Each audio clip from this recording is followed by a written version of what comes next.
Hi, welcome back guys. This is your friend, the Broccoli Fanfics. Back with amazing fanfiction. This is the series of What If Deku Inherited One for All earlier. Now before starting, please give this video a like and subscribe to the channel if you want more videos like this. Now let's get into the fanfic. There wasn't possibly anything wrong with this situation. All for One had managed to get back his supposed rights of guardianship on him, and he had had to move from Toshinori's apartment to a luxurious complex without having any choice in the matter. His mother in a coma didn't help. He hadn't even come by his own choice. He hadn't even taken a bus, a car, something to go there. Black goop was all he had seen. There had been the crushing embrace that had been done before, and a few muttered words that had made him froze and panic, realizing who the person was. He had already known, but once the teleportation was done, he had been able to see the black curls and an absence of all scarring. Two tense flares had been fixed on him, the eyes not even leaving an instant as they had began talking the commodities and boundaries of his stay. And how apparently Izuku's studies at UA had been removed from existence, and any references to them would be at best ignored, and at worst, followed by long admonitions and rebuttals. The chiding was working, and Izuku hadn't liked it as soon as he had realized it. He was supposed to take classes with personal tutors, people that would be able to bring the best out of him. He was sure that All Might was trying his best outside. But the fact that from the very few voice calls he had heard, his father had been quite too efficient at hiding them from him in the 4 months they had been in the same house, All for One was somehow reappearing on the political scene. And quite successfully too. That could only unnerve him. He had tried to escape at first. So many attempts at escapes. So many of them. His father had not even punished him once for his attempts. He had tilted his head, a disapproving glint in his eyes, and done nothing more than dulling him with way too much work for a single human being to do. He had even forbidden him of taking dessert, once. It had been utterly humiliating. And it had slowly worked, for all that Izuku hated it. For each escape attempt that Izuku made each new day, he had ineluctably been reduced to square one, with or the same med black goop that seemed to come half of the times, or the slow steps that didn't even show any kind of haste, catching up to him. It had been the same disappointed stares, the same awkward silences that were held with unwithered control from the man who always wore formal attires. It had only showed him how pointless each attempt was. How ineluctable it was. And slowly, his escape attempts had become less frequent. Izuku knew that at first he had told himself that it was just to do more in the quality than the quantity, in order to find a righter moment. It was a lie, and Izuku could only grimace when he had realized that fact. And somehow his father had been pleased with that. Pleased by progress. Izuku had been allowed a bit more freedom with each day and escape wasn't attempted. And when one was done once more, his newly acquired rights were reduced, his load of work increased, and Izuku humiliated once more in subtle ways by the man that had probably more than 200 years of experience in doing so. And if Izuku didn't do his load of work, well, there was punishment. The only true thing he was punished for, contrary to escape attempts, that seemed a matter far less important. Far more futile.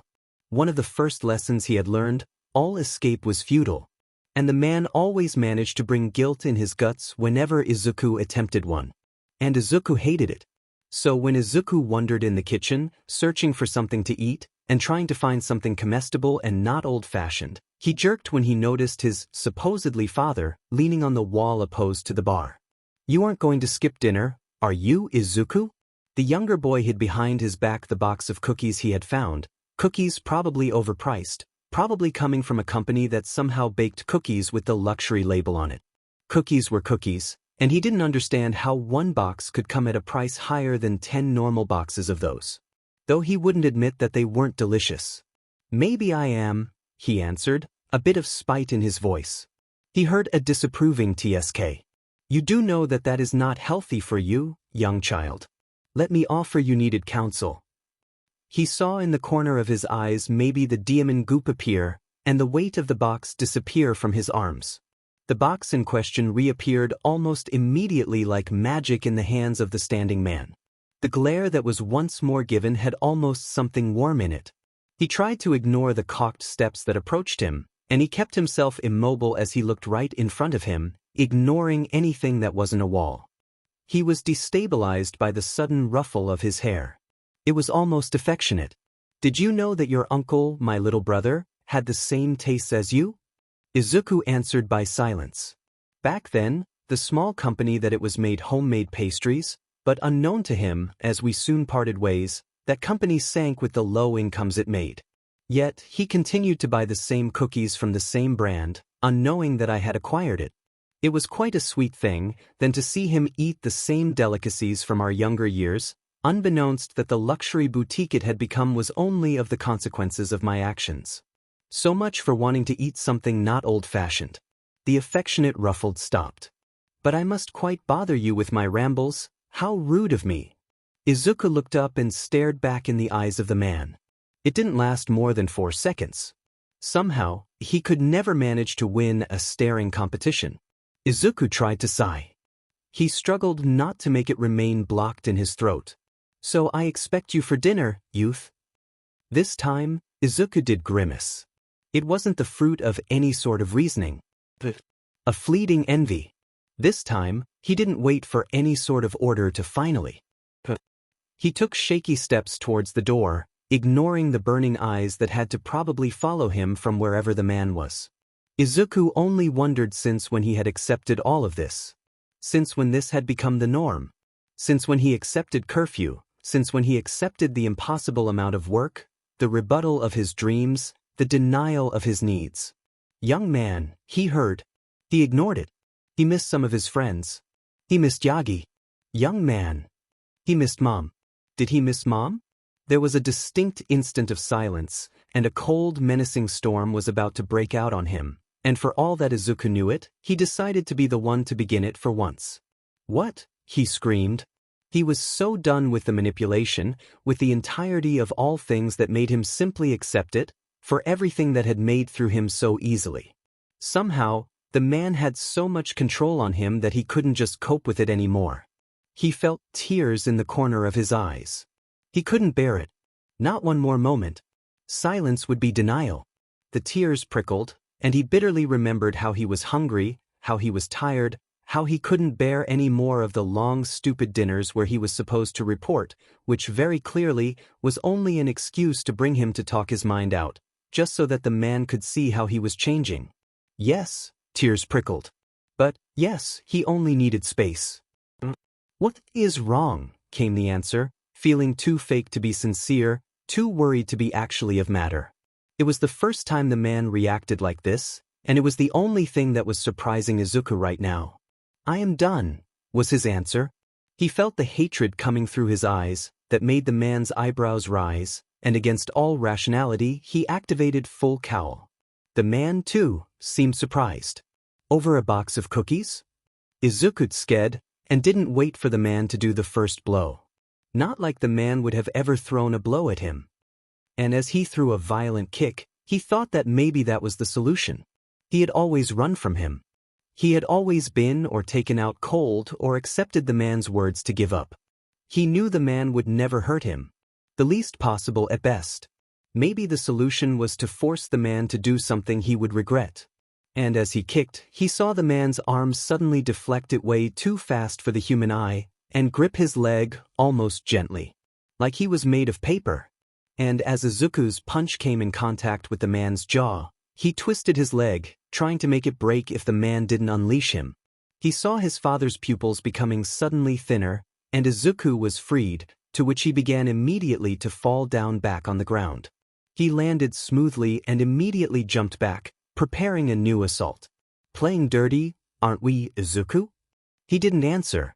His eyes were concentrated on his next tool, as a crazy idea went in his mind.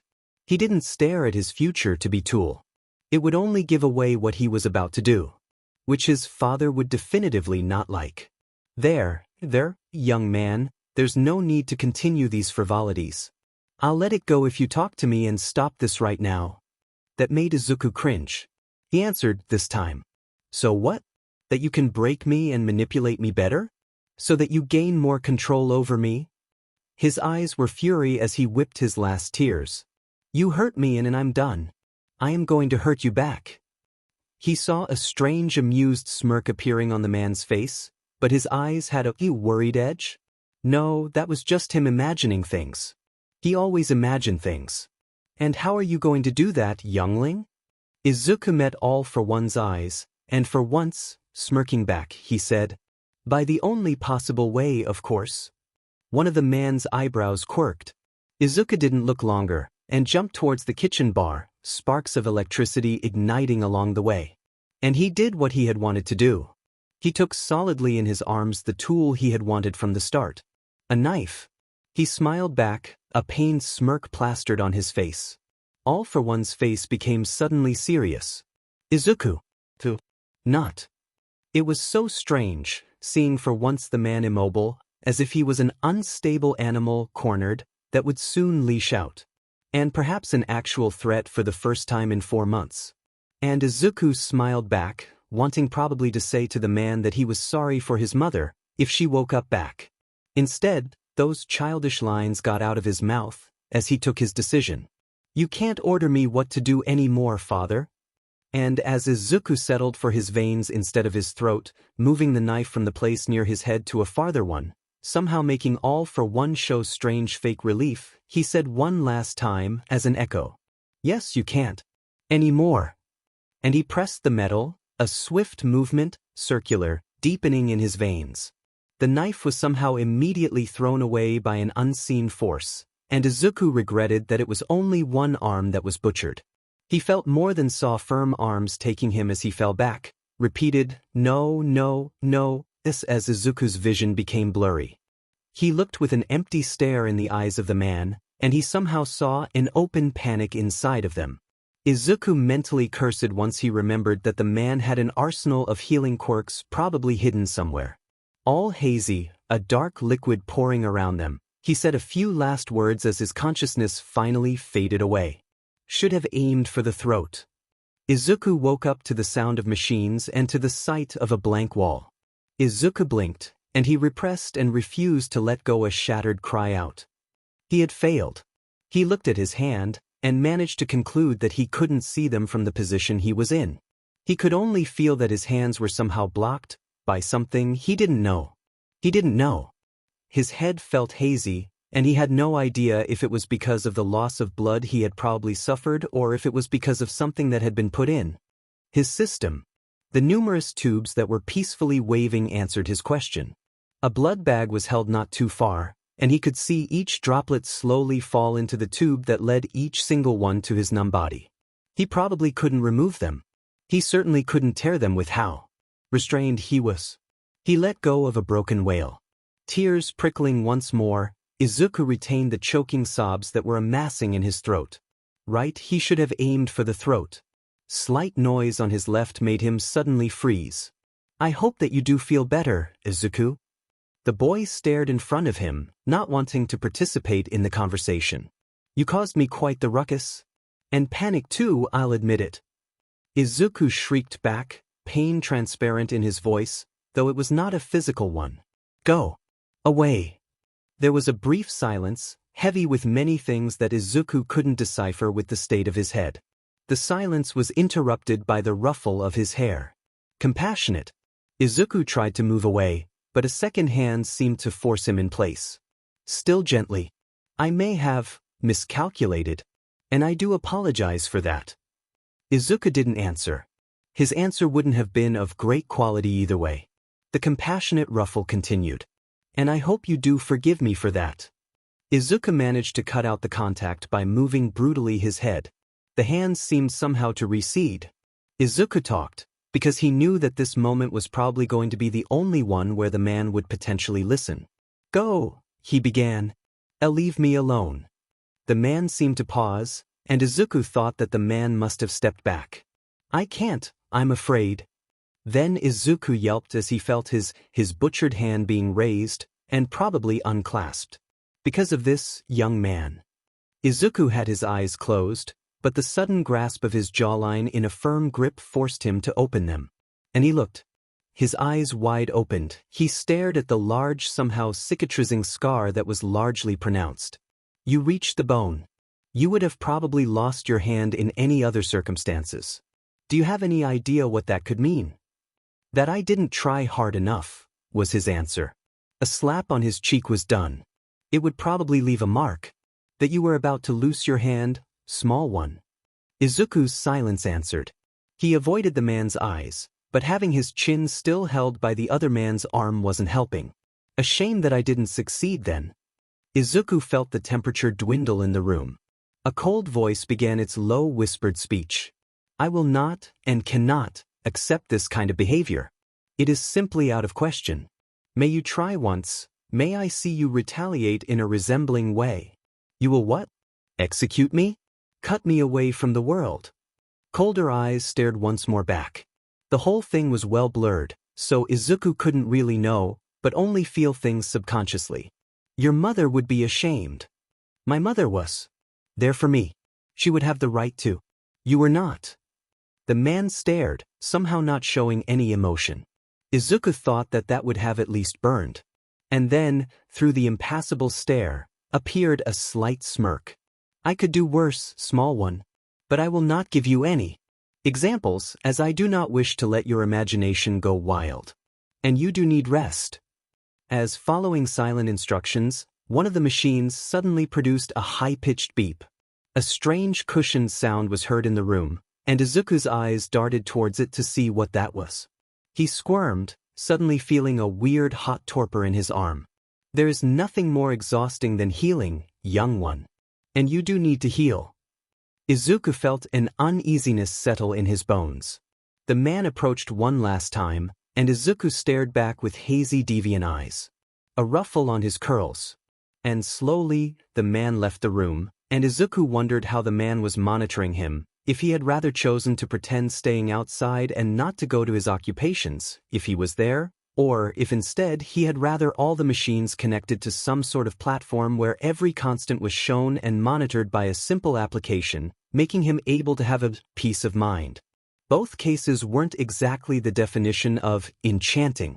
Truly, the truth was worse, but Izuku probably didn't have enough imagination. He was probably too hazy for that too. He felt his blurry vision pointed with a few black dots, and he decided that he did need some sleep. Didn't he? The wheeling chair he had been put in was probably more than unnecessary. He didn't understand too why the tubes were still connected to him, as the poach of blood wasn't even between them anymore. Chalked steps resonated behind him, and they somehow arrived in a new room. The door swiftly opened, the wheeling chair pushed, and a hand pressed reassuringly on his back. If only he had had enough space to JRK a bit. Well, I suppose there will be new rules during your healing process. An unclasping was heard, and a long metallic stick appeared in the range of vision of Izuku. It had a few dozen of packs of transparent liquids held at the horizontal bar at its top. There was one strangely opaque, but Izuku wouldn't comment on it. What is in them? He asked, wanting to know sincerely what was put in his system. His hair was ruffled once more, and the answer came almost lovingly. Nothing that can hurt you, youth, and nothing that will stay. Izuku's head jolted a bit, trying to get out of the handle and failing somehow. It had probably to do with the hand that had cupped his chin and maintained him immobile under some man's gaze. The man then took him in his arms, his knees raised at the level of the rest of his body, in a position that made Izuku think of way too many gentlemanly attitudes. He was about to protest when he remembered how he had lamentably fallen on the ground once he had tried to get up on his own, refusing the inexistent proposed help. He supposed that his father had panicked a bit. Once he had entered the room, seeing Izuku quite literally crawl without any kind of monitoring. The scolding hadn't even come. Insistent patting had followed, though, and the words that were pronounced didn't stay in his blurred mind for him to remember. Back to the present, he was being held in a bridal style to a new bed, in a room that seemed strangely livelier than his previous one. Why were there so many pillows? Once he was put down softly on the bed, like if he was a very fragile, sickly flower, he felt once more an insistent ruffling and his hair being lovingly stroked. Well, you are all settled now. The man sat down next to him, poised on the side of his bed, and Izuku gave him a feverish look when he realized that the man had no intention of leaving. He was not leaving.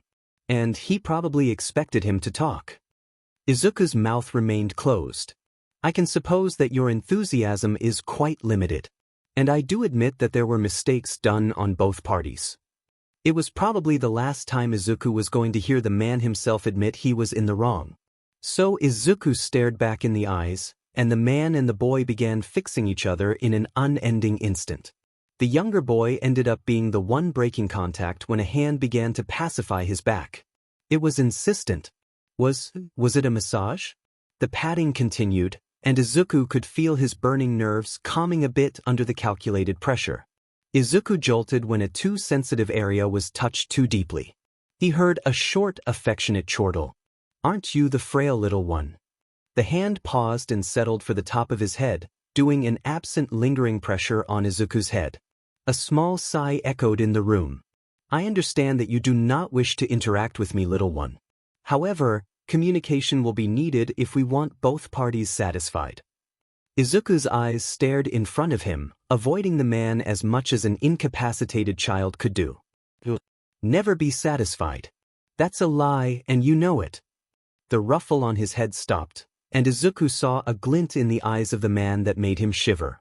"There are quite a few things that I would be satisfied with. Having enough trust in you to let you wander back would be a desired continuation. It is up to you, young man." Izuku stilled in his bed. What the man was doing was clearing up slowly in his mind. Or simply not having you retaliating in such a way ever once more. "I will not accept such a reaction in any way. Whether you help me or not in that process is another question." And Izuku retained a sigh in his throat. He realized the most logical thing. He hadn't a choice in all that matter. He could only take the most of his situation right now. He began. The man's eyes lightened up with a strange conceited interest. "I want more free time. And I need to see my friends back. I need human contact, please." The F&Y was done once more, and the presence of the hand suddenly disappeared. "There's nothing wrong with your first demand. It can be deliberated on. The other one, in the other hand, I will consider it. In due time. You do guess that it will depend of your attitude." Izuku didn't grimace. That wouldn't have ameliorated things in any way. "Any other things?" The man got rid of imaginary specks on his suit. It was strangely fitting. And Izuku ruminated the fastest he could, his mind still clouded by the heavy medicine. You want more freedom. Be concise, young man." Izuku stared back, and his eyes met the older ones, which seemed to give a strange warmth. "I want to be able not to do the dinners. I want to be able to avoid you." That was the honestest thing Izuku had ever told the man. It wouldn't probably be even considered. That was why the answer surprised him. It can be pondered on. I do suppose. Both of us should make concessions. Izuku's eyebrows raised, and he didn't need to enact his surprise with any more movements, as this fickle shift was enough for the man to read him.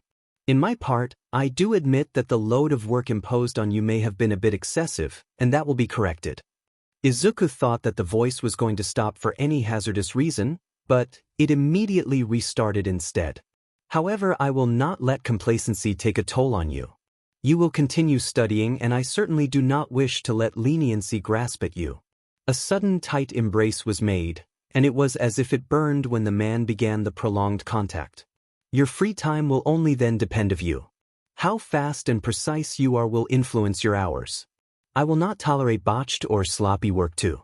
I have high expectations, as I already know you, Izuku." Insistent hands began to soothe him. "I will let you have a hand in the subjects you choose, though. That is tolerable." Izuku shivered under the unshakable grip he was in. "Any objections?" Izuku shortly breathed out, and slowly nodded. "I think that's all right." "Good," was the only answer he received. "On the question of your advanced freedom."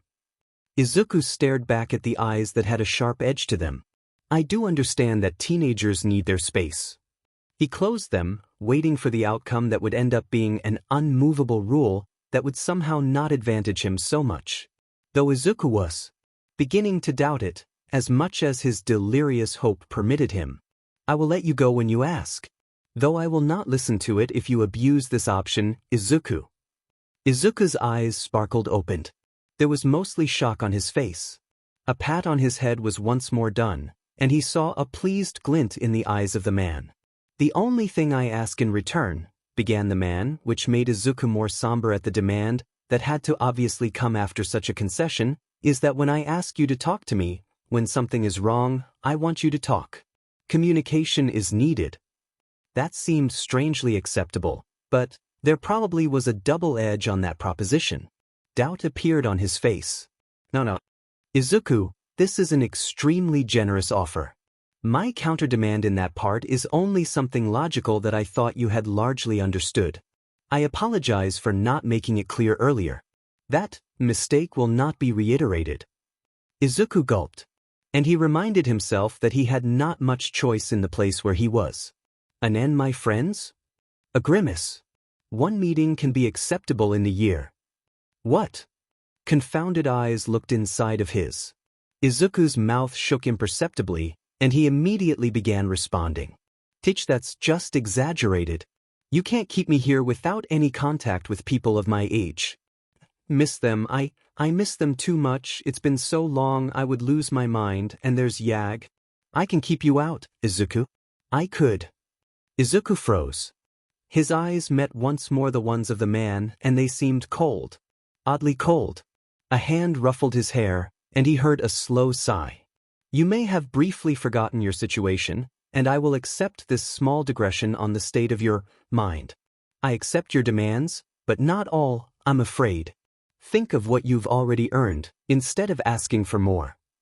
Izuku struggled in the hold. "But I'll go crazy. That's stupid. You dash." The stern glare that was given should have made him stop, but instead it only rekindled the small embers of his resistance. "You've already taken all from me, and you expect me to just give up? I want to be a hero, I need to become one, and you've ruined this all to ashes. You took all from me, my routines, my choices, you selfishly decided all, and you expect me to be okay with that." A small ruffle hushed him, and Izuku grimaced. "I underst. I preferred when I lived with Yagi. He was way more bearable." There was a sudden lack of noise, and immobility, and there was the distinct temperature that was reduced to minimal heights. I liked his bot pizza. It was delicious. Not a single movement was done from the man. Silence lasted for an entire minute. Then there was movement. 2 times in each month. Unstackable. Izuku didn't move. His eyes were wide open when he felt the man shifting behind him. The man got up, leaving Izuku alone in his numerous pillows. "I will see you at lunch. I will bring it. You know you do not need to move from here." And as slow steps left, he heard one last, "Do not do anything silly, Izuku." And he was left alone in the room that was way more decorated than his previous one. He stared at one plushie, and he wondered if that one had somehow gotten in the hands of the first one for all user. Not that it would surprise him. The door opening with the noise of a trolley didn't surprise him. He only straightened up a bit, his back somehow painful with how unmovable his scarred arm was. Once his mind had cleared a bit, he had realized how ridiculous was the amount of bandages that were stacked on his arm. He doubted that it couldn't be defined as a cast. Sighing discreetly, he looked back at the trolley that was now positioned at his side, his other side only hindered with a wall. "Lunch has arrived," declared a voice that was way too eager to be the one of the cryptic legend that was all for one. Izuku gulped, looking back at the contents of the trolley. Why were there so many dishes? "Have you eaten?" was Izuku's careful question. A smirk answered him. "Not enough not to be able to accompany you in those little refreshments." A chair seemed to be brought to the man who immediately sat on it. Izuku wondered if the person who had had that telekinetic quirk was still alive, or not. It was probably a question for another day. The man known as All for One removed the first cloche serving dish covering a plate. It was a salad. Entrance? Izuku stared at the mix of carrots, fresh tomatoes and arugula who seemed sprinkled with sesame seeds and a strange color of sauce. Izuku stared at the plate tended towards him. "I didn't know that you preferred being fed," came the patient remark who was only waiting for him to take the plate off. "Do you not feel well? Would you prefer not having to use your arm?" that cut Izuku out of his daze. I'll take it, it's fine. Knowing eyes were fixed on him while Izuku tried his best to ignore it. If you're sure then.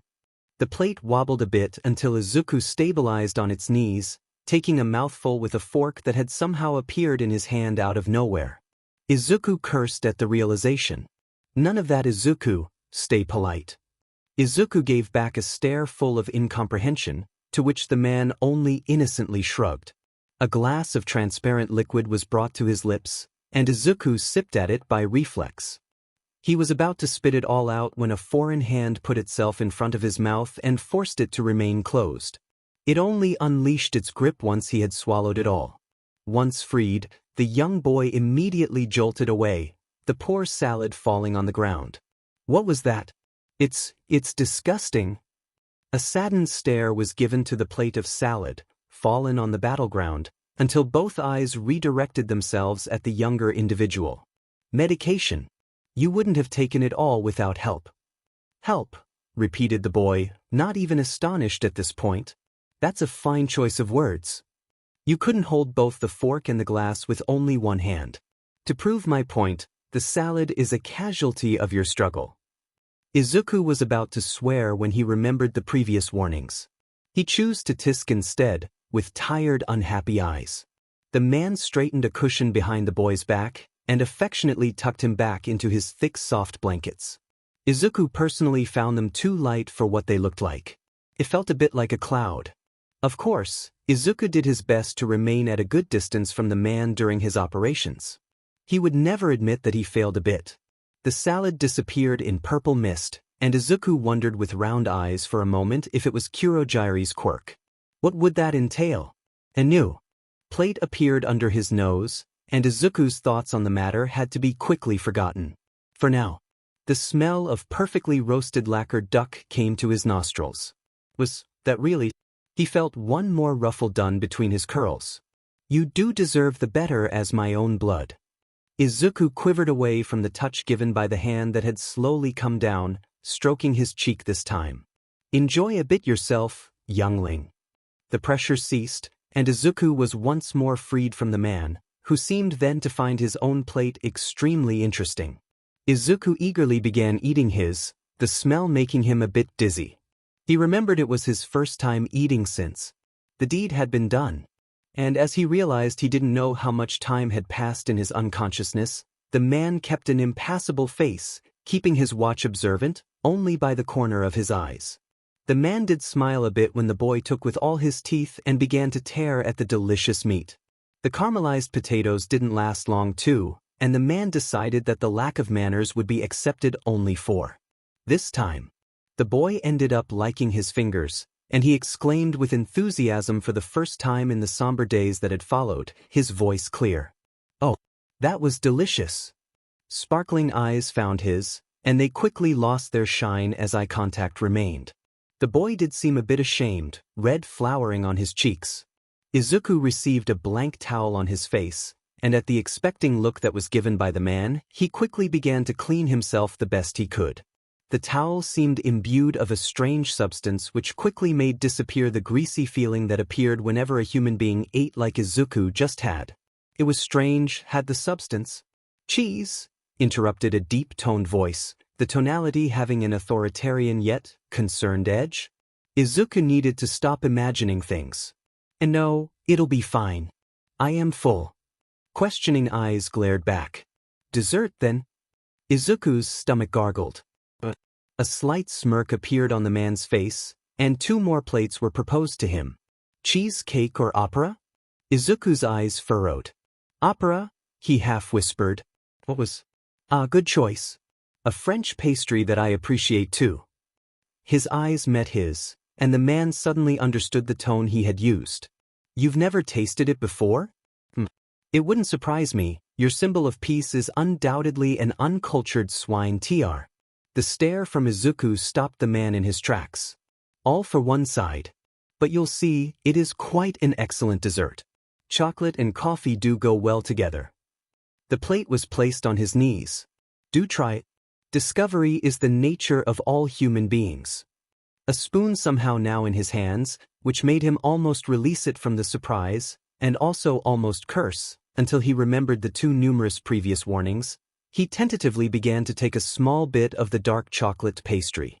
The smell of strange good coffee beans came, appealing to his tongue. The cake was made of layers of almond sponge cake, imbued with a coffee-colored liquor. Ganache and coffee buttercream enlivened each stage, and the whole thing was covered in a chocolate glaze. Izuku blankly looked at the decorations around it and decided that whoever had sculpted the entirety of this pastry wasn't paid enough. Or maybe he was wrong. It was all for one after all. Taking a small mouthful, Izuku's eyes fluttered a bit with the sudden explosion of savors. He heard a sincere chuckle. For all Izuku knew that the cake had probably taken hours to bake and decorate, it didn't last more than 5 minutes to him. His stomach was squirming, asking for more. Not even having realized that the cake had disappeared from its plate, Izuku looked regretfully at the empty remains that were replacing what had been richly standing minutes before. The plate disappeared from his grasp, and he gave an accusatory stare at the only man that could be in fault. The man in question was eating cheese, a strange thing looking blue and white. Izuku didn't know if he wanted or not to try it. He wouldn't ask questions. And he certainly didn't want to ask to the man. The boy only knew subconsciously of the consequences that would be so entailed. "Milk?" said the man, holding a weird sort of cafetiere. "Why not coffee?" asked Izuku back. A deep chuckle resonated in the room. "You are not ready for black coffee, Izuku." Izuku had incomprehension pouring from his eyes. His grimace surely didn't go unnoticed, and the man continued. "It wouldn't go well with your medication, that is all, youngling." Izuku sighed and leaned back in his bed. "Is there anything in the milk?" The man laughed good-naturedly. "Of course not, Izuku. I wouldn't trick you twice into drinking kneaded powders dissolved in liquids in the same meal. I am not that uncreative." Izuku sighed. "Give me that milk." The man served the liquid in a cup and gave it to him while he poured a darker liquid in another cup, probably for himself. Izuku didn't comment on the quality of the cups. It would probably be pointless and far too long. The man took his own and immobilized it not far from his in the air, expecting him to hit it with his own. Once Izuku did so, the man announced with a light smirk, "To a new beginning." Izuku stared at the man, who began drinking his dark coffee, and repeated as a feebler echo, "To a new beginning." Izuku took 2 sips of his warm milk, and stared back at the man who was now looking at him almost tenderly. Maybe he needed to say something more. He emptied his drink, and the man then swiftly took the cup out of his hands. He began. "I would want tea to dash." Izuku was at a loss of words, and he didn't know why. "Tis," said the man.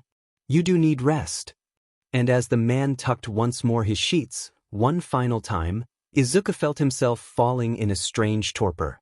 Why would everything be so fuzzy? Izuku confusedly felt a light, gentle slide being done on his curls, and a few pillows were put correctly once more, so that Izuku didn't fall in his future sleep. He blurredly heard one last "have sweet dreams" before he fell into a dreamless slumber.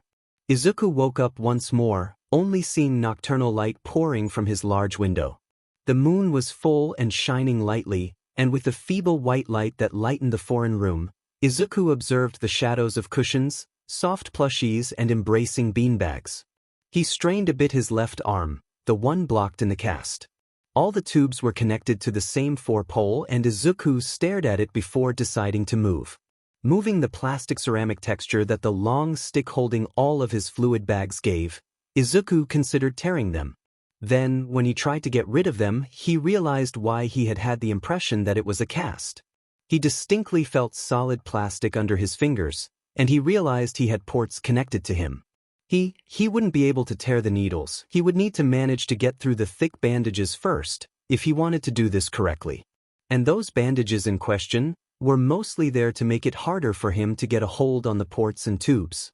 And if he tore them, would his father somehow know? But what if he tore them with full cow? Would he faint because of loss of blood? And what would happen once his father found him in that state? Was the cast the lighter option? Would he be immobilized then? He couldn't move easily while having to bring with him the supporting tool. Did he have scissors, then? Izuku looked around briefly and became flabbergasted once he realized the facts. There wasn't a single pointy thing in the room. No pens, no sharp extremities, and even less scissors. Izuku swore. The large bathroom was strangely empty if he ignored the amount of washing products. There wasn't a single thing of use to him. Izuku stared at the cozy wooden desk that would soon be declared his, in the light of the moon. Yet he needed something pointy, anything sharp enough to cut the plastic tubes.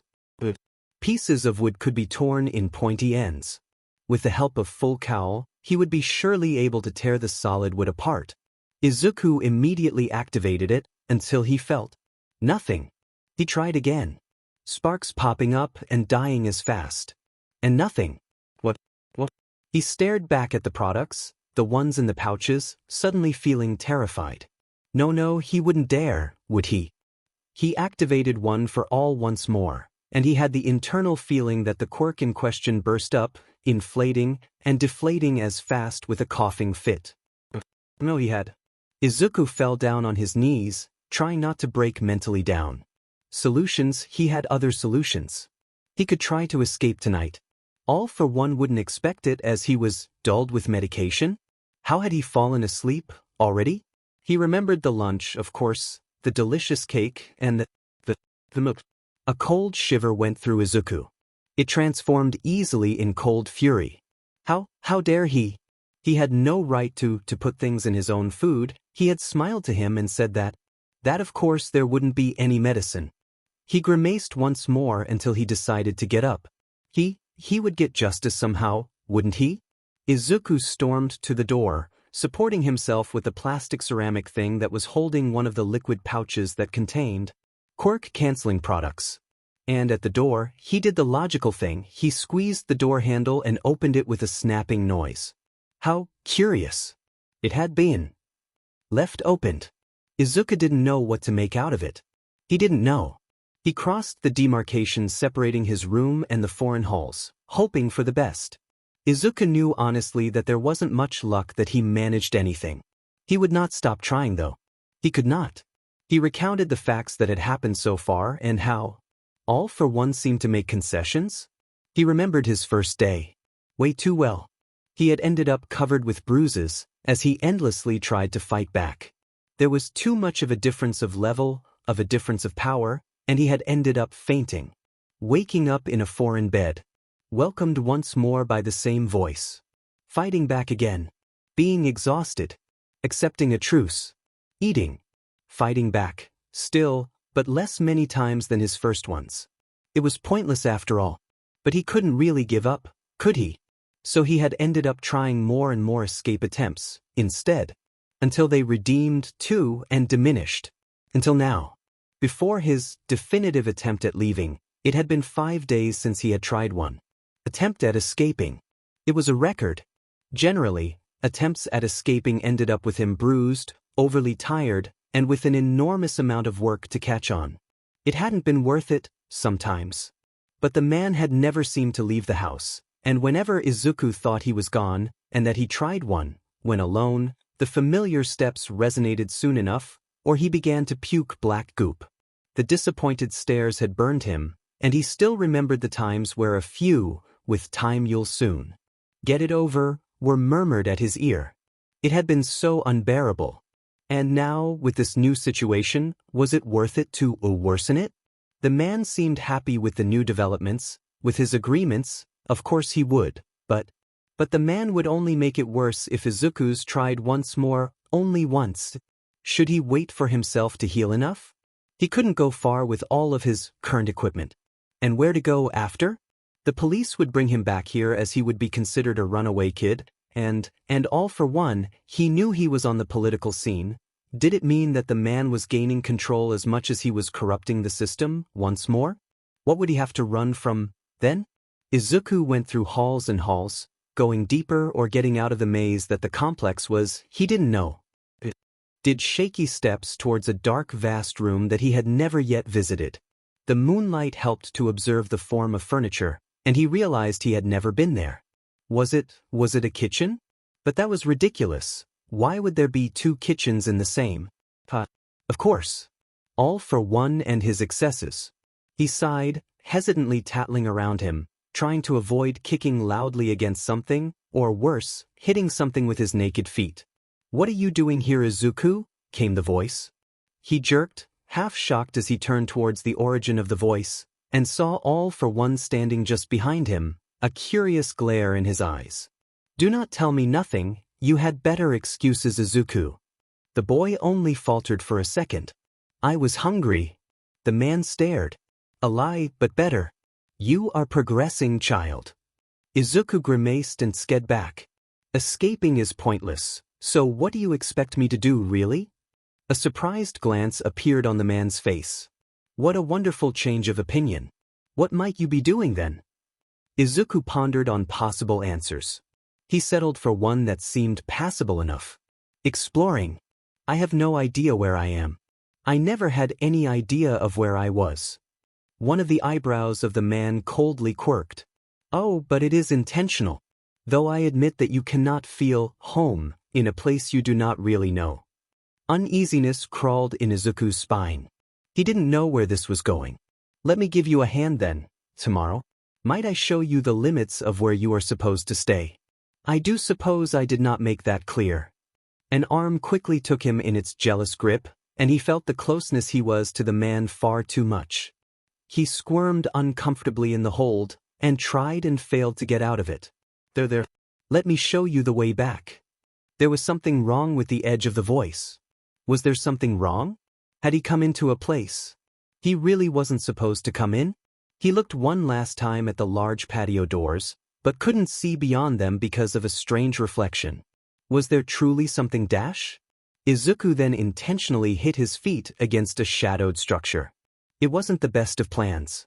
The scream was sincere enough, though. A few sheet resonated strongly enough, and he almost fell on the ground if not for the firm hands that immediately took him and helped him not to fall. They were a bit too firm for him to call them gentle, but that enabled him one last look at the patio doors, and he saw beyond them a colossal portal. And a road. He hopped a bit on one foot before slowly putting down his injured foot, and hissed from the pain. A patient pat on his shoulders reminded him of the person that had not stopped lurking just over him, and he was about to retort something when he felt himself being pushed down. He fell on a wheeling chair having appeared out of nowhere, and he looked back at the face of the man who had a disapproving glare written on his face. "Should I remind you to also stay in your room at night?" was the question that the man chose to make him uncomfortable. The first one of all the rules. Curfew. An idea coursed through his mind. There was no glass in my bathroom. It was a bit hard to drink with only one hand. Squinted eyes answered him. "Yes, we both know that this was truly what was bothering you." Izuku's eyes stayed imperturbable. "That doesn't mean that it doesn't remain a fact." The man pushed the wheeling chair, and he began distractedly ruffling Izuku's hair. "I'll see to that then. There's no need to wander at night, child. And certainly not in a kitchen." So the irritation was about his recent relationship with knives? And not with the road? What did that mean? Sorry," suddenly said Izuku. "That was not my intenti. Whether it was or not your intention, facts remain facts. Do not wander at night. Do not oblige me to spike all your drinks, youngling." Izuku choked on air, making the man stop. "Everything all right, youth?" came the worried answer accompanied with squinted eyes. Izuku's eyes had a shocked edge. "Why, you don't even deny it." "What is there to deny?" Izuku jolted, trying to gain height by standing up, but was ineluctably forced in his place by one poised hand. His face looking up, he explained. "Why, you lied to me. Is that really what hurts you?" Izuku breathed out, a bit panicked. I did trust you for. It was what you needed. Maybe I should have added more." Izuku's voice stopped working. Was this really? Of course. It was all for one. Izuku looked down and began scratching his bandaged arm. The response was immediate. "Do not begin such a thing. At worst, you could reopen your wounds." His hand froze and fell down on his side. A slight ruffle was done between his curls, a certain strange happiness coming from the man. Izuku stared in the corner of his eyes at the pouches. "Which one?" contains the quirk nullification substance? The third one, starting from the left. Izuku froze once more. A calming hand appeared on his back, light, almost absent. A necessary thing until your healing process ends. Maybe I'll keep it longer. It should calm your tendencies. A small silence occurred, but was soon interrupted by the man who continued his unending talks. And you will not be punished for your little tests. Curiosity is understandable, though it should be enough not to make you try too often. In the tests, it had a disastrous effect on transformative quirks being activated too long, so I count on your cooperation, Izuku. Izuku nodded difficultly. What did the man not know? A door opened, and he felt himself being raised back, a strong hold still tightening around him. We have arrived, youngling. Stay in bed for once. This fragile trust we have should be preserved. The man held him close until he sat back on the bed, leaned and put a few of the sheets back on himself. The boy began staring at the wall on his left, immobile as he waited. He felt a few blankets being tucked, a few pillows adjusted. The man ruffled once more his hair, and their eyes not meeting, the boy was left alone. He heard the door closing almost soundlessly, a small click resonating in the room, almost too caulked. Izuku sighed. He needed to sleep, didn't he? Another future day couldn't get worse. It was bound to become interesting, eventually, no? Sun went through the large double layers thick windows that gave on Izuku's room. Sun startled him a bit, as much as the earnest voice that definitively woke him up. Rise and shine, Izuku, I do bring breakfast. Izuku's eyes difficultly opened, and his single hand came stroking them a bit, slowly so. A foreign now familiar hand came in its turn stroking his hair, and he heard a small chortle done, for a reason unknown to Izuku. That should have terrified him. Izuku saw in the corner of his eye that a black cloak followed the man, only lightly put on the shoulders cryptid. A platter with pastries was installed on his knees, and he blankly looked at the selection of drinks. Hot chocolate, came the questioning inquiry. Is it spiked? Or any kind of medication? Replied the younger boy. A chortle quickly followed. How silly of you, Izuku. It is the morning, not the evening. The man quickly sat down on a chair, and expectantly began to watch him. He carefully poked at a slice of bread. No need to hurry, but I would gladly ask you to prepare mentally yourself for some intellectual activities, young man. Izuku eyed a cookie, which seemed to be of the same usual luxurious mark. He gulped. O.K. was the answer. The boy tentatively bit a part of the cookie, and did not look back at the sitting man, who had his hands jointed, a pleased smirk on his lips. Izuku had the hot chocolate in his hands when the man restarted talking. I do remember that you did like to analyze quirks, didn't you? Izuku murmured back the answer with a few itcher. A short laugh continued. Ah, fantastic. We are finally going to be able to share some activities. Of course we are. Izuku gave a terrified look at the man.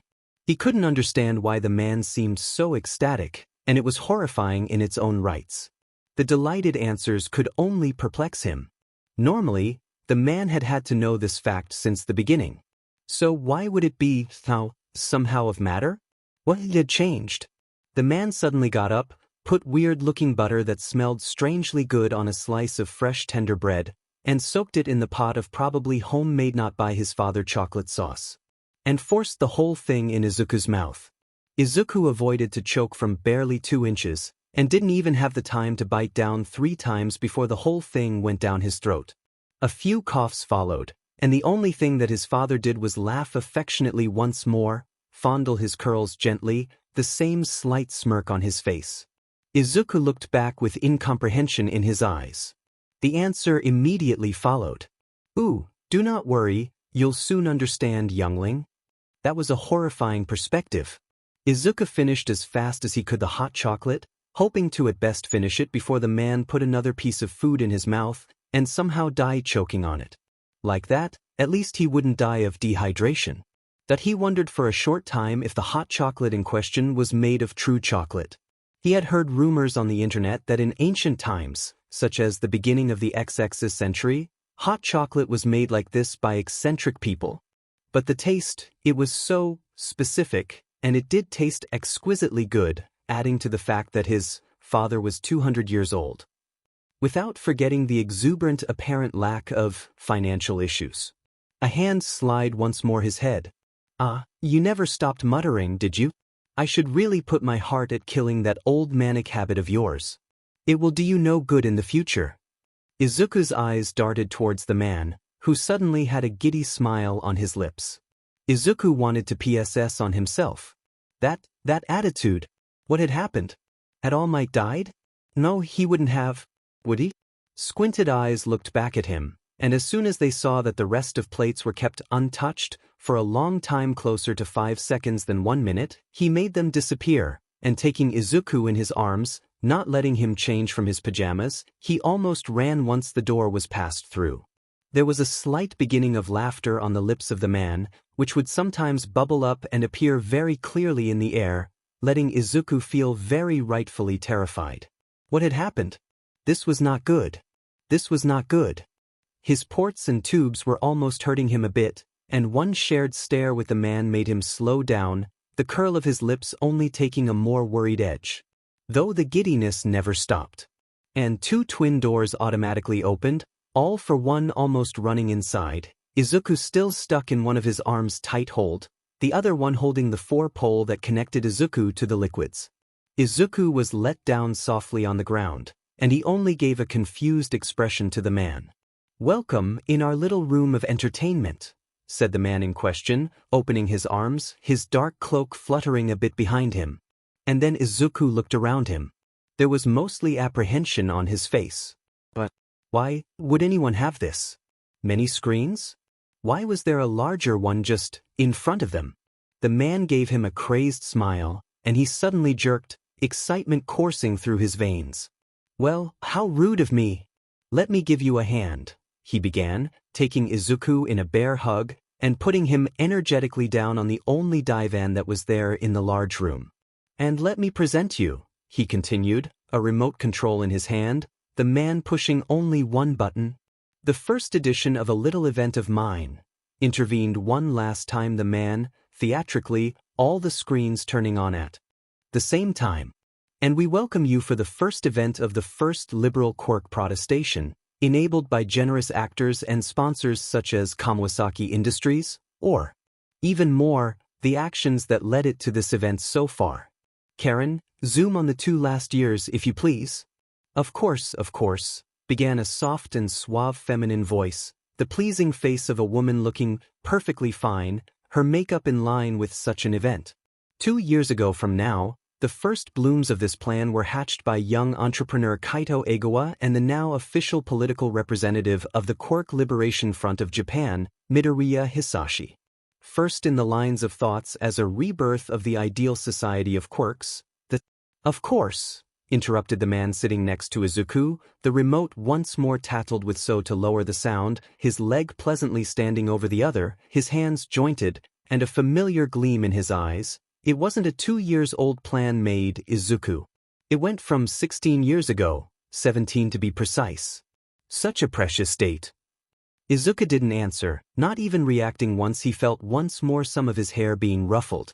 The man suddenly put his arm behind his shoulders and forced a prolonged contact, Izuku's head falling against the comfy formal suit of the man. The voice of the journalist took once again over. And so all grandiosely and almost heroically achieved with the help of numerous alliances, including the ones of numerous tabloids such as The Hero's Balance, Quirk Focus, and The Mirror, beyond them all, and a few more numerous corporations as Malicious End, an extremely well-known popular gaming company, or with a theme radically opposed to it, the International Quirk Research Center, which enthusiastically joined 1 year ago, and without even forgetting, of course, the multinational, generous benefactor that is Kanto Electric Power Company. They were all united by one unique goal: to rebirth our society with brilliant reforms. This event is a first test done in a delimited area including all ideas of the concept, and should be integrated to a larger area until a lucky city is chosen, which will hopefully be followed by the rest of Japan. Of course, as all grandiloquent works take time, several events were held to be able to achieve the state of this day, such as the unforgettable lovely event done with our dear heroes, The first heroic tournament. Izuku sat immobile, his eyes suddenly wide opened, realization of that event in question coming back to his mind. He felt 2 fingers poking his cheeks. When he turned his head, he met 2 vibrant eyes, fixing him, the curl of the lips getting more and more twisted in a crazed smile. Of course, Izuku, there are no corporations. There are no different tabloids. There are no Kito Egawa, or the supposed Kawasaki family, or even less different directors of multinationals between all. There is only me, Izuku, me orchestrating it all. The man suddenly stood up and looked back at Izuku, his crazed smile, his insane gleam in his eyes sparking up, bubbling in a thing that couldn't be human. It is all for your future, little Izuku. All for you. And today, the madman marked a pause. Today is the day where we analyze the variety of quirks that appear on screen. Today is the day where we have fun and enjoy our little lives. The man suddenly took him by under the shoulders, and raising him up, Izuku not touching the ground, he made him a bit fly, and a blatant carnivorous beam on his cheeks, he tightened his sick embrace on the boy and hummed. It is all for you. And so, Izuku and his allegedly fatherly father passed an excellent morning with analyses and reconciliation, followed by a probably delicious lunch that Izuku had to eat under gazing and watchful eyes, only peaceful beatitude washing over their minds. Probably. It was only the start of the afternoon, yet Izuku already knew that he had lost already half of his mind. The morning had been just weird, with the very sudden man's urge to want so much social contact with him. What had happened to the incessant need to put him under the weight of any existing possible homework and the stress of ending deadlines? What had happened to the constant pushing load of work and studying time he had been put under the dominion of? Had an attempted suicide been the solution all along? Now, the villain known as All for One was just by his side all the time, contrary to how it had been at the start, with that villain not even acknowledging him as a foreshadowed character that would be teased all the time but never shown. And he had seemed to enjoy this morning. Far too much. The spectacle offered had been, well, a bit strange to look at, with all the quirks displayed so openly in a blasphemy of the laws of reality and of the ones of Japan, with his supposed father looking at him with a far too expectant happy smile. And then soon after, the displayed images had been paused at each new appearing second, with what had started as a strange, awkward game transforming in a display of high intellect, his father far too encouraging with every new word muttered for anything to be too comfortable. It had been so weird. Then far too high-quality sandwiches had been brought by a robot, the man making a mostly one-sided conversation go on, Izuku managing to place a few and okay and enices from time to time with not much merit. At least making viable analyses could be defined as somewhat fun and distracting. Now that they were away from that subject, that managed to make him forget he was here because of how much deep in thought his brain was. His mind was just going back to the uneasy setting that his mind had gone used to. His loss of interest hadn't seemed to deteriorate the man's mood though, and he had kept talking about crucial interests for him not to look over and some to certainly eventually consider, until Izuku had leaned on the couch and grabbed one pillow to bury his head in it. The following silence had made him panic. His fingers had twitched and tensed, until he heard one final ruffling from the place where the man had been standing. So here he was now, the man bringing him around the facility, as promised. Or so as far as that promise could go. As the visit consisted more of a depiction of the places off the grid, and where he wasn't allowed in where he was advised against to contemplate on visiting. Izuku had just added it to his long list of things to do. And that wasn't pettiness, only a normal human reaction to what he liked to call his personal kind of hell and a way too personal kind of torture. Searching for pointy things in each new room was another sort of fun game too. But that put to the test his observation skills? No? And that was why he was currently dragged around, for pole in hand, by the man, still sporting his vibrant smile on his stupid face. Izuku, he began, what do you think of this room? Spacious, no? Izuku gulped slowly down, like always, not knowing of what he was supposed to answer to satisfy that utter madman. It has nice cupboards. With white marble. Looking modern. Nice looking. Was his somewhat nervous and somewhat passive answer. The man blinked slowly at him. And poked his cheek.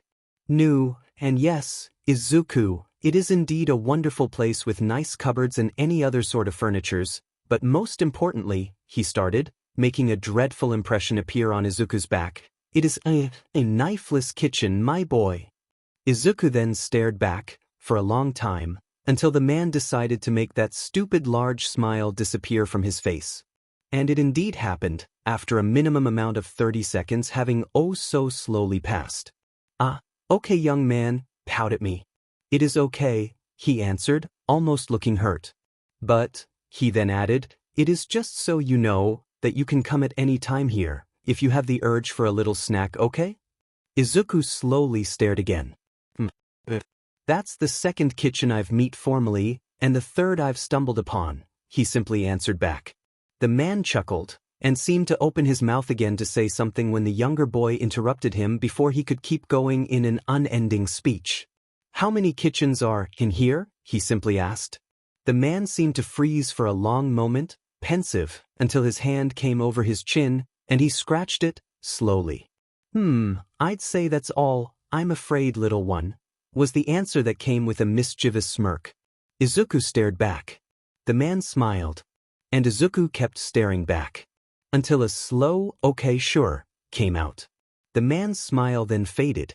"Izuku, please, answer differently than that. It is not very eloquent." Izuku stared back. "Yes, sir," was his answer. He expected another frown, but instead he got a small smile. Perhaps genuine, though most likely not at all. And his wild hair was then thoroughly messed with, firm fingers rubbing it insistently. "You're silly, Izuku," echoed with an awfully saccharine voice. Izuku grimaced back until the man finally let go. And then he received a few last pats on the head. And another chuckle appeared in the room.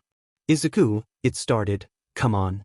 Don't throw such grumpy answers, I'm sure everything will be better. Really, it's good that we talk. So that no other mistakes are ever done again." Izuku hummed back sarcastically.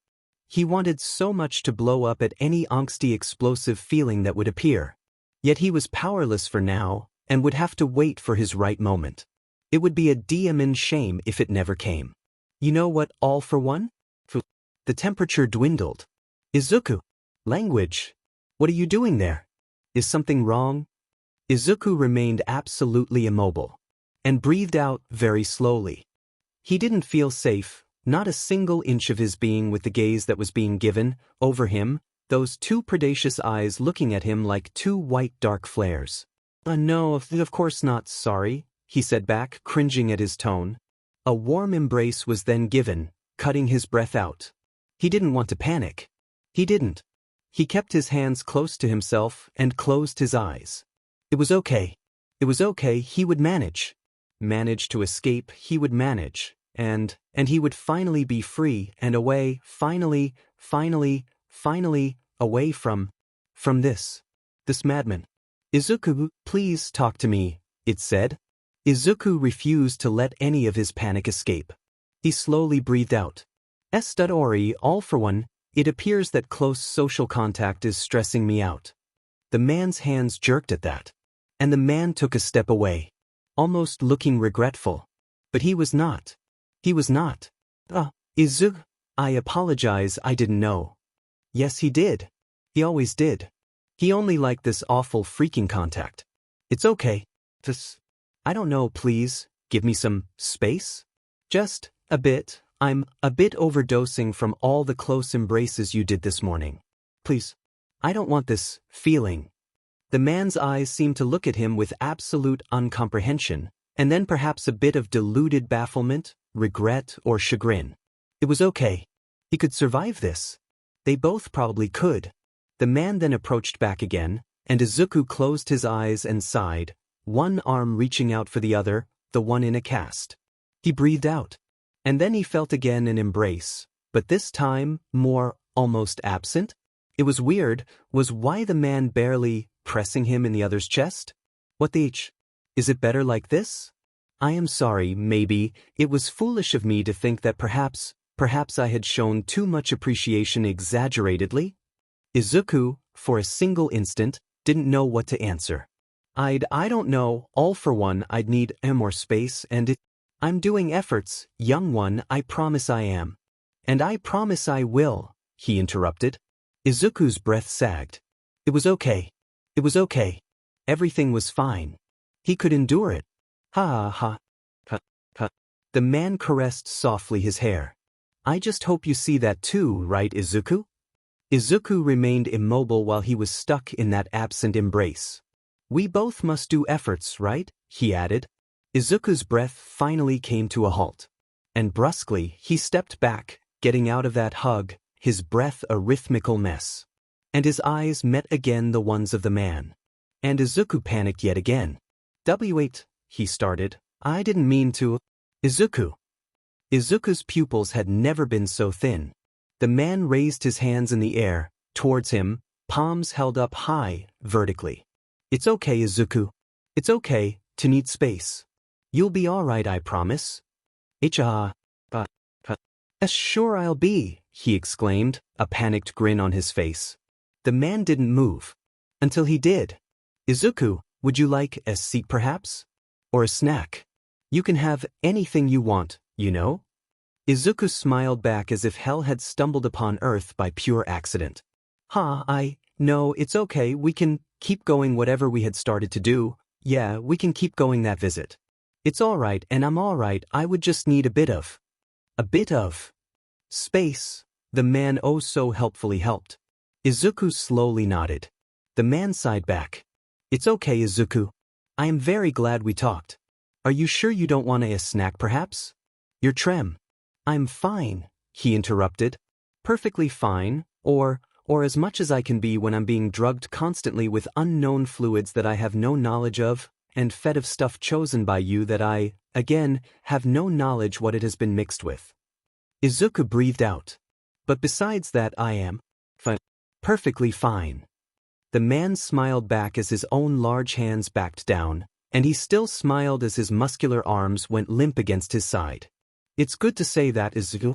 It's very good. And he was very much tempted to shoot back. I'll dully note it. But, do you want to keep going, or have a rest? I know you must be tired. It'd be the most intelligent thing to do than to head to your bed to have a nice nap, or even, I'm fine. We can continue the visit. So that I know where I can go, and where I should avoid visiting, really. The man frowned yet again. Oh, escaped his mouth. Very well. We can keep going then. The man made a small motion to invite him to keep going out of that third kitchen. Third? Well, at least to his knowledge, and towards the large clear glass door. If you may, the man politely said. If I will, Izuku answered, not even looking at the man while he kept going. The man didn't attempt to grab his arm. It was good. So freaking good. Undoubtedly progress. He breathed out, slowly, and saw the man at a respectable distance away from him. Izuku? The man asked. Yes, the other answered. The man smiled. Just so you know, you can go fetch any snacks that are in this kitchen at all times. You have correct cups, and can find your water too there. Really, you are free to enjoy what you wish, if you responsibly control your own self. Otherwise you'll have to do a bit more sports, but you do know a lot about diets, don't you? Izuku stared a bit back.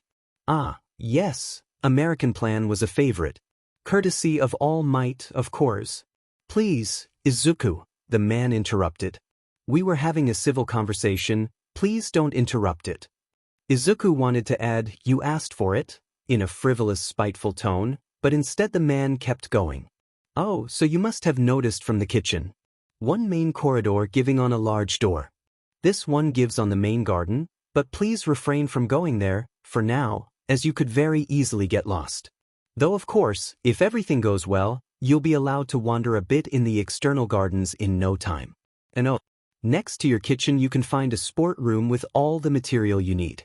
I'd say you exert your legs the most for now as the man's eyes remained on his cast. That as you are for now, a bit, still resting and settling things up. Izuku didn't answer.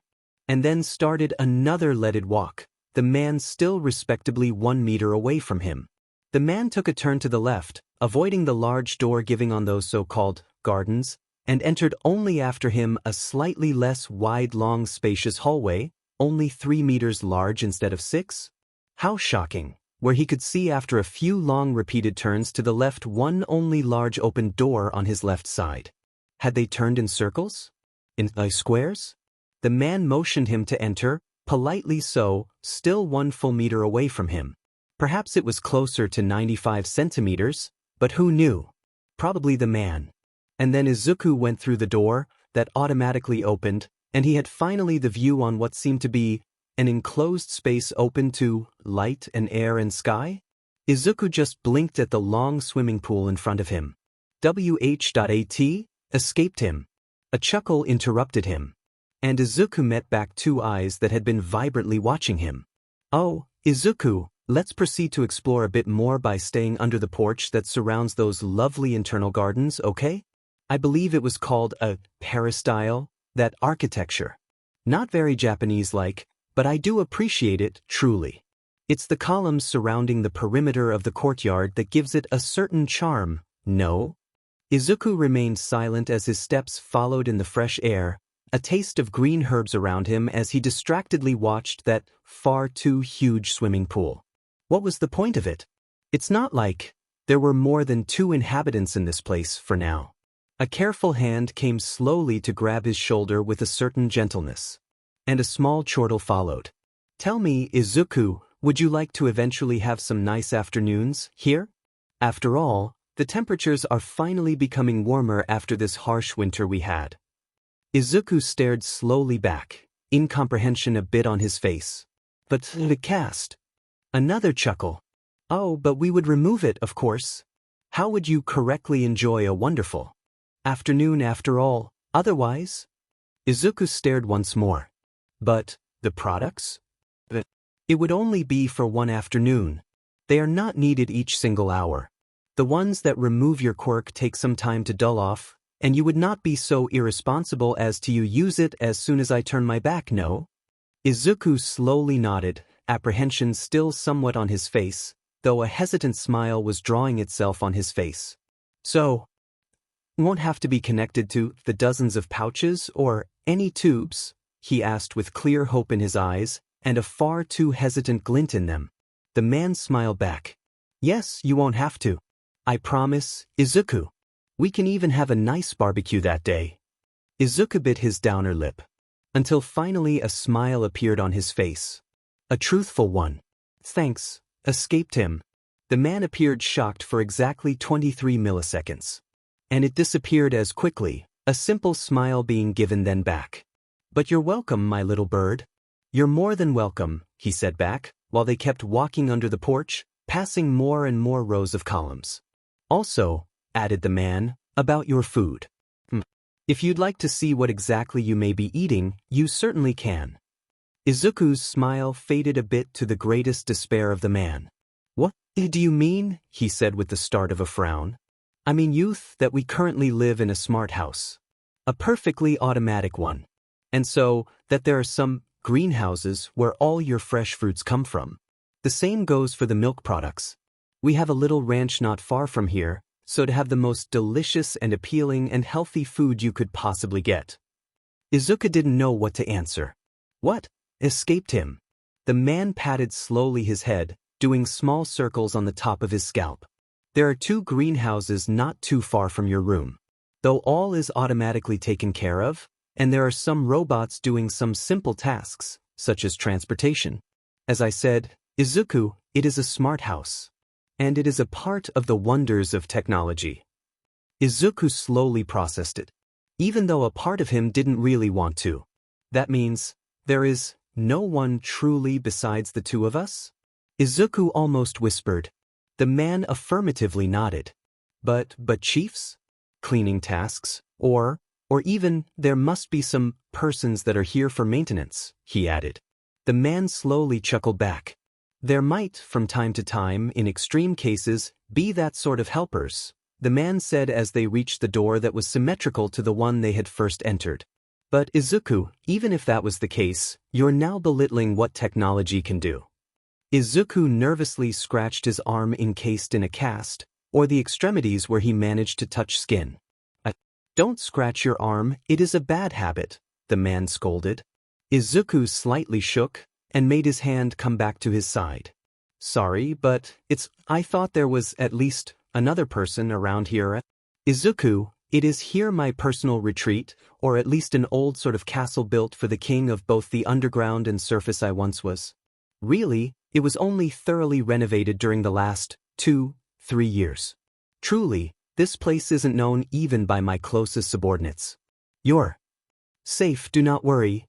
Izuku gulped slowly down, discreetly so, staring in oblivion. That meant he really would have to escape on his own. But who would want to leave this little paradise, right, Izuku? The man said. Izuku hesitantly looked up. I don't know. Perhaps because I'm held against my will. The man froze then, as he stopped just after having passed through the automatic door. Izuku, you know, I suppose? I apologize for the treatment you had during those 4 first months. I know it was rough and not entirely thought of in my part, and I guess you feel sorry now, all for one? You don't feel sorry for me. You feel sorry for yourself, Izuku said firmly with a foreign edge to his voice. The man looked in front of him, not meeting his eyes, and Izuku felt the tenseness of the room thoroughly appear once the automatic door closed. A cold instant passed. The man looked at him and in his eyes. And in an instant, a smile appeared on that man's face. A kind, gentle smile. Izuku, he began. Come on, I care for you. You're being silly. Do you know how scared I was when you did? The man grabbed the cast. When you did this? Izuku gritted his teeth from the pain. The man continued nonetheless, his fingers pressing it. Do you know how scared I was for you? How afraid I was to lose you? I care for you so much, so don't you dare imply that I selfishly think of myself. Am I not doing this? Am I not doing everything for you? For your best interest? Izuku kept inside the gargle he wanted to let out. He wanted to scream. He needed it. So desperately. Father got out, slowly, not even a growl. The man's eyes widened, and he was immediately released. Oh, Izuku. Epilogue. Whatever, Izuku interrupted, eyes closing as he rubbed his hurt arm, and slowly breathed out. The man remained silent after that. He then limply talked. We'll visit the greenhouses another day. Izuku looked back at the man, and slowly nodded. Another door opened with a whooshing noise as the man stepped through it, going back inside the walls of this facility. Should he say castle? It technically wasn't, more close to a personal retreat. How far from civilization were they? Izuku didn't know. He slowly breathed out and followed the man, who had stopped, waiting for him to follow through. Once he did, the man walked closer to his side, around 50 centimeters for now. Izuku gulped slowly down. It was okay. He just needed to chew every single interrogation going in his mind. Izuku, the man began. Izuku looked a bit in the emptiness of void before he answered. Yes, he then answered. The man stayed silent as they went through yet another door, leading to another 3 meters large corridor. The wood under his feet made a nice sound when he stepped on it. Everything seemed so cozy. The man interrupted his small attempt at escaping internally his situation by a simple sentence. You know I care, right? Izuku didn't answer as they kept going in the corridor. The man sighed. And as they met an intersection, the man then exclaimed, Oh, here, this is again off grounds. You have to grandly avoid going forwards, and you should instead only take the hallway on your right here. On the left, there is directly the greenhouse containing mostly exotic trees and other specialties. Perhaps you make you visit it later on. For now it is off-grid. You could mess with the programs of the robots, and we don't want that, as that would mean less delicious meals for us, right? The man seemed saddened by his lack of answer. Izuku, started the man. Izuku sighed. Yes. The man, then, to his grand surprise, sighed slowly, clear in the air. He took the hallway on their right, and made him follow through. We're now heading back to your room. You'll have some work and study time to do, but after that, you're free as the wind. Izuku stared a bit at the first door he came across and blinked. The man smiled at him, for no reason at all. I'm sure you'll do great. And the door you're staring at leads to one you're allowed to enter. There's a lot of stuff for you to discover in it, and I'm sure you'll have your fun. But remember, only once you've finished all your assignments, okay? Izuku slowly sighed again. Hey, sir. I'll diligently do my load of work like I always did. The man ruffled his hair, too close again. Izuku. You know you can call me Dad, right? Izuku stared back in the eyes of the man, eyebrows slightly twitching. Huh, you don't deserve it, he answered. The man blinked back at him, and then slowly started laughing, as their steps still echoed around them. Oh, Izuku, then I'll try my best to be able to honor that denomination, okay? Izuku saw his father's eyes squinting at him. Izuku could only shout any answer back. I'm sure. You'll try your best, haha, of course. The man smiled at him, both his hands squeezing lightly his shoulders, guiding him as they went through some light deviations that the hallway was making. And Izuku recognized the familiar door. The one he had found again after his small, night escapade. The man smiled then at him. The door opened after the man squeezed lightly the handle, and he patted Izuku's shoulders a bit more, a light smile appearing. Make me proud, okay, Izuku? I'm sure you will. You were always an exceptional child. And you still are. Right? Izuku entered his comfy room, with the too many pillows around him. He turned back towards the man. I am still what exactly? A child or exceptional? The man looked at him like he was giving a particularly acerbic trap of a question. Whichever you wish, my child. I trust you, you must know that. You just need some push in the right direction now. Izuku bit his lower lip, and noticed the slight bothered expression the man did as he bit it. Izuku slowly relaxed his muscles, and stopped biting his lip. Well, if you say so, Izuku answered, slowly pushing back the door close, done oh so slowly, to avoid any too reactive reaction from the man. The man slightly frowned. Take care, Izuku. I love you, but I must work now. I'll see you perhaps for dinner? The man hopefully asked. Izuku stared dubiously back. Perhaps, he answered. Perhaps, was all that he answered as he closed, finally, the door. Izuku's steps echoed in that 3-meter large hallway, a careful and quiet stance being taken, bewaring the awakening of the dragon between those halls.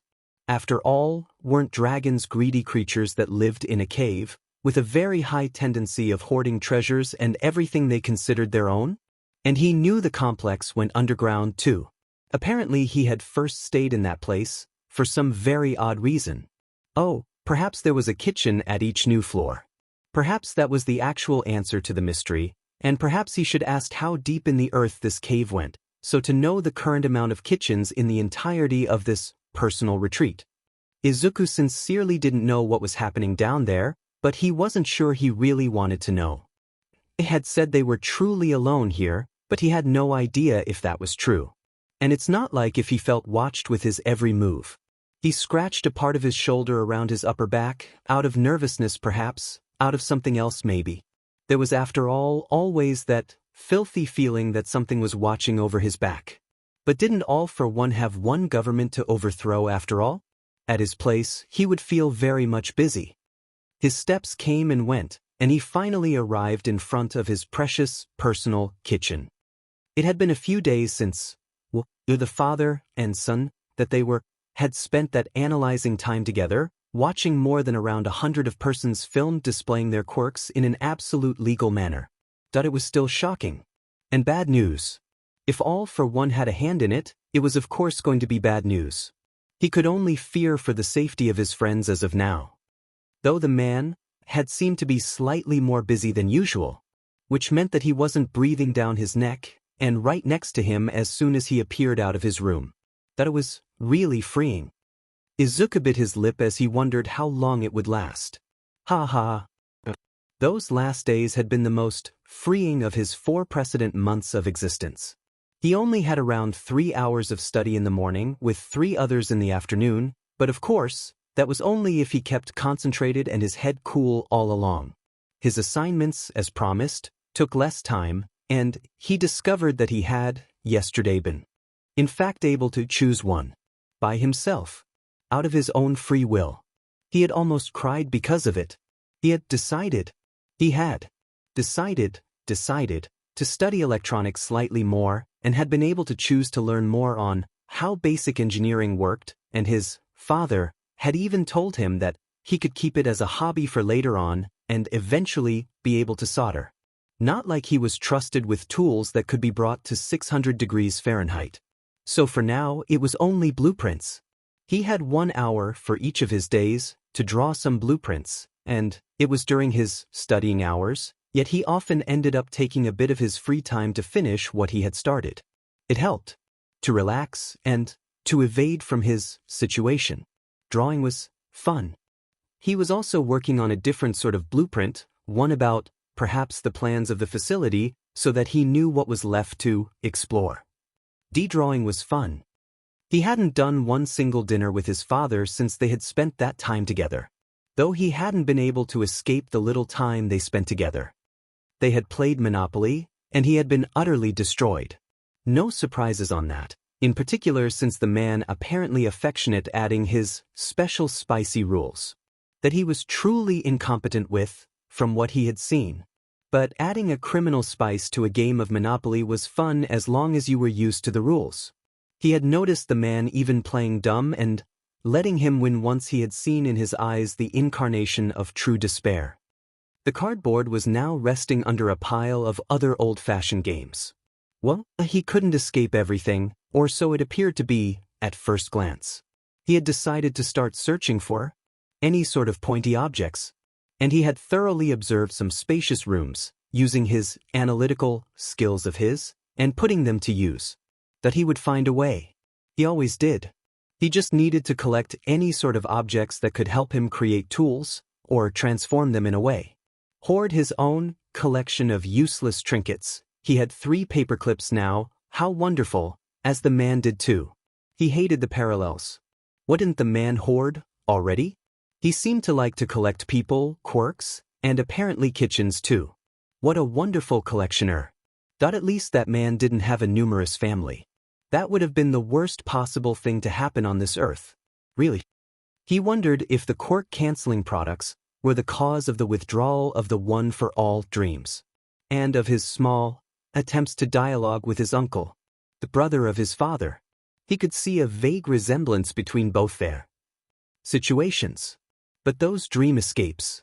The last one was from 5 months ago. It had gone silent after he had been captured. No, abducted by All for One. Did the man have a mind-reading quirk? That wouldn't be a surprise. He would prefer it wasn't the case. Izuku looked once bit more in front of the glass door that led to the kitchen, and that he had been standing in front of for a few long minutes.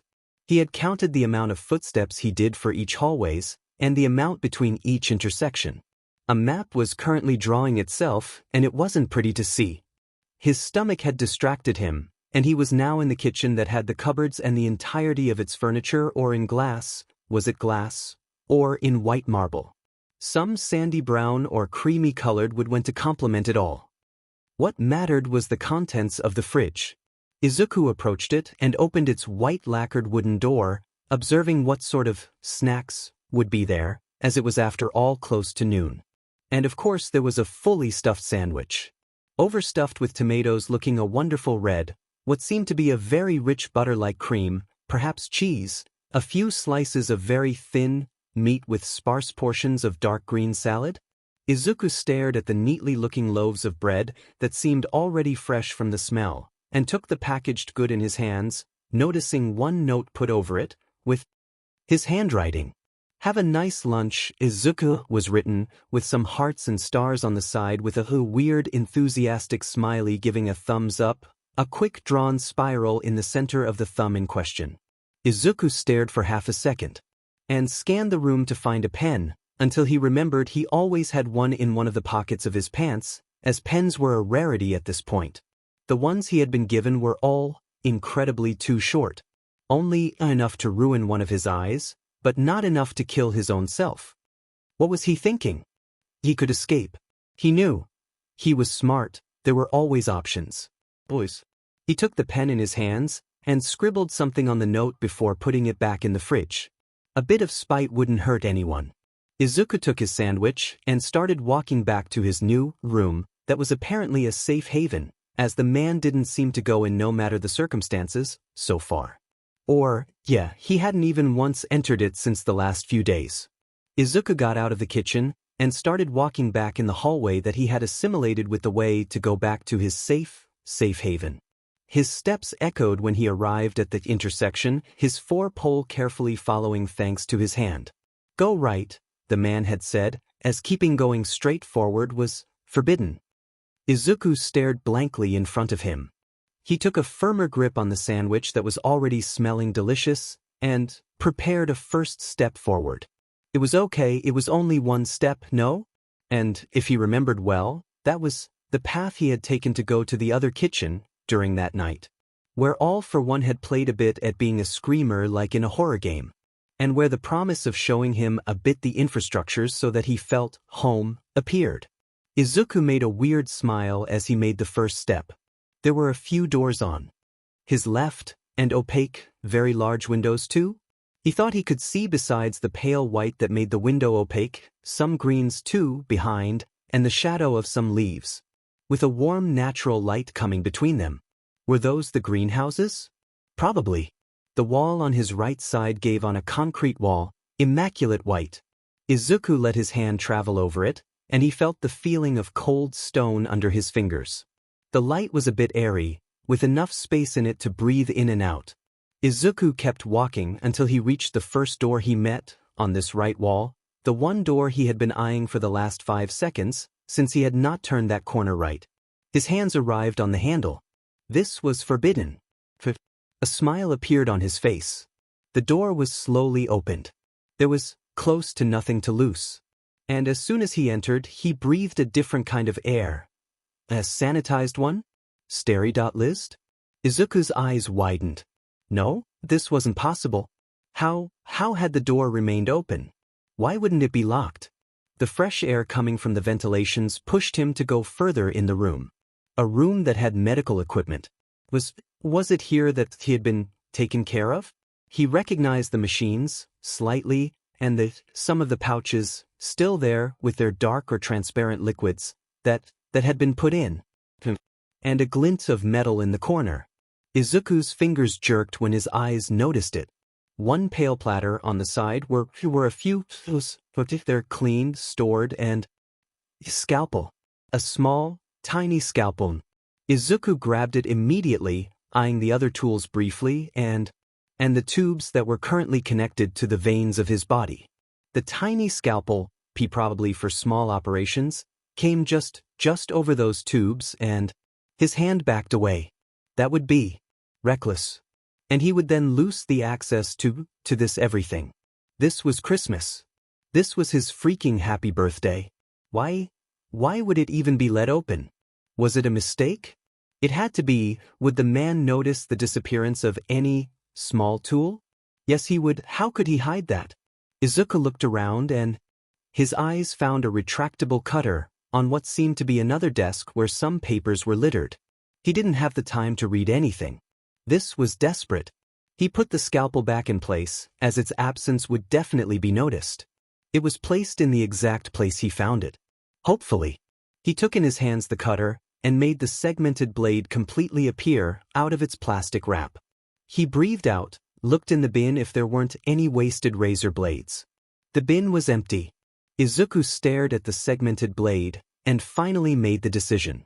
With one small noise and pressured force on the metallic blade, he broke one fragment of it in a clean manner and re-put back the cutter back in place where it had been put on in the first place. And Izuku found himself with a small 2 centimeters long razor blade. He breathed out slowly. This should be able to cut the tubes. Eventually. Right, he needed to get out, and quickly. Izuku pushed his 4-line along, not stumbling on it. It was okay. He had managed to get a useful tool safe in a pocket. He would be fine. He went again to the door and opened it, slowly. He stepped back to the intersection, not even 15 meters crossed there, and turned left, towards his room. As he walked back to the door of his room, he couldn't help the giddy smile to appear on his face. He could escape. He would use all his smarts to do so. It couldn't be any other way. This man wouldn't break him like he previously had. He had people that cared for him, outside. He had Yagi, his friends. Perhaps they were desperately seeking him. Perhaps not. But he would come back to them. He would come back to them, Izuku thought, as he went back to the safe haven that was his room. Izuku heard the knock first. It made him freeze in the first place. It was normal. It was the first time since he had been given a tour of the facility, and of course, the man would eventually want to come in his room. He breathed out, hearing the patient knock disappearing in the air. Izuku hid under a few other blueprints the plan he had made of the facility. He arranged it quickly, and then got up on his chair, moving with him the 4-pole that never left him. He needed not to make the man show impatience. He advanced towards the door, and opened it, slowly. The man, on the side, immediately appeared, with the beginning of a smile in the corner of his lips. "Oh, hello there, Izuku. Can I come in?" Izuku bit his lip a bit forcefully. "Alright, let me rearrange. I did all my homework and assignments, what could be wrong?" The man frowned back as Izuku scratched a part of his back, behind his left shoulder that was for some reason itching. "But nothing, of course. I just wanted to check on you, my boy." Izuku's eyes thinned. "Don't call me my boy. That's what Tashino." "Izuku, listen, I don't want to start a fight with you.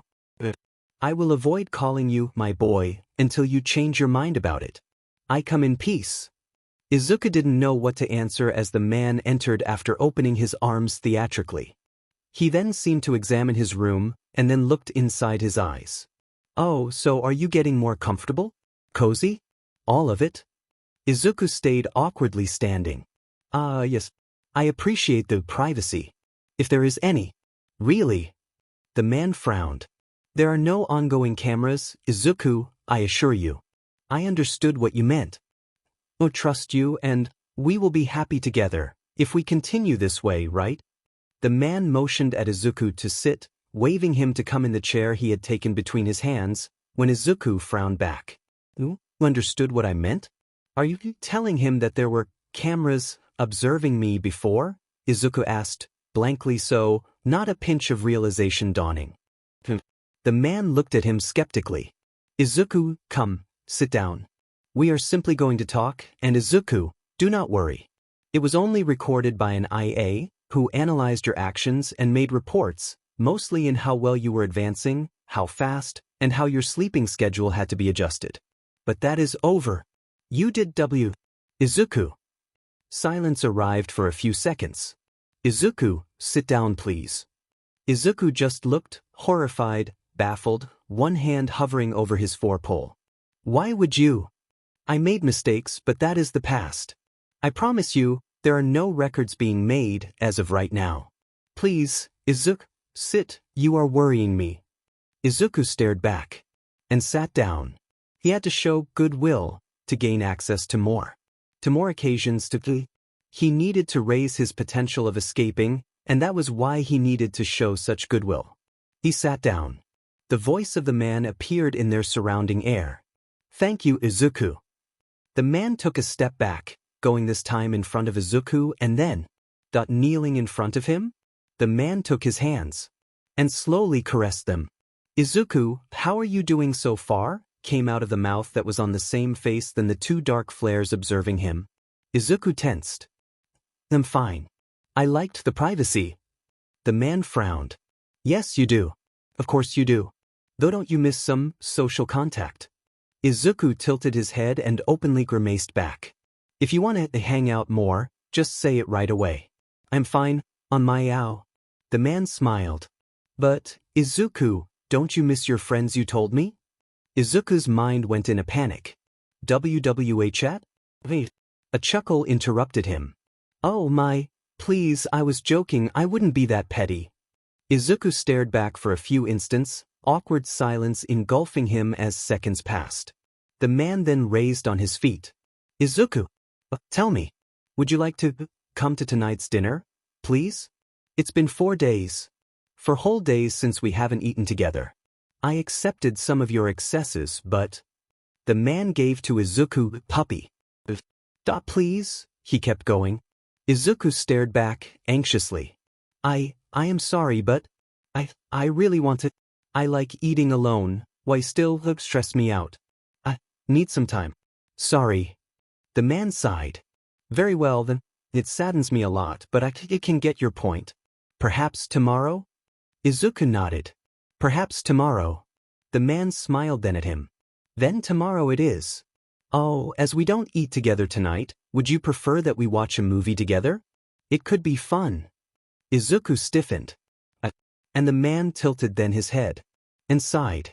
Very well, Izuku. I get it. You would rather spend time alone with your drawings than with your good old man. I believe you. Before Izuku could interrupt him, the man restarted talking immediately. Though I'm not here for that. Izuku froze. And the man smiled back. I actually believe that you haven't used your bathroom to shower once since you started living in this homey room. Izuku let go of a sight he wasn't aware of. And then his mind froze at what the man had just said. Izuku, it's simple. You haven't asked for any waterproof bandages to cover your ports, so it is logical. Escaped Izuku's mouth. The man stared at him with a smile. I passed not without objective, but to clean more precisely the access to your port, if you'd let me. Also taking a shower would be good, since, without any insult, I'm not saying that you're not smelling good, but you don't smell enchanting either. And it quite shocks me that you would rather turn into a bad-smelling, sweating meat suit than ask me for help. I need to make sure you correctly... Wait, are you going to remove the cast for that? The man started at him, and then burst out laughing. But well, of course, Izuku? What were you expecting? Then we use the cast indefinitely for 2 full years. It is a momentary necessity we have both to suffer for, Izuku. Izuku attempted to chortle back, but it sounded far too forced in his opinion as the man calmed his small burst-outs of giggles. Izuku then looked back distrustfully and posedly said, You're still going to put it back anyway, there's no need to pretend. The man's eyes widened. It's not going to be put back?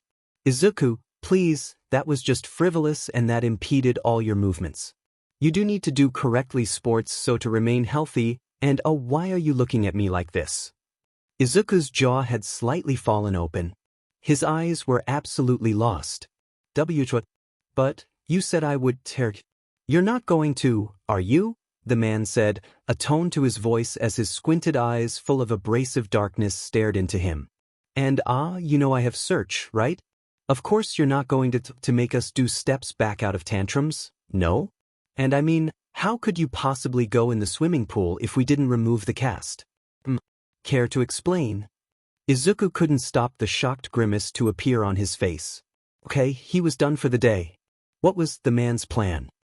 He didn't know what he was planning. It couldn't simply be about trust, right? No, it couldn't be. There had to be something else that explained how amiable the man suddenly appeared to be. So, Izuku, you are muttering, please. Refrain. And I didn't hear pleasing things, and it hurts me a bit, though it doesn't surprise me. Izuku stayed absolutely petrified on the chair. The man smiled back and opened his arms. Would you mind giving a big hug to this poor man who just got stabbed in the heart? Izuku stared. Just stared. "Oh, he said. The man gasped, as if he was a kid lost in a mix of a toy store and candy store, with a few quirks in between. Oh, Izuku, that makes me so Izuku took the man between his arms, the cast only slightly making the hug awkward. And he then squeezed. The man pretended to loose all the air he had in his lungs as if it had been enough strength to do so. Izuku stopped the hug. The man smiled at Izuku's now neutral face. And he then engulfed him back in a hug, rising him in the air, making Izuku sputter and curse a few words that the man frowned at. The words died in Izuku's mouth. The man then patted his shoulders as he was let down on the ground. And he smiled down at him. Izuku raised back on his feet, feeling slightly uncomfortable. The man smiled again at him. Izuku, would you please follow me? We are going to remove the cast properly, okay? The man opened theatrically the door, and then waited for him to take the first step before moving from a single inch. Izuku breathed out and walked forwards. The man beamed. Oh, Izuku, we're going back to the room you had your little rest after those follies of yours. That we won't speak of, okay? Perhaps later on, he started as he began walking. Izuku stuck at his side. Though, I believe it's your first time seeing the room in question with a clear mind, that is, so please don't be surprised by its simple aesthetic. Izuku looked into the void. No, whispered a voice in the back of his head. Izuku kept walking forwards. The man knew. He knew for the small 2-centimeter blade he had gotten his hands on. He knew. Izuku kept walking. Should he let repress any emotions from his face? What was the point, if he already knew? Had everything been done so that he guilt-tripped his own self? Were all those concessions made so that they could be immediately removed? The man suddenly chuckled in the middle of the intersection, and he then patted Izuku's curls. Izuku stared back, terrified. The man only really noticed his state of panic after 2 full seconds. Oh, Izuku, what's wrong? I was only thinking of a silly anecdote from work. The man seemed to notice his lack of relaxation after those words were lowly said at his ear. Perhaps his rising panic wasn't doing wonders. Oh, who knew? Izuku, I promise, it is nothing against you. Only a silly political clashing force who believes he is enough to confront what he believes is a step for his successful career as Prime Minister. He has 1 son and 2 daughters, and I thought it would be fun for you to meet his kids before his demise. Perhaps even, you could humor him? It could be fun. Really, Izuku. He is not aware of my second hobby, nor any of my plans, and has seriously considered himself to be strong and powerful enough to oppose me in a legal way, me and everything I stand for, just to announce it fiercely and officially. Izuku's mouth remained open in a, I forgot what I was going to say, motion. And Izuku closed his mouth. Izuku? The man questioned, before leading him back towards that forbidden path where the greenhouses were on his left, and the man didn't know? He didn't know? The man opened the door. Izuku, you see, Izuku, you see, I only open this room when I consider that you will need it, otherwise it is formally closed. So what do we hope for the future, little bean? Izuku gulped down, a nervous edge on his tongue. That it stays closed? The man nodded. Now shoo, we are going to remove this handicapping device forced upon you, okay? Izuku nodded, slowly, and entered the room, avoiding to meet eye to eye with that desk and the cutter blade in question. The man hummed, and closed the door, slowly so. The light was white, yet a bit airy. Izuku breathed out. The man invited him to seat on a stool, and to put down his arm on a designated surface. Izuku did so, and the man took a large pair of powerful scissors. For one, wasn't there a white wall in the middle of the room before? I hadn't noticed the first time. Izuku's voice died. The man smiled. It's simple, he said as the first snip on the cast was done. It is removed when not needed. This room you see is special. Very much so. It is made to be regularly purified of any bacterias, and is actually a 3-compartment room. One where a part of the machines are, with the bed, and the other where most tools are. A sort of observation room. Today the separation was removed so that everything is sterilized as it won't be used, for a little time no. Izuku stared in front of him. He began, a second snip interrupting him mid-sentence, Of course. The man made a small smile at him, and took between his thumb and his index, his cheek, that he began a bit pinching then. Izuku, thank you, thoroughly. I am proud of you. Izuku felt the fingers of his free hand lightly shake. He breathed out, discreetly, only hearing a third snip back. The cast had only begun to be cut out. Izuku stared back in the eyes of the man. One who was wondering. The man's eyes came back to him. Yes, little boy? Izuku forced his hands to remain calm. About seeing my friends, and then perhaps going outside. How? Izuku. Of course you are going eventually outside. I am just waiting for you to mature a bit more at this point. I think we can give it less than a few weeks, really. I'm optimistic. Everything will go well and, well, I would like you to assist me in what I do, and so perhaps come, as you're asking, perhaps in meetings? The situation is secured. At this point, it is only a matter of months at best. All is coming to fruition. Izuku flinched at another snip. What is it supposed to mean? He asked, eyes fixed on the eyebrows of the man to avoid maintaining the constant eye contact. Oh, it just means that I'd like you to acquire a few more rhetorical skills. Perhaps mostly about the presence you give off, and how to correctly talk, for speeches and all that comes with it. It could be fun too, don't you think? Izuku remained calm, and finally decided to ask one decisive question. About that event? Free quirk use, what is happening? The man smiled back. Oh, change is happening, little boy. Change is happening. Izuku heard several short snips, his arm almost freed. From the dreadful cast. Though Izuku, you enjoy your new treatment so far, no? Izuku stared at what was left of the cast. He didn't want to answer. It's better, he simply said. The man hummed, snipping again. Time passed. And then the man paused and seemed to muse. Izuku, to answer your question about change. Izuku looked up. Some hidden defiance under his skin, and some true fear plastered over it. The man talked. I meant to say that from chaos, the man started, the scissors largely opened. That is born order, the man declared, a final snip echoing as the cadaver of the cast fell on the ground, surrounded by very few specks of white dust. And a large smile was all that answered him. The way back to his room was way too slow. His breath felt shaky at best, and he wanted to PSS himself very much, now. He didn't know, he kept repeating himself. He couldn't. It wasn't possible. As he looked back, the man simply smiled back and waved his hand. Izuku turned his head away, knowing he didn't know. It was obvious that he seemed to know, but that was why he didn't. Because there was no way this would be happening. He reached his door faster than he could have imagined doing it. He stopped in front of it, hand on his 4 tubes, feeling his arm more liberated than ever, and the full taste of dread was everywhere.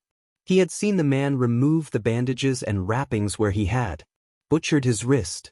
He didn't know how long it had been, but a quirk had probably been used on him so that he healed faster. There was only a light trace anymore. Slightly pink, and when he had touched it the texture had been soft, like scars were, and hadn't he reached the bone? Had that been a lie? The man had smiled then at him and his astute muttering, telling him that thanks to the efforts of many subordinates, the scar wouldn't stay, and it would soon be like it never had happened. He had hidden his 2-centimeter piece of cutter blade far too well. He wouldn't find it. It was okay. He would manage. A hand came on his shoulder. Are you okay, Izuku? You seem unwell. Are you feeling sick? Perhaps there was a smell that unfazed you back in there? I'm surprised you didn't take the occasion to ask me what was in those liquids that are, as you like to put it, connected to you. A long silence. My point is, might you be feeling ill? Izuku stared at the handle and opened the white pale door. It was okay. No, it feels just a bit strange, it's weird, and you're acting a bit strange too. I guess it makes me. How so, strange? The man interrupted, an honest frown on his face. What might you mean by strange? I am not being overbearing, I hope. Oh, you're not thinking this is a trap of sorts. Izuku entered his room. His previous haven. Were there cameras? He didn't know. Dad, are there any cameras? The man stared at him, seeing him squeeze without being aware of it the handle of his 4-pole far too much, his knuckles and his hand whitening. It had been carefully cleaned after the cast had been removed. His nerves were not on fire. His nerves were currently a bundle of atoms thrown away and far into the heart of the sun, back and forth, in a far too excited state that he was loosing his marbles. A warm embrace was all he saw, and his body froze, terrified. The man had to know that he knew he was terrified. Why wouldn't he know? It didn't make any sense what was going on. Izuku, my little boy, my baby boy, hush, it's okay, I promise. There are no recordings being done, it's your privacy, your safe little room, it's okay. Izuku's nerves perhaps calmed down a bit. Perhaps closer to the temperature of the external layer of the sun. Around 55-27 degrees Celsius, if he remembered well. Of course he did. Haha, he answered. Of course, I'm sorry, he said as he removed himself the best he could from the hug. He managed it. The man stared at him, dumbfounded. Izuku didn't look back as he pushed into his room, eyes fixed in front of him. The man followed through, something in his hand. Izuku, the man exclaimed. Izuku looked back, hand frozen on the four-pole, his pupils thin. The man smiled, brandishing some two thick pieces of paper in his hands. Don't you need the waterproof bandage before showering? Izuku froze. Yes. I can put it on. Let me help you, Izuku. It's the least I can do, no? Izuku closed his eyes and grimaced after having averted his gaze towards anywhere that wasn't the man. Thank you, Izuku. I appreciate your cooperation. I'll remove the needles while I'm at it. It is very important to seal away the external parts to avoid any unwanted accidents. Such as infection, as that would be terrible, no? Izuku froze for a single instant then, moving back immediately after the thought came to his mind. This was the occasion to test how much time it would take for the substances to fade away. Izuku calmed the more he could his own mind, aware that he couldn't let any of his excitation appear on his face. He faced back the man then. Well, let's not lose any more time, right, all for one? The man made a weird grimace. Yes, the man began, extending his arms and motioning him to seat, a direction Izuku immediately followed. Izuku, if you'd let me, he announced, offering his hand in a generous movement. Izuku watched as the man approached the parts of his skins that the man softly pushed a cloth on, and then, he started removing the needles. A few drops of liquid opaque substance fell on the ground. Some caps were put on, and then he felt a bandage carefully wrapped around his arm, the man humming cheerfully as he continued his work. Izuku, tell me, is something itching you? Izuku froze again. He started, his mind going first to what he had, and then realizing the man wasn't talking about that. No, of course, it doesn't hurt. Feeling normal. There's nothing to worry about. The man smiled at him. Good, he said, patting his head as he finished the wrappings. If it itches or irritates your skin, or numbs it in any way, it means the incisions might be infected. It is important you tell me that, so to avoid you falling under the influence of any kind of illness. A few more pats were done before the man tilted his head and opened his mouth once more. Izuku, tell me, do you want some help for the bathroom? We don't want to strain too much your arm, and always remember not to hold something heavier than 7 kilograms when there are ports connected to you. You won't hold anything heavier than 7 kilograms, will you? Izuku smiled back. It didn't reach his ears. No, I promise, and I'll remember it. The man smiled back affectionately as he approached again, and hugged him, making him drown again between two arms, his head maintained in the shirt of the man. The man hummed, cheerfully again, and released him, watching him stumble back. Well, go ahead, you need to take a shower, little one. Izuku stared back. The man stared. Izuku watched his arms and hands. He was free. No tubes restraining his movement, just ports in him, some parts of it seeable, the wrappings not hiding the bumps they made. Just substances in his body that rendered him unable to activate his quirk and defend himself or end his life, or that did other things too. He was just losing the supremacy he had over his life. He was losing so much, it was unbearable, and yet, he didn't know. Izuku felt the strain on his mouth appear, and he tore apart the sob that had been about to escape him. He turned towards the bathroom and escaped in it. Just before closing the door separating him from the man, he looked at the digital clock on his side. 18 hours 34 minutes and 12 seconds. Izuku closed the door. Would need to gain every bit of it. Each second counted. He wouldn't try a first attempt to use one for all, as the villain known as All for One was probably using search right now. They were meters away. He would wait the maximum amount of time before using it as a try. It would probably make a lot of noise. And he would probably be punished for his use of the quirk. Yet he had to do this. It was a needed part of the plan to escape. He needed that data. Izuku slowly removed his shirt and put it close to the sink, neatly and slowly presented on it as he watched the numerous hair and other washing products. He took one in hand, reading only one etiquette, where only one thing had been printed on. Hair product, shampoo, maple seed and hibiscus extract. Izuku stared at it, opened it, and smelled a light smell of orange? Haha, of course there was no description of all the components inside the product. Why would it even be noted if already his opinion? Izuku selected a random amount of them and turned on the water, testing it before realizing. Oh, he could pretend to take a bath in this large bathtub. It was definitely large enough to take a little time to bring the water to the full edge of it. It had been 5 minutes and something, the bathtub half full, when he heard the knock on the door. Izuku? I'm taking a bath, sorry, he exclaimed back. A silence could be heard.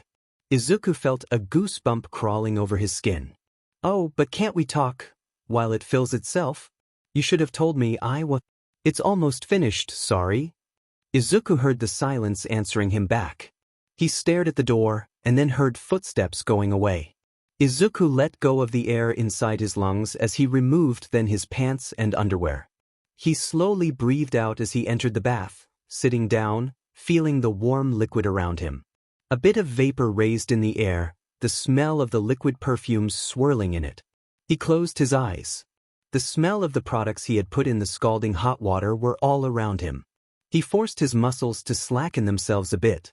The water felt good around his muscles, and maybe he was just too mentally exhausted at this point. Perhaps relaxing would be the best. Perhaps relaxing. Izuku, started a voice. A knock echoed on the door. Izuku's eyes opened wide. Had he dozed off? Are you okay? It has been a while, don't you think? The water was lukewarm now instead of scalding hot. He most likely had fallen asleep in it. Relaxed, sorry, I'll just wash my hair and get out, the water isn't probably clean enough anymore. He eyed his arm, the one where the shadow of his attempt was. Had it been rational back then? This action had brought nothing but a better situation. And would bring more opportunities for sure. The only disadvantage was that now the man was attentive to every of his actions, facial expressions and postures. But hadn't that been always the case? Apparently, thanks to that, his privacy was respected. But how long would that last now? The true change was of how much free time he had. And of how much time he passed with the man too. A good thing? Izuku chuckled. That he could feel that his skin was a bit weak after staying so long in the water, but if logically speaking, he had the 2-centimeter blade. Izuku removed his fingers from the pale skin left in the place where the knife had slashed. It wouldn't do any good to think of that. He opened the shampoo bottle and put a small portion over his hair. Bubbles appeared soon enough, and he removed it with some new clean water after having gotten up and pushing on the button for some more clear transparent liquid to splash peacefully over him. He chose scalding cold this time. And oh, didn't that wake him up? His eyes opened wide again, and they fluttered a bit before he managed to suppress the shudder going through him because of that new wave of cold icy water. The water slowly then spiraled out of the bathtub, and Izuku numbly watched it disappear. A knock appeared on the door, yet again. Can I enter? I'd like to see if... I'm putting a towel on, he said with the more anger he thought the man would accept. Silence answered back and then not. Okay, apologies, I'll give you... What, 5 minutes? He shot back. Izuku activated one for all. He wouldn't win any more time, and he knew that, deep inside. He felt the energy flow raw, uneasy and slow, course through him. Izuku's eyes thinned. One for all that it was almost rusted, one for all. Answered his call. It was to the lowest setting possible, barely 1%. His excitation roared through his ears, like a too-old motor, ready to battle. So much that he felt his foot slip, first things first. 0.5 seconds, the man settled for. The smacking sound echoed in the bathroom too well to his taste. He had fallen on his back, and it hurt, but he paid it no mind. He got up back, hearing the handle of the door grabbed in a panic. Izuku looked at his wrist. It was tempting. He stared at it. Perhaps he could snap his neck?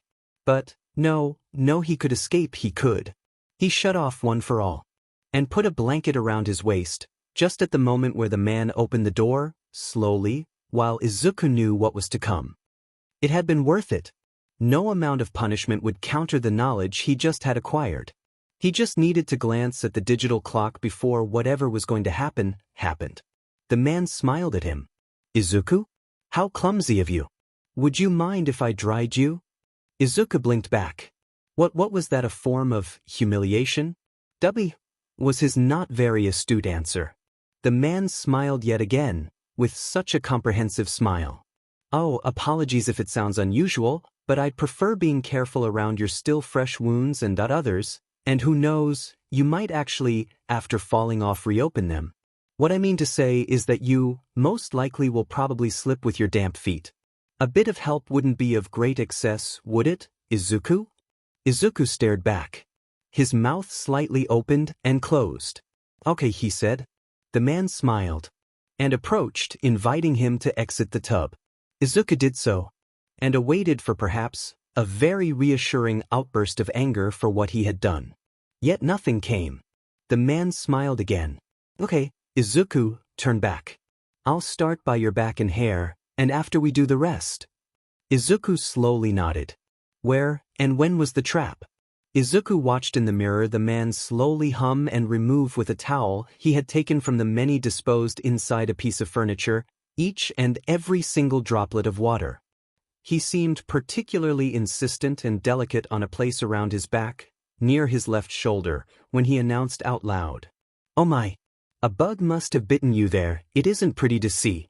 It's all swollen. Perhaps it should be treated seriously if it gets worse.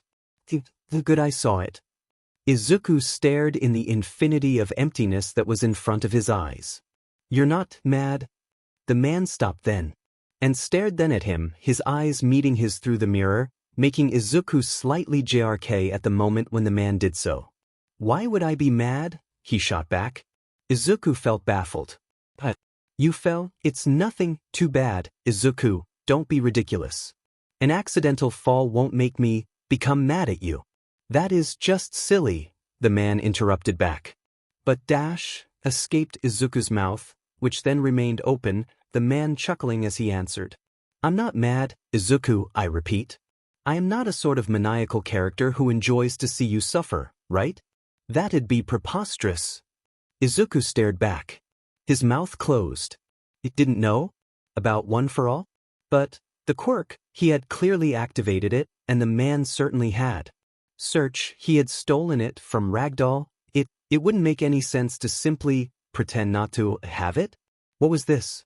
Izuku chortled back. Why, yeah, of course, sorry.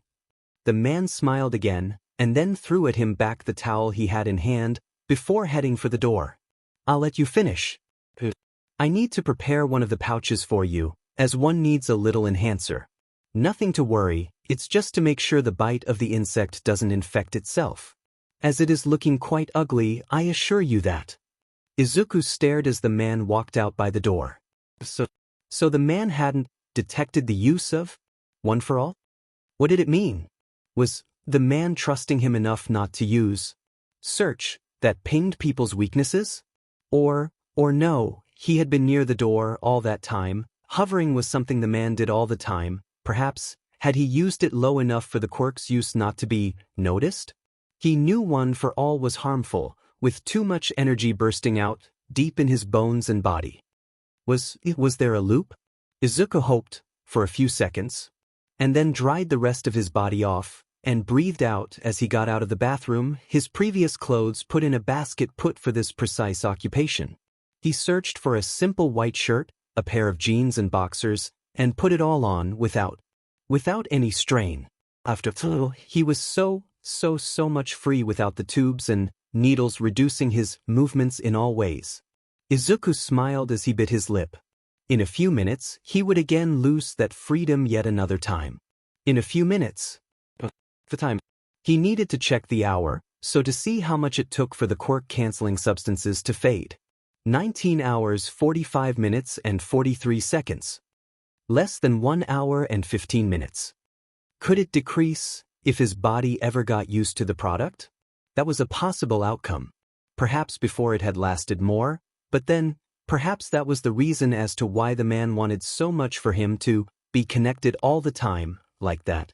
Until he got the trust back. 1 hour. He would need to remove the substances for 1 hour before he finally managed again to use one for all, and if he wanted to use it at its maximum, he needed to work out more. Far more. To build up back muscles that were in grand need of it. Perhaps, then he would stand a chance. Perhaps, he could escape. Truly so. The man trusted him for now. Or at least forced him in a state where he felt forced to give back some sort of recognition for the kindness given. That left him with the only last problem of how to escape search, the quirk that gave the location of one known person to its holder. The door of his room opened back at that, the man having one pouch of transparent colored substance in hand. The man smiled. Ah, Izuku. You're all ready. What a big boy you are.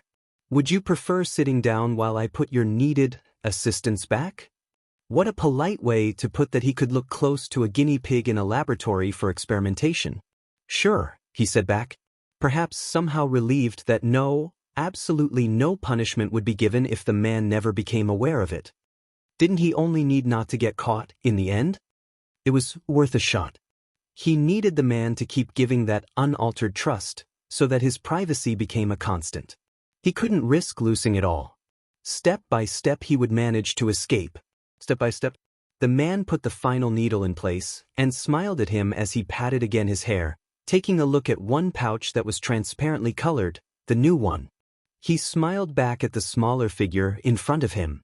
Izuku, would you like to still spend one dinner with me, please? I promise. Okay, Izuku answered. The man's eyes widened comically. Really? He started. Oh, Izuku, that makes me so. No dramatics. Please. And just let me have my space. Don't build up one-sided conversations so to avoid the silence that can happen. It just makes it a lot more awkward. The man looked thoroughly at him and smiled. Of course, my bohemian young man. That's what you want, then I can do some effort. Thank you, all for one, Izuku amiably answered. Izuku stepped back, eyeing his four-pole. I hope you remember that effort, Izuku faintly whispered. The man's head tilted, and another smile appeared, the one of a shark in the middle of a pool of blood. Of course, my boy, he answered back.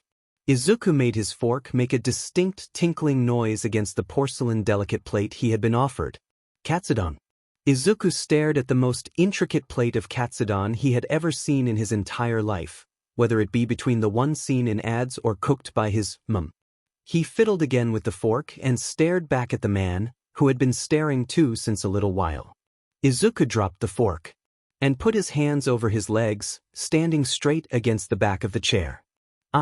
He began, seeing suddenly interest spark in the man's eyes.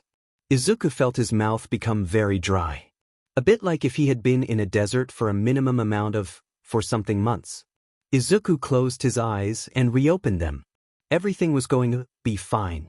I'd like to ask if it'd be possible, perhaps, to remove the needles while I'm with you? I mean, I don't see how that would be a problem. Since what you want is for me to avoid doing forbidden actions while you're not in my vicinity. The man smiled and then chuckled back. Izuku, I see what you're doing. But though, it's okay to give some thought to it. I am proud you took the initiative, though.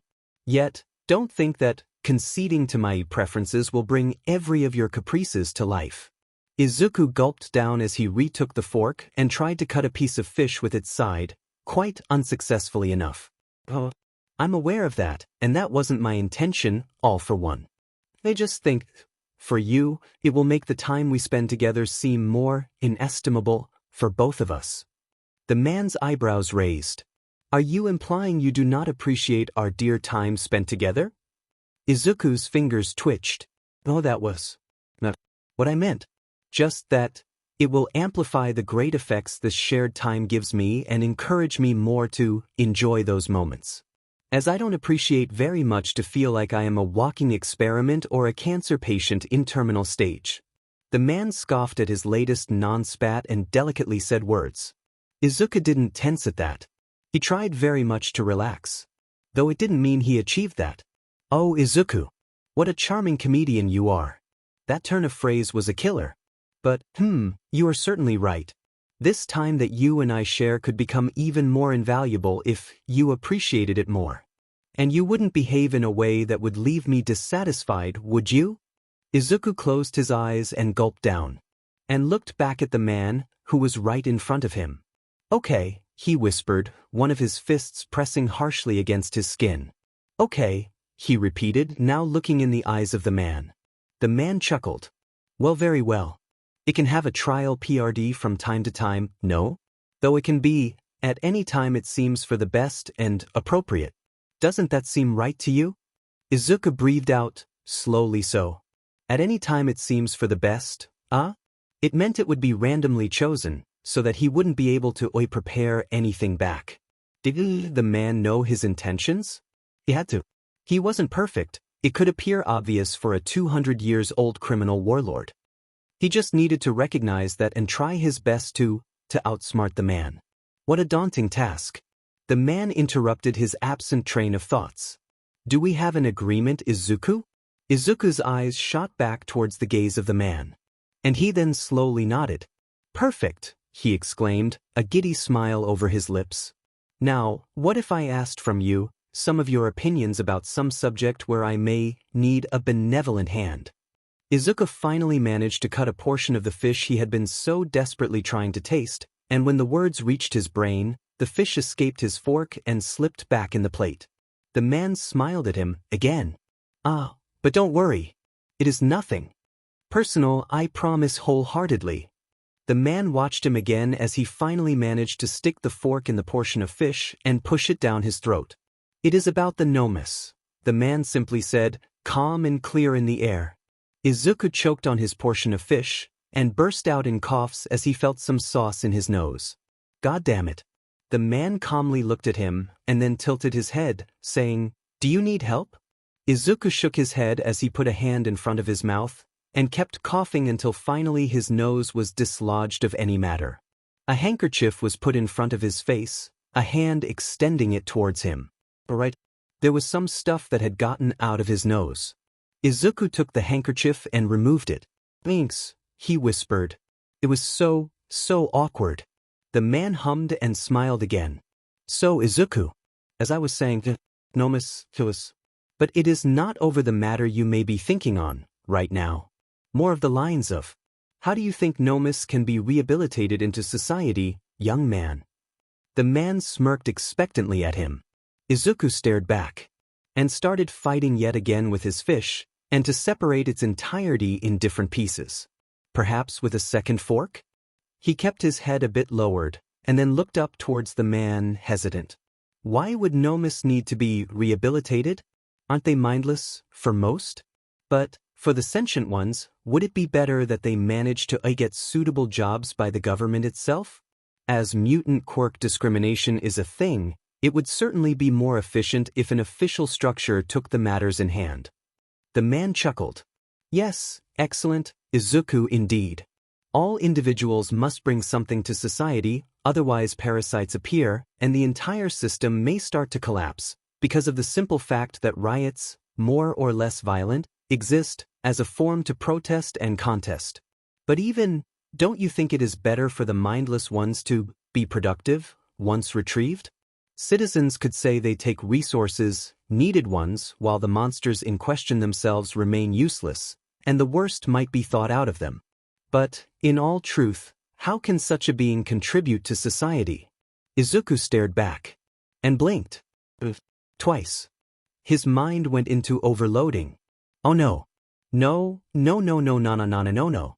Izuku jumped from his chair. You're telling me, you're going to make them work for the government? But why dash how? It's only possible if they do simple tasks as they simply obey orders, when the correct person asks. But you're just telling me they're going to get use as a brute force? The man smiled and helped finish the sentence. Soldiers? Good little obedient soldiers. Izuku greeted his teeth as his hands strained. I am proud of you, you bright mind, said the man with a large smile, still sitting, with his hands jointed. It is indeed what is soon going to happen, as really, they're not soldiers, Izuku. Only small helpers for the heroes that have too much, oh far too much work at this point. I am only answering two outcries. One from those heroes that are overburdened with all the current state of the country, and a second one from citizens who only wish one thing, to be safe. Safe and sound. Izuku was still on feet, the pupils of his eyes ever so thin. The heroes, how can they accept that? It's obviously a trap. The man smiled and motioned with his hands politely, so to invite him to sit down. Izuku felt his knees become weak under the pressure of the gaze. He put his hands over the table. Izuku, let's say everyone can be so lost in the current of action, no?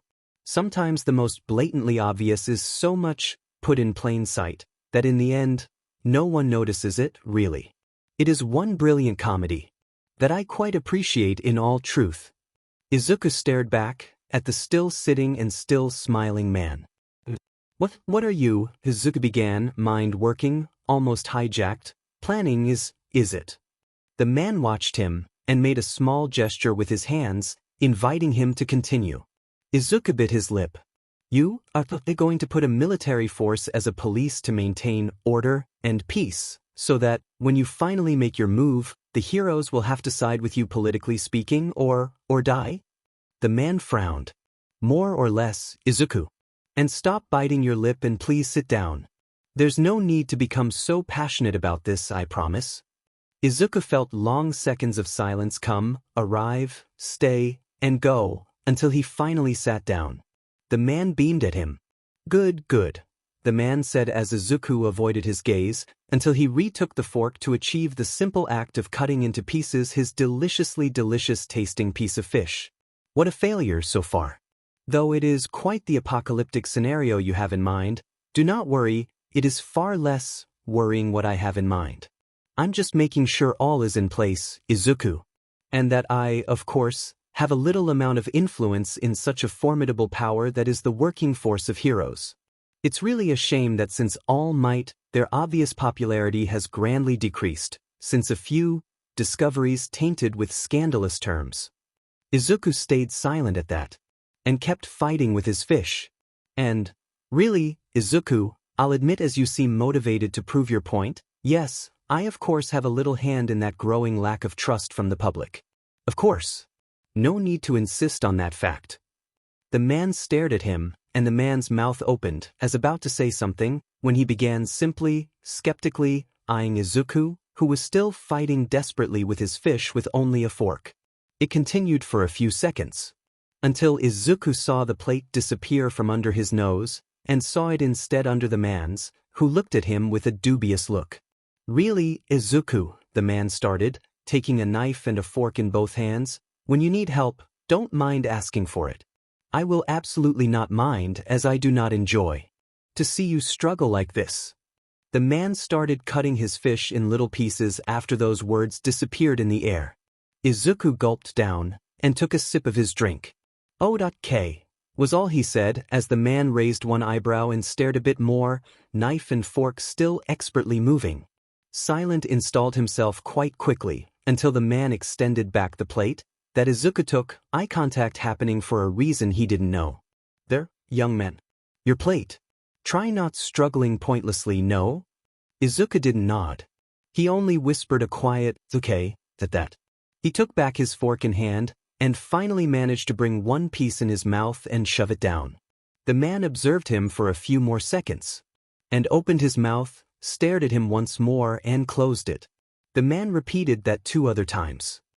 Oh, wasn't this awkward? Was the man remembering his previous plead not to build up one-sided conversation so that the silence didn't build up? Izuku saw the man struggle once again, and realized that it was quite a bit funny to see, in fact. Until the man finally talked. Izuku, he began. Izuku sighed, gulping down yet another explosively tasty piece of fish. Yes, he answered. The man joined together his hands and cleared his throat. I would like to introduce you to a fellow helper of mine. Izuku's eyebrow quirked. Someone? Want me to meet someone new? The man smiled at him and shook his head. No, not exactly someone. It would be better if you understood by yourself. Izuku stared incredulously. And then the man opened once again his mouth, a thin curl to the corner of his lips appearing. Green Hal? The man said in a kind expecting tone. A digital voice appeared in the air of the room. Yes, master? Izuku stared back. Define yourself, the man said, toying then with the contents of his plate. The same digital voice appeared again in the room. I am Green Hal, an artificial intelligence in charge of various tasks in this sanctuary. I did not have the rights to communicate with you, young master, before this date. However, this permission has recently been given. I hope we get along well. Izuku stared. At? The voice answered back immediately. I am Green Hal, an artificial intelligence in charge of various tasks in this sanctuary. I did not have the rights to... Yes, Green Hal, of course.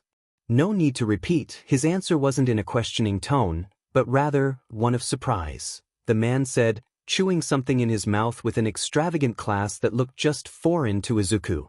Apologies, master, my self-learning chatbox isn't yet. The man rolled his eyes. Yes, of course. No need to apologize as always. Exchange words with Izuku, I already know you after all, while he does not. That would have been the logic to follow, Green Hal. Silence ensued for a few seconds. Izuku would have almost felt sorry for this artificial intelligence if he hadn't been subjected so often to those kind of words from the man. Actually, he felt very sorry for the AI. Hereby, apologize again, master. Young master, it is nice to meet you. I hope we get goodly acquainted. Izuku looked back a bit skeptically. It was nice to meet you, Green, he finally settled for.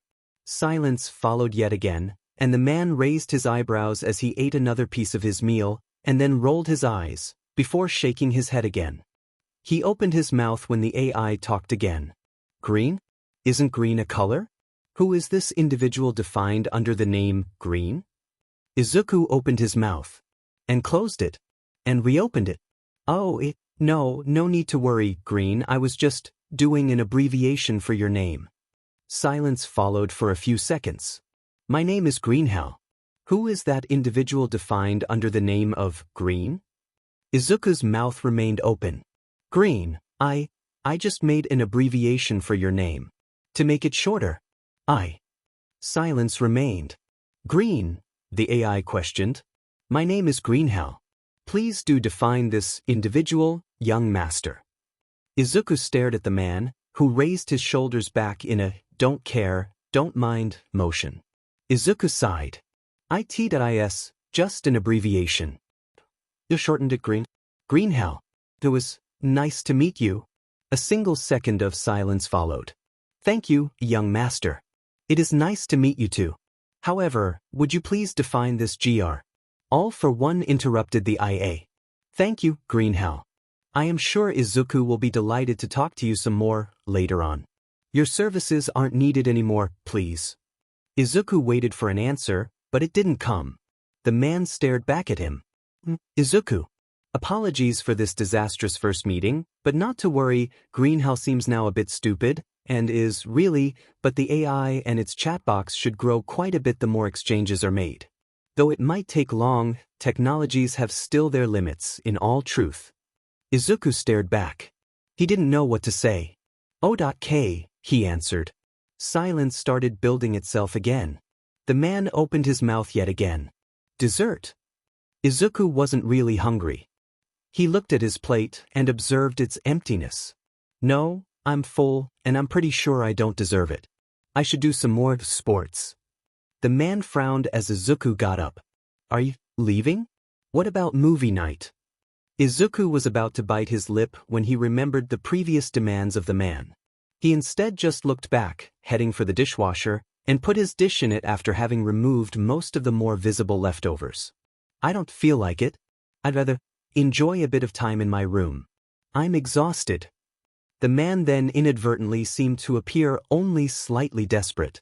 But, Izuku, why not watch some classics? Even, you could pick the film you want to watch? Doesn't that sound nice? Izuku shook his head. Sorry. For another time, probably, he said as he started heading for the door. The man watched him leave. But, Izuku? I emptied my schedule for tonight, just so we could. Izuku smiled back. The door. Sorry, I'm just tired. He let go. The man stared some more at him, mouth still open. And then he finally talked. You can head to sleep, take care. Izuku watched the man a bit more before nodding, mouthing, thanks, and finally leaving. The man didn't act or tried to retain him, probably feeling right now incredibly sorry for himself as internal cursing intensified in that one cryptid's mind. It was kind of freeing to act like that. Izuku jumped, feeling air swirling around him as his feet were in nothing but emptiness. There was a brief instant where he felt the sun on his skin and the air whipping his cheeks, and then he fell in transparent cold liquid, bubbles of air around him, swirling crazily. It left a taste of light salt in his mouth, and he opened his eyes, underwater, and made a few swimming movements before getting back to the surface. He gasped as he reached air, and pushed his straightened hands out in front of him, then brought them back in a large circular motion, before going to anywhere that would let him have a grip on a firmer ground, out of water. He heard a pleasant chuckle coming from not far. Izuku, careful. I'm working and reading this newspaper, you could throw some water in my way if you're not careful. Izuku grunted back something. His biological father was sitting on a bench, too close to the swimming pool, and apparently very convinced that it was necessary. Izuku, dripping water everywhere on his body, got out of the swimming pool, feeling his muscles slightly strain as he did so. The man seemed to look at him for a few seconds with a small smile, and then came back to his newspaper and to his tablet, where he was probably taking notes. He had been able to notice the photography of the entrance of UA, but nothing much besides that. The man had seemed too careful in that perspective. Izuku took a few steps away from the clear cyan water, and started running towards it, a mischievous smirk on his face, as he saw the man close to where he was just going to jump. A second before he reached his destination, he saw the man briefly look up, probably from the quick ruffling noise he was making thanks to the soft fresh grass under his feet. He didn't see his face. Bah, he would just get scolded. Izuku jumped, arms closed to his knees, making a bomb with his crouching body. He felt more the impact on the water than heard the non-manly shriek the man did. And then he was underwater, with peace and quiet around him, still crouching. Then the air in his lungs, thanks to Archimedes' principle, made him float back to the surface and face the inevitable. As soon as he reached that precious fresh air, he heard the indignant response to his actions. Izuku? What? Why would you do this? Izuku turned back towards the man and sticked out his tongue, making the man scoff.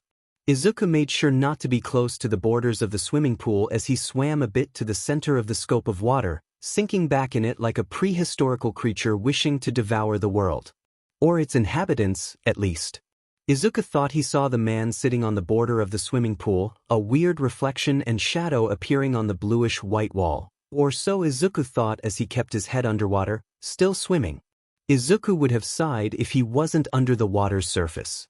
Well, he should get it over now, rather than later. Still submerged, Izuku made quick movements to get closer to where the man had to be sitting. In 2-3 movements, he reached that border of the swimming pool and finally got out. He took a large amount of air in his lungs, as it had been quite a lot missing just before. The man was sitting there, a hand under his chin, and smiling as his eyes were fixed on him. Izuku looked up and made his face go a bit more underwater as his hands stayed gripping dark tiles on the surface.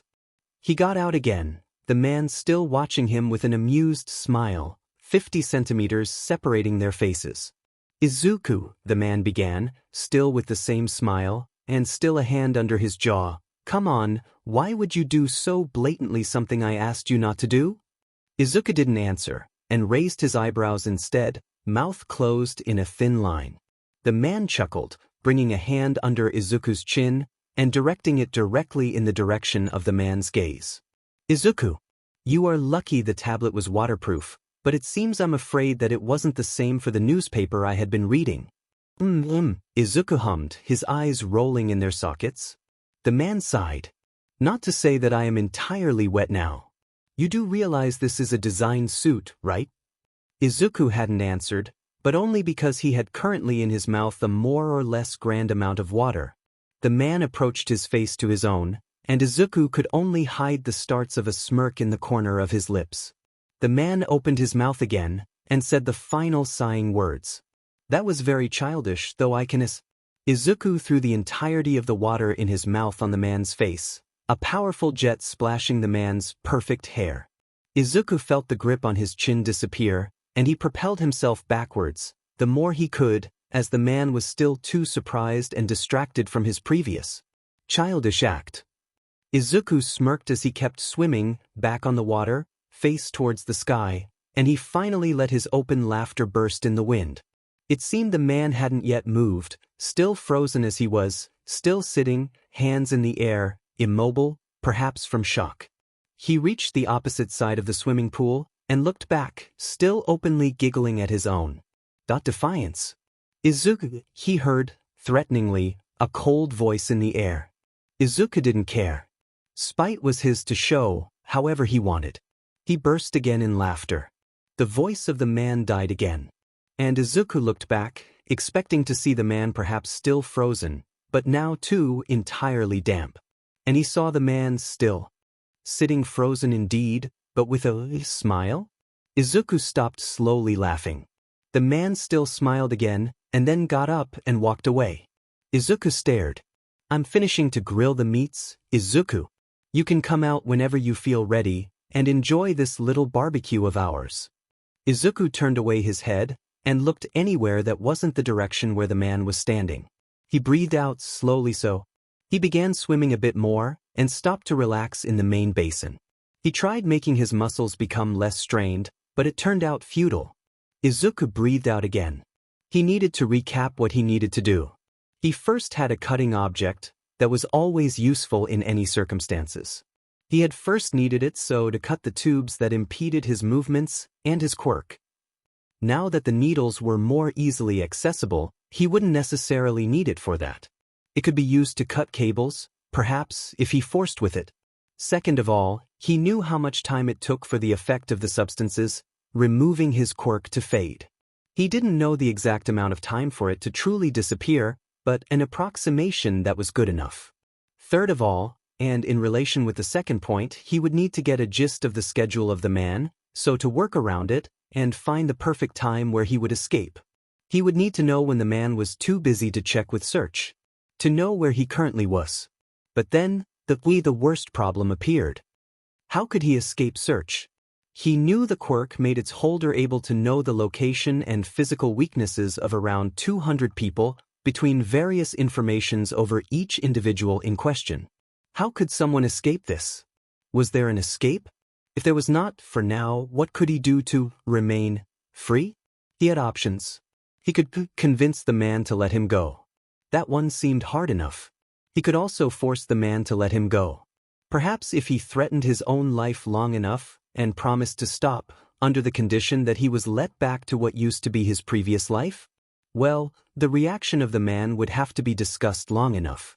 He would probably not react in the way he expected, nor in the way he wanted him to. What was left? Perhaps escaping and keeping on the run? If the man knew where he was, perhaps he would just need to be in constant movement? How would that work? Going from train station to train station? The man had, before, only a short distance teleportation quirk. It would have made it possible. Incredibly hard to remain free for a long time, but tinnily possible. But the man had now Kurogiri's quirk, a warping one, and put together with Ragdoll's quirk and the constant GPS locating options. Izuku grit his teeth. What was the best way to escape this? He couldn't even play a game if there was no way to win it. Too op, must nerf, he whispered to himself. Time flew a bit. How to escape? Was the simplest way to get out of here simply talking?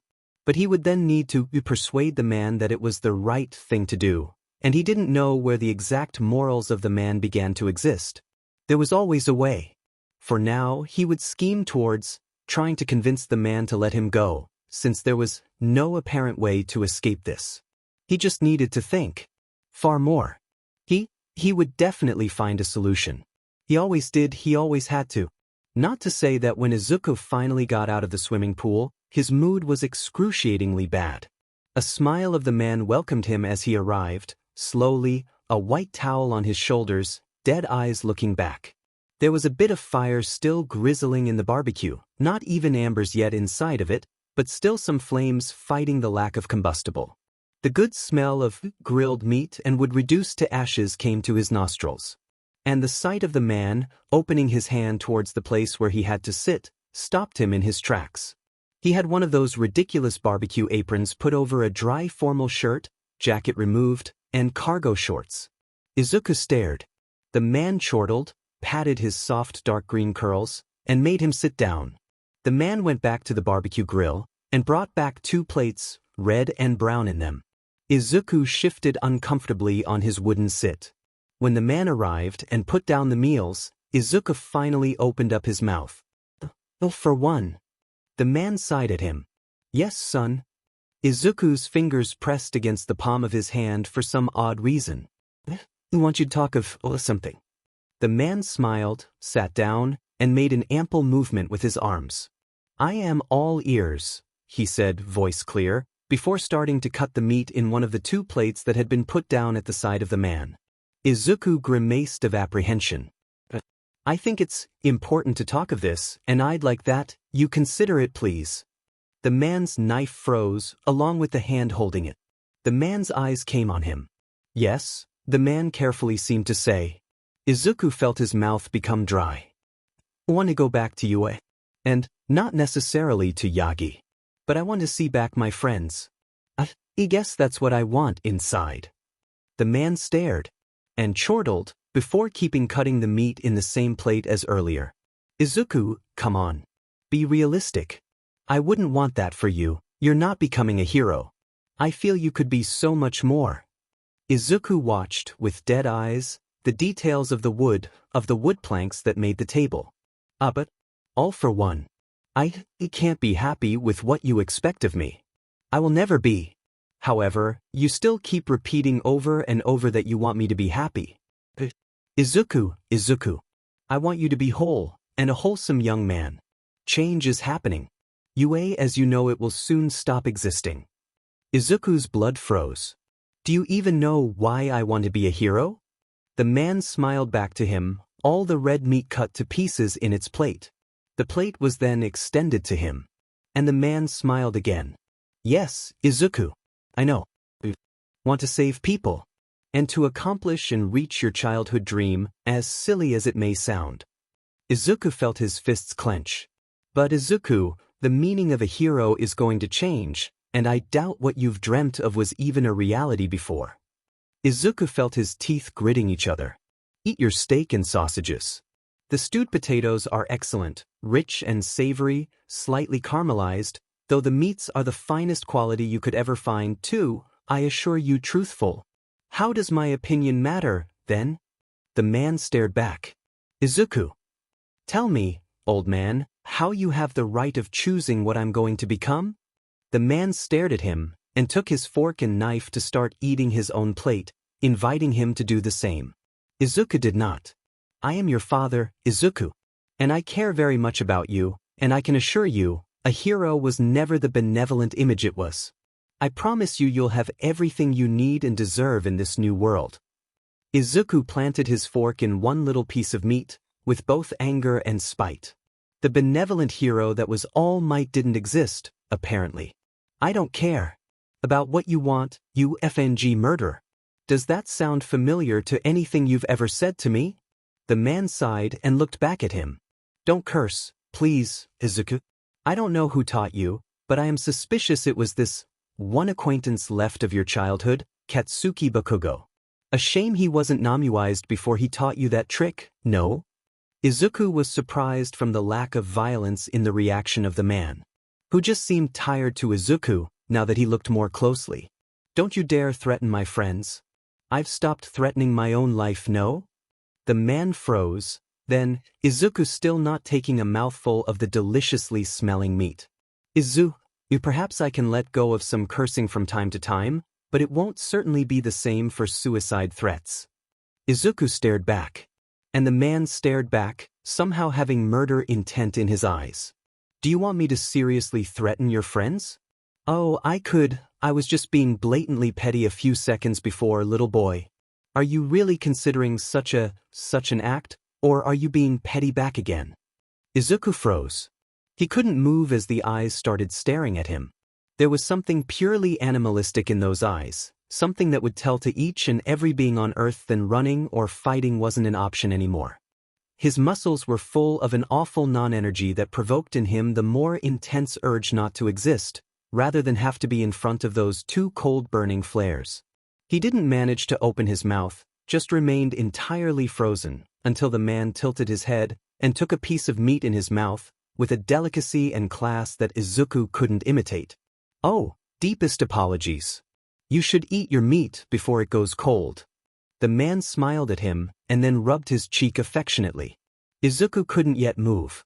Not a single molecule in his body felt like it wasn't fixed in place, which was just ridiculous. Something had to move, no? He could feel his skin slightly shiver, his face pale. Was it a quirk? It had to be a quirk, it had to be. There was no other way. He felt the man trace his freckles, and he finally managed to dislodge barely himself as he made a rash movement with his shoulders, making the man's hand lower a bit. The man smiled as he took his chin between two fingers. Listen, baby boy, you are not going to be reckless again, okay? I don't want you to, I promise. We were doing so great so far. Don't ruin it, I beg you. I have enjoyed thoroughly our time together, and it has really relieved me of some stress than to pass so many lovely moments together. I hope it can continue, don't you think? Izuku felt his upper lip rise. Let me go, he suddenly said, releasing the fork to grab with two hands the one of the man. The man smiled at him, with a saddened edge. Izuku, he said, and then he let go. I promise I'll do my best so that this PRD of grand change for you goes as smoothly as it possibly could. Please be merciful, Izuku. I just want the both of us to be happy, okay? Izuku didn't answer. The man continued. I am sorry for what you had to suffer. But that is over and never happening again. I was in the incapacity to intervene while you were... I am sorry. Very much so. Please, look at me, Izuku. The boy did so. The man smiled. Do you forgive me, Izuku? Green curls motioned in the wind. No, he whispered back. The man's eyes widened. And the boy kept going, eyes hidden because of the hazardous wind. Or at least as much as you are ready to let me go. The man stared back and said nothing for a long while. And then suddenly he opened his mouth. The meat is probably cold. You should go reheat yours. Izuku saw the man look emptily in his direction, as not really seeing him. He didn't wait for a second order. He raised from his seat and went towards the barbecue, not feeling for once the eyes of the man following him. Izuku stopped briefly for a few seconds and looked back. The man was still staring emptily in the void, in where he had previously been sitting. Izuku ignored it, or tried his best to, and stared at the grill.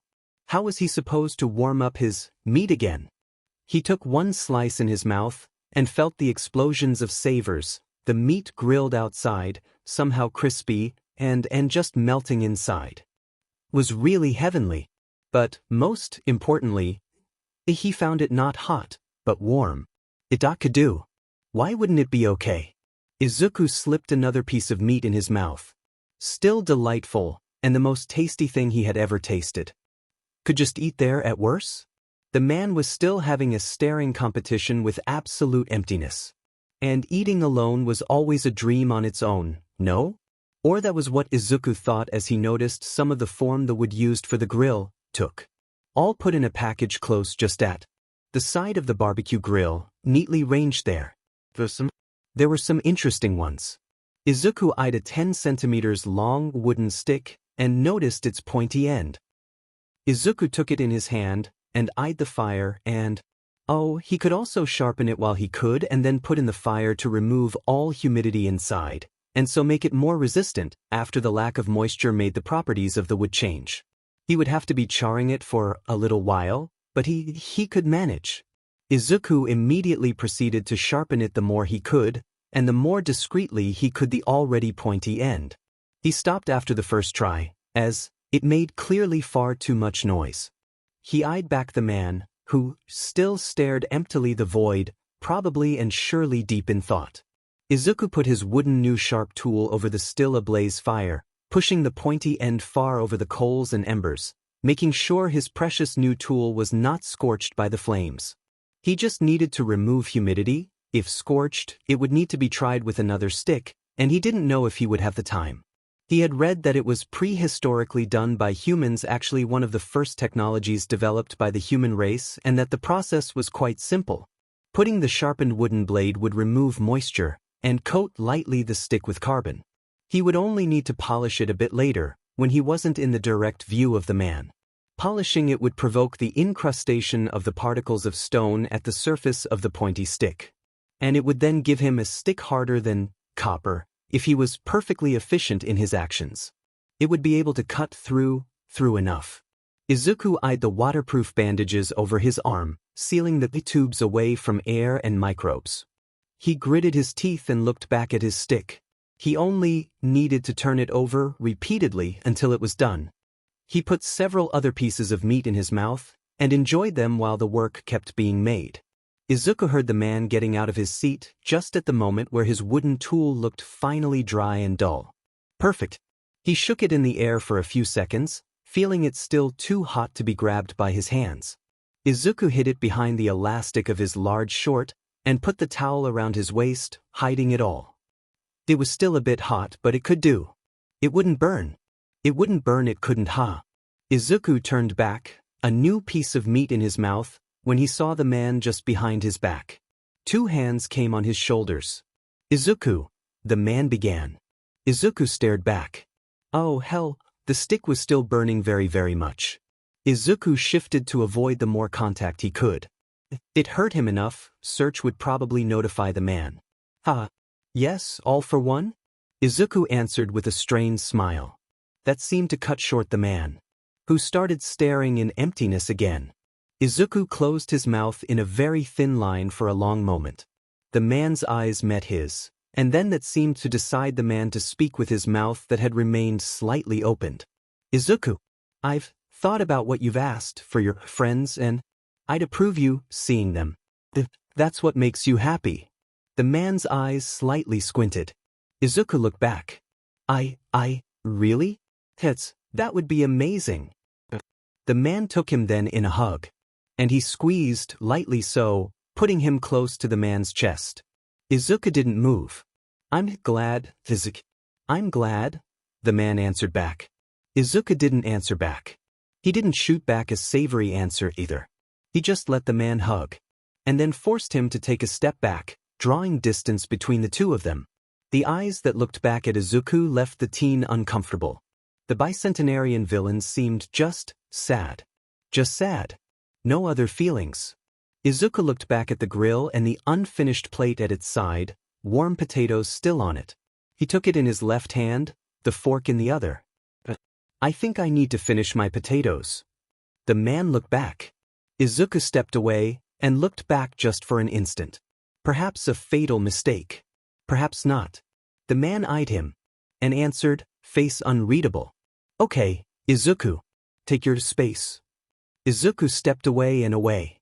He ended up crouching on the black tiles next to the swimming pool, ending his distinctively delectable meal there. The man still called him back for dessert, after more than 10 or 15 minutes, to choose between 2 varieties again, Black Forest cake or bonkachin. But with no comment on All Might this time.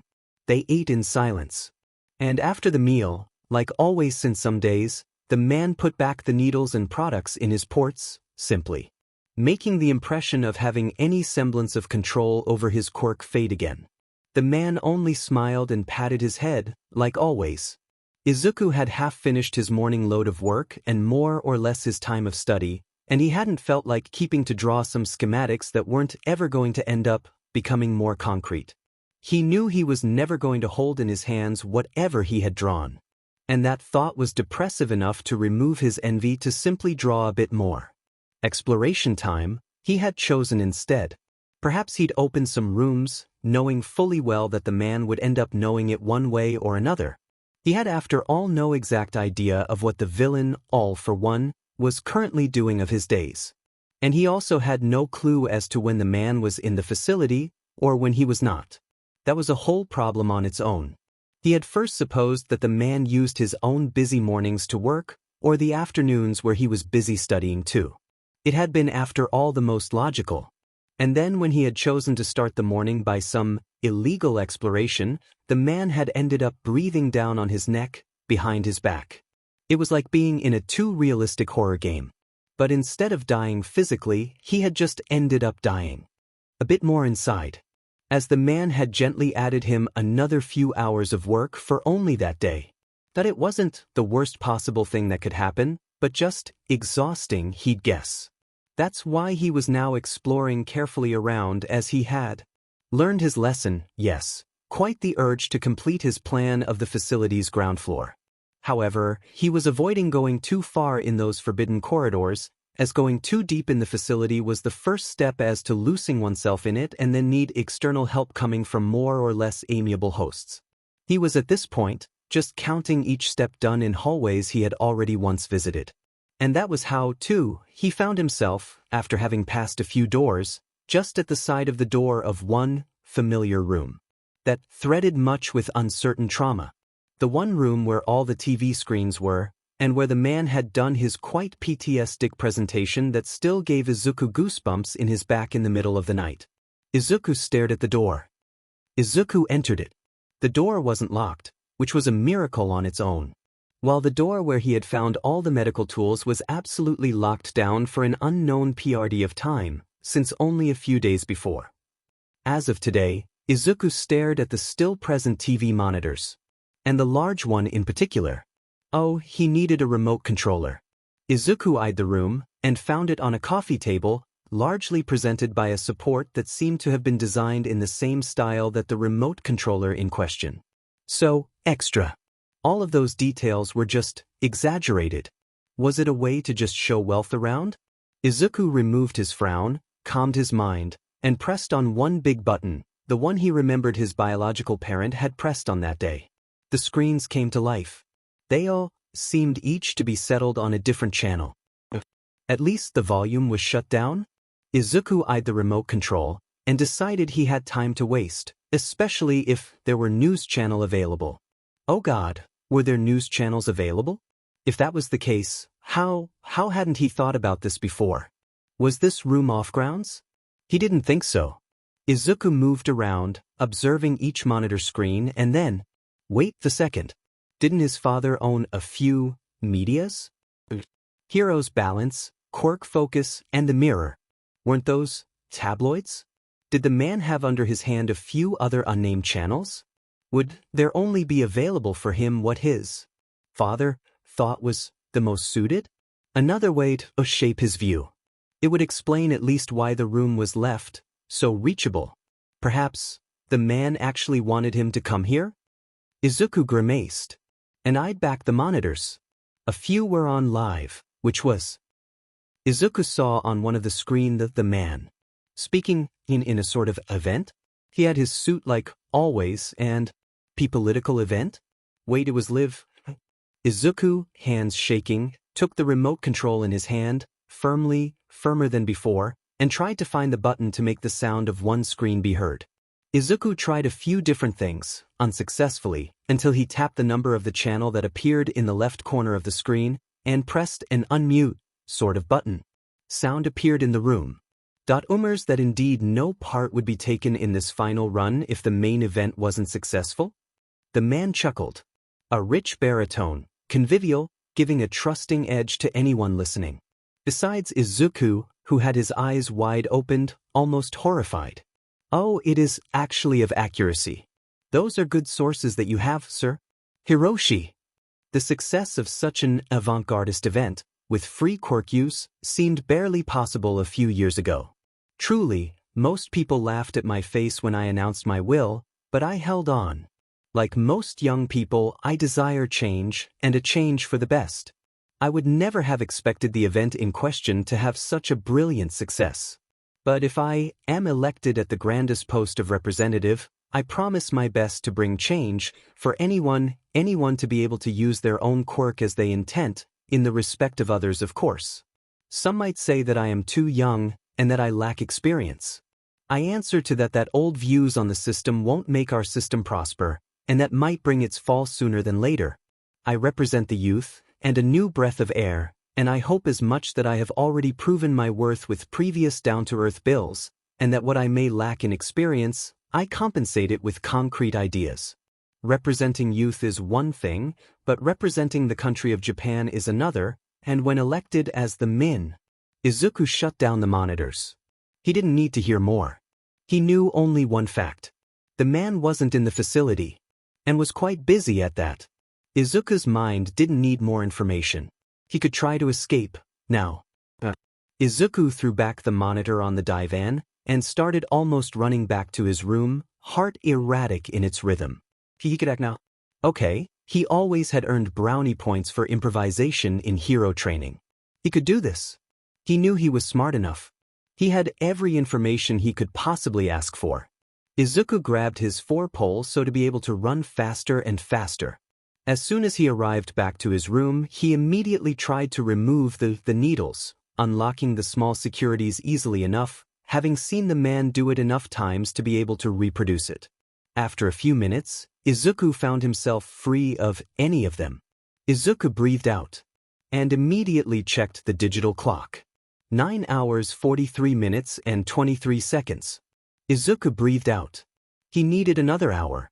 The man had to go on those gathering of his, while he was busy, doing homework or any sort of busy studies. Aha, he was panicking. He needed to calm down. What should he do right now? Izuku remembered his 2 centimeters long cutter blade. Oh, right, he just needed to take it. A tool like that could be useful in any circumstance. Izuku started reaching out for the pillow, a green one if he remembered correctly, where he had hidden it inside, deep in the weird puffy white matter that was inside of it. Though he had made sure, for his own security, that pillow remained always out of the general piles, so to avoid unexplainable injuries. Izuku reached for the zip on its side, and searched for the blade. And didn't find it? Izuku stared. Oh, perhaps it was just really well hidden? Or maybe in another pillow? Had he forgotten where he had hidden it? Wait, had he changed its location as he, perhaps had thought that hiding it in a pillow wasn't such a good idea? Where was his 2-centimeter long metallic tool?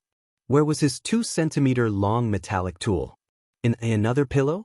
Izuku started opening them all, searching in their stuffing if it had to be here. Izuku checked the digital clock. 9 hours 59 minutes and 56 seconds. He couldn't spend more time on that. He had to prepare a bag with provisions and what he would first need. Izuku checked in his wardrobe if any bags were available. There were none. Izuku swore. Okay, he had options. He always had. Izuku eyed his blanket. Perhaps, if he tied a knot after putting everything he needed in it, that could momentarily work? It would look weird. There had to be plastic bags, somewhere. Izuku eyed his bin, where there were only a few wraps from snacks and torn papers. Izuku removed it all, and eyed the black bag. It was resistant enough, and perhaps a bit small, but it could certainly do. Hopefully enough, there weren't any stains or sticky spots over it, so for once, things were going in his favor. Izuku took the bag, and headed for the kitchen. No, he wasn't panicking. He was not. He would find the cutter blade, And if he had hidden it too well, it was his fault. He just had hidden it too well. And now it was coming back to bite his posterior. He had been too careful on that aspect. And, really, how would that little blade help him? As soon as he was out, he would have to find more efficient weapons. Perhaps a gun? Izuku arrived running in the kitchen. And he opened the door of the fridge almost immediately. He eyed the sandwich that was always left for him and put it in the bag. There were a few brick juices of high quality. Of course, that he took as he eyed for any bottles of fresh water or any container, but found none. There were no plastic bottles. Izuku grimaced. The man had apparently thought way too much of things. Or maybe not. Perhaps this was a coincidence. Izuku eyed what was left in the fridge. The few basics, fresh ones, that he took. And a piece of cake from yesterday. Izuku saw as always the man having put his stick notes with the usual messages over them. One next to that piece of cake, another on the wrapped sandwich. He didn't care, nope, not at all, and he was going to escape. He put his fingers on the cake, took some of the creamy icing and put it in his mouth as he closed the door of the fridge. With luck, that would be the last time he ate one of the overcomplicated cakes of the man in question. With luck. When had luck been on his side? Perhaps it could turn around for once. Izuku opened all the cupboards of the kitchen, finding some locked. There were a few boxes of cookies, yes, of that same brand from the fateful day where the fateful failure happened, and some other type of goodies, but no cans. Of any sorts. Izuku took the wrapped cookies, the goodies, and some fruits that had been put in a basket. How long would he last if he remained with only those eatable goods? 3 days? Perhaps 1 week if he rationed? There were no hints. It was a shame. At least that would have lasted more than 1 month. But yet, another problem appeared. He had no money. Where would the man put money? Did he have the time to search? He had his suspicions that if any type of money he could take from the man was available, it was behind one of the locked doors of the facility and not necessarily on the same ground. He didn't have the time to search for money. Too risky. There could be alarms that would alert the man sooner than he would be able to notice. Yet the man could search. He would notice that he was missing as soon as he checked, and would immediately know his location. He would need to find as fast as possible a way to contact Yagi or even Yue, just to say the informations the man had told him, to make sure, just to make that the odds to get out of here would be safer. He couldn't escape. However, he could put the man at any kind of disadvantage. If Yue or even detectives like Naomesa knew where to search instead of seeking blindly something fishy, if he gave those informations, then maybe his friends outside would have a chance to enjoy a world without All for One. He was sabotaging that biological father of his. He was just doing that. He would manage. And he only needed enough to last a few days. The current quantity of food he had would be enough. Izuku smiled. He would manage. He came back to his room and checked the time again. 10 hours 9 minutes and 53 seconds. He had still around 40 minutes to kill before having back. One for all. His plan so far was that as soon as he had it, he would just run towards civilization. And once he found his way back to it, and as soon as he met someone that didn't seem to be in connection to the arc villain, he would ask for their phone, demand where he was, would he know where he was finally, and thank them thoroughly. He would contact Yagi, as he knew by heart his phone number, and then he would just say where to find him, and where to find a notebook where all needed informations would be noted, such as what the plan of the man seemed to be between all the rest. He would then leave, away from the distinct position where the notebook would be left, and try his best to be the best distraction and the best lure he could ever be. That would be his job.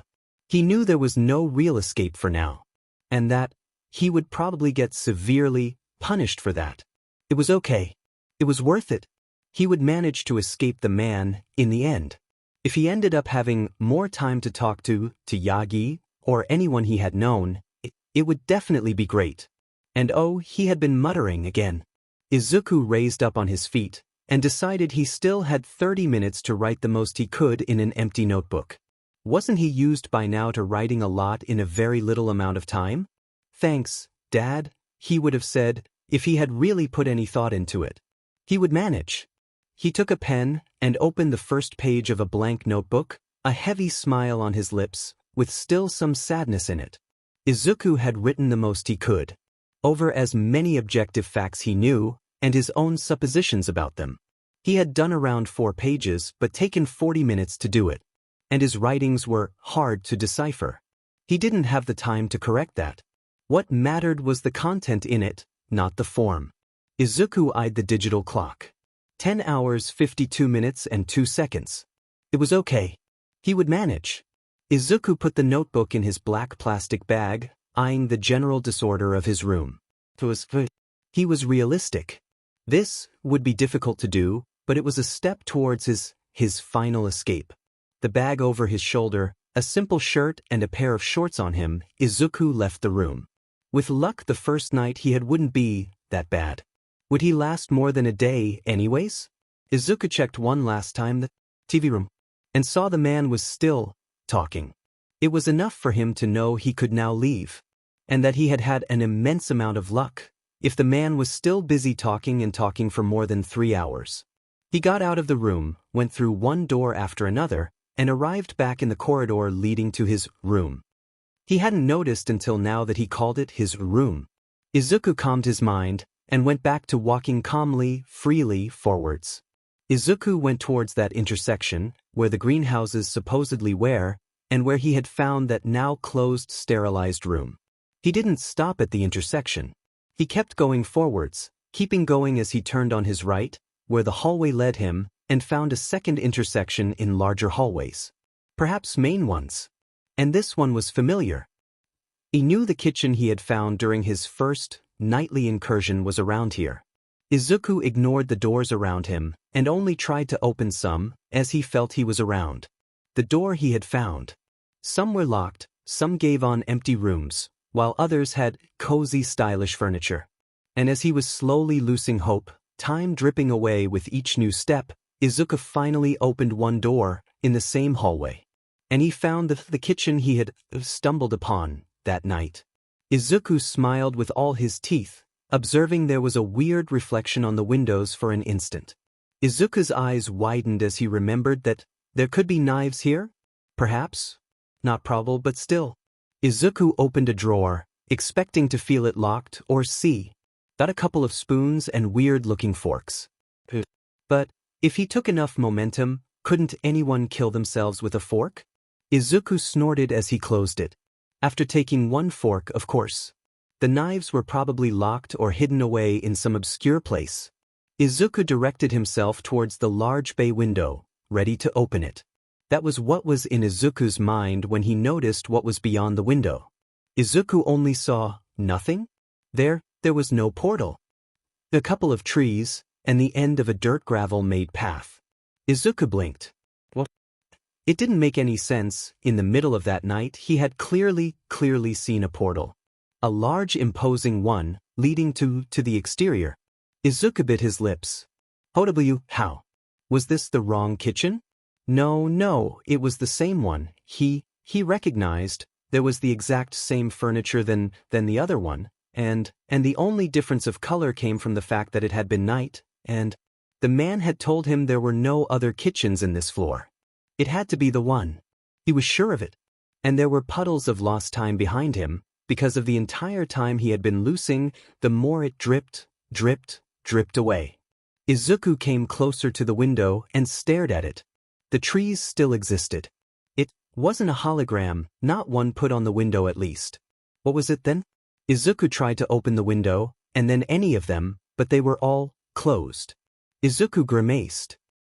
Had seen that heavy-looking portal, larger than 10 meters, too austere for its own good. He didn't imagine things in the middle of the night. It couldn't be possible. Was it a quirk? The man hadn't been worried for a single bit about the fact he was so close to this place, where a portal that led to an exit was clearly shown. Was it a quirk the man had used on him? He was sure the portal existed. He was certain of it, persuaded of it. That exit had to exist. It had to. If a quirk had been used on him, how would the man activate it on him? Was there something the man repeatedly did? Besides, Hugs and head pats? Maybe it was the head pats. It would probably be the case, as now that he thought about it, the man at least head patted him several times in a day. It could be the case. But then, how had he seen the portal? What distinct thing had happened, and that had enabled him to get out of the grip of that supposed quirk? He remembered that just at the moment where he had seen it, the man had made him sit on a wheeling chair. Perhaps a position? No, it wouldn't make any sense. What sort of quirks did he already know of, and that involved breaking out of it in a way or another? His classmates, or even any of the villains he had fought of, or any of the heroes he had ever studied, they were all leads. He could find a solution to it, and there was Stain where it was only passing time that mattered, or Hitoshi Shinso. Izuku's eyes became wide-opened. Pain had made him break out of the mind control, as he had activated One for All. He had knocked his foot against a surface that night, and just after, it had led to the man making him sit down on the wheelchair. Pain was the solution. Izuku brought his hand to his mouth and bit off, with all the spirit he had, as he stared to what was beyond the window. And Izuku retained a guttural scream, feeling the wave of pain reach his brain, and the portal appeared. This time, Izuku screamed. A victory! And oh, if it didn't feel good. He didn't reach blood when he bit. But as soon as he released the pressure, the portal disappeared. Izuku smiled. Had One for All come back? Had the products faded? Izuku opened the valves leading to the power. And he felt it coursing difficultly, but not because his muscles were straining, but because it was almost as if the products hadn't yet totally faded out of his system. Still rough to the roots. Izuku breathed out slowly. This was it. There was no going back. Perhaps the man had even noticed that he had lightly bitten his skin.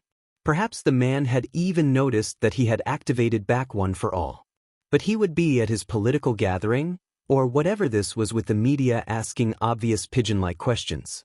But the man would just react calmly, as he knew that retrieving him would be unavoidable and almost child's play. Perhaps even the man expected him to do that. Izuku breathed out, took a chair, and threw it full force on the window. The chair shattered in pieces. The window did not. Izuku protected his head from the splinters of wood, and finally looked up. There was a light crack though. Izuku smiled with all his teeth, and punched it with full force, One for All strengthening to a close. 15%.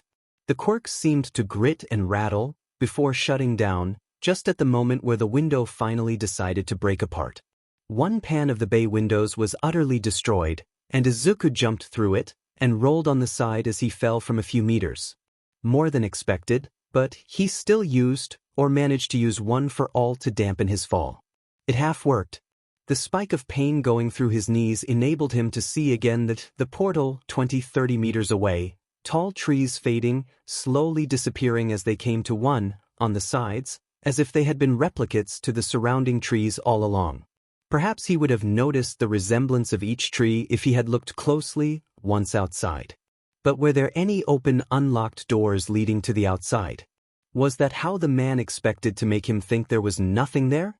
With some wasted and too quickly done piece of art? Izuku got on his feet, seeing broken pieces of glass around him. Izuku took a large one in his hand, knowing it could be useful, as the glass was resistant enough to face a direct impact from a thrown object, thrown with the aid of One for All. It would help. Undoubtedly. Izuku held his black plastic bag close, and ran the fastest he could towards the portal. It was more high than he had expected it to be. It was okay. He would manage.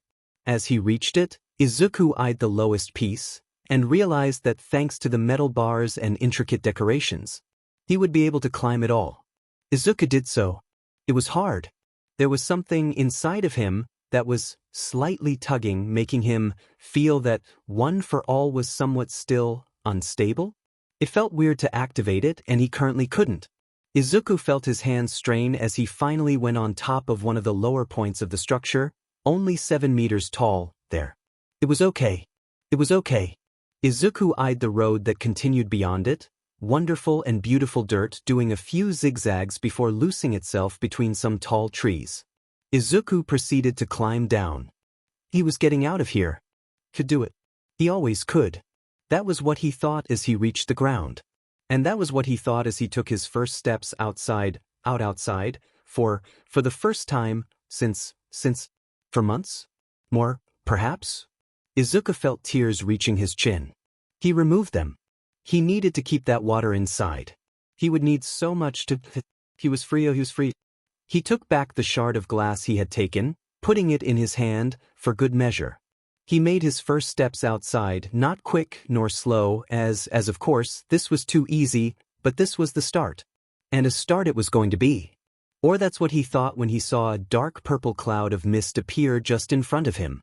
Just in front of him. Just in front of him. One for all ignited back in his veins, because of something else than instinct. No. The man stepped out. All for one stepped out of the demon black cloud of mist, having just teleported, and no. It wasn't logical, no. Izuku, he exclaimed. Izuku stared back. It shouldn't be like this. He took a fighting stance. The man chuckled darkly. Izuku, you scared me. The fake tone made him want to gauge his eyes out. He took a step close. Izuku felt one for all rattle. No, not now. Anything but now. Izuku brought the shard glass closer to him. The man froze and tilted his head to the side. Izuku, please, you had me so worried, I thought for a second that perhaps someone had teeth. I hate you. Izuku screamed back. The man tilted his head to the other side. What? He asked back. Izuku gritted his teeth, his entire being, and spat back. You take everything from others, lie, steal. Izuku faltered for a moment, not finding words. And then one for all came back, and his entire will lightened up too. He only knew what to say. How couldn't he? You break them. Steal from them. Take advantage and... Izuku, please use your own words. Izuku froze. Flares again, two headlights fixed on him. And raised back an eyebrow, something stirring in him. Perhaps pure hatred. Perhaps because he knew this wouldn't happen a second time. My own words, you say?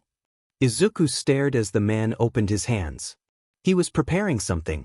The man was preparing something. Izuku chuckled back. My own words? Oh, what if I told you that you are everything that I will never be, and everything that I hate, because of the simple, very simple fact that we are opposites. Actual opposites. In every and each aspect. It's incredible that you only notice what you want, no? The man smiled back to him, with such a benevolent edge. Izuku, yes, he started. And oh nope, not this. You don't smile at me like this.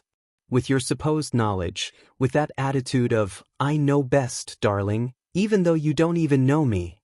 How do you not know you're not torturing me from the inside? How do you know I'm not just waiting for the first occasion to kill myself just to escape you? Izuku brought closer the shard glass to his neck. There would be no second times. The man seemed to make one step closer. Izuku beamed back. No, don't come any closer. I'm not finished, you friendless scum of earth, that probably attempts desperately to have a semblance of kinship by targeting high schoolers that can't defend their own selves because of the simple fact that you've drugged them enough so that they do not kill themselves, but obey. You must have a wonderful view on us mortals after being so far over us all, far from your 200 years old pedestal. I hope you were having fun while abducting the grandchild of your previous arch-nemesis. And it sure was fruitful. The man stared at him, still arms opened, gaze frozen over him. Izuku, have you, remember? Yes, you evil overlord wannabe. Go read Parenting for Dummies, there must be a collection of those, that you apparently haven't read if this is how you treat your own son. Might I start with the fact that you are all thoughtful about spending time together, or having any kind of interactions, but as soon as it comes to me, you can throw it by the window. What a wonderful development. It almost seems as if you were just waiting for me to implode a second time just to understand that you can't always have everything going your way. Incredible. It's almost as if I have the illusion that you tried. The man stared back, arms still open.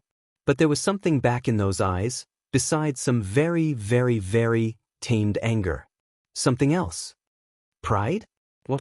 Why would this even be the case? Ah, Izuku. No, you don't get to talk. Things go always your way if you talk. Because that's the magic of your words. And the least I can do to keep my fruitful spirits up is not to listen to the person, if there's a person hiding behind that mask of yours. I hate you viscerally deep in my bones, for the only reason that despite how much you want this to work, you were the one to make this blow up again. This is your fault. Yours only. And you can blame only one person for this. Izuku brought the shard glass closer to his neck. Izuku had been stalling time after all. One for all seemed more stable than enough. It could do. Any ways to hurt that man. Sorry all might Mastervern and my wonderful friends would have been his thought. And then there was a brief wind, and Izuku's eyes widened as he saw the afterimage of the man, and a hand taking his arm, the one holding the shard glass, and twisting. Izuku screamed. Then he slashed back. He felt some blood splatter from the man, from his hand, and none from his neck. And the man, looking at him again, had a small smile, removing the droplets from his hand as the skin closed itself on its own, while Izuku's hand was still immobilized by the man's. And Izuku felt his thumb break. The man slowly removed his own hand away from Izuku's injured one, releasing it and letting it fall down towards the ground. Izuku screamed again, the man forcing him on his knees, in the mud, the damp dirt over his skin. Then his thumb was hurting as hell, and he found back the eyes of the man, having in his left hand the broken piece of glass in question. Izuku, I am proud of your newfound rhetoric skills, the man started, still slightly smiling with that edge. But, my brave foolish boy, don't you think you could have talked to me of all this? It breaks my heart to see you crying. Really, I didn't want to dislocate any parts of your bones today. Those were none of my plans. It didn't come through my mind when I woke up this morning, if that is your question. The man seemed to beam at his own joke. Izuku opened his mouth to fire back words, biting words, hurting more than anything. The man put a finger over his mouth. Hush, hush, it's my turn to speak, little one. You've done something wrong today. You've misbehaved a lot, I think. F you. Izuku screamed back. His thumb was hurting as hell. He had already survived this, he had already survived worse. He could get away from this. Izuku started charging power. Well placed, and the man would just get taken out. Perhaps have a missing face again. Izuku breathed out, concentrating his mind on the incoming task. You want to be treated like a grown-up, Izuku? Act like it. But though, if you want me to give you a premium taste, I can certainly, oh, baby boy, I can certainly do you a tiny little favor. The man chortled. And then Izuku felt the man shifting him, taking his injured hand again, eyeing it. Well, if he wasn't eyeing the other. But, oh my, haven't I done enough damage? So what about something else, then? What about? Izuku screamed with all his guts. And as one for all suddenly reactivated, his body shoot away from the man, breaking his grip, perhaps from surprise. He didn't know where this came from. His plan had been to take the man by surprise by attacking, not by jumping away in an act of pure fright or in an act of pure surprise. The man's empty hands came back in the air. Izuku! Izuku breathed out. He had options. He had options. His mind was thinking too fast right now. Everything hurt. Perhaps for a particular reason he couldn't put his finger on. His mouth shot back hurtful words as the only way to perhaps win some time against the man.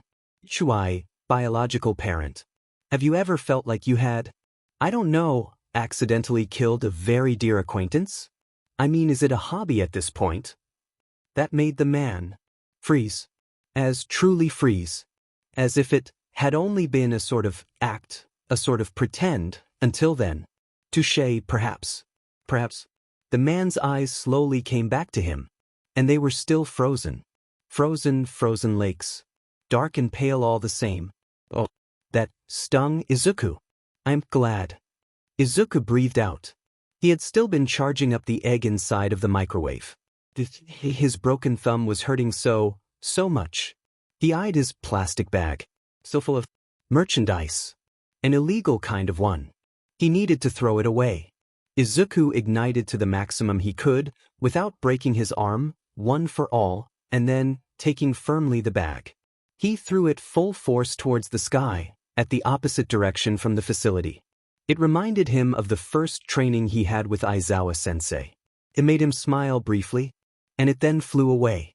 Izuku mentally saluted it, and wished for it a nice trip through the lands of the unknown. Now he could concentrate over the main problem. He looked back at the man, still slightly frozen and still fixing him.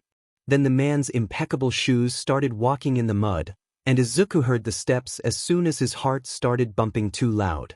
The man wore a simple, unadulterated black suit, and advanced composedly. Izuku stood his ground. Yet he was scared. He was so scared. But heroes needed to face their fears, no? Izuku made one for all course through his entire body. He would dodge and try to run forwards.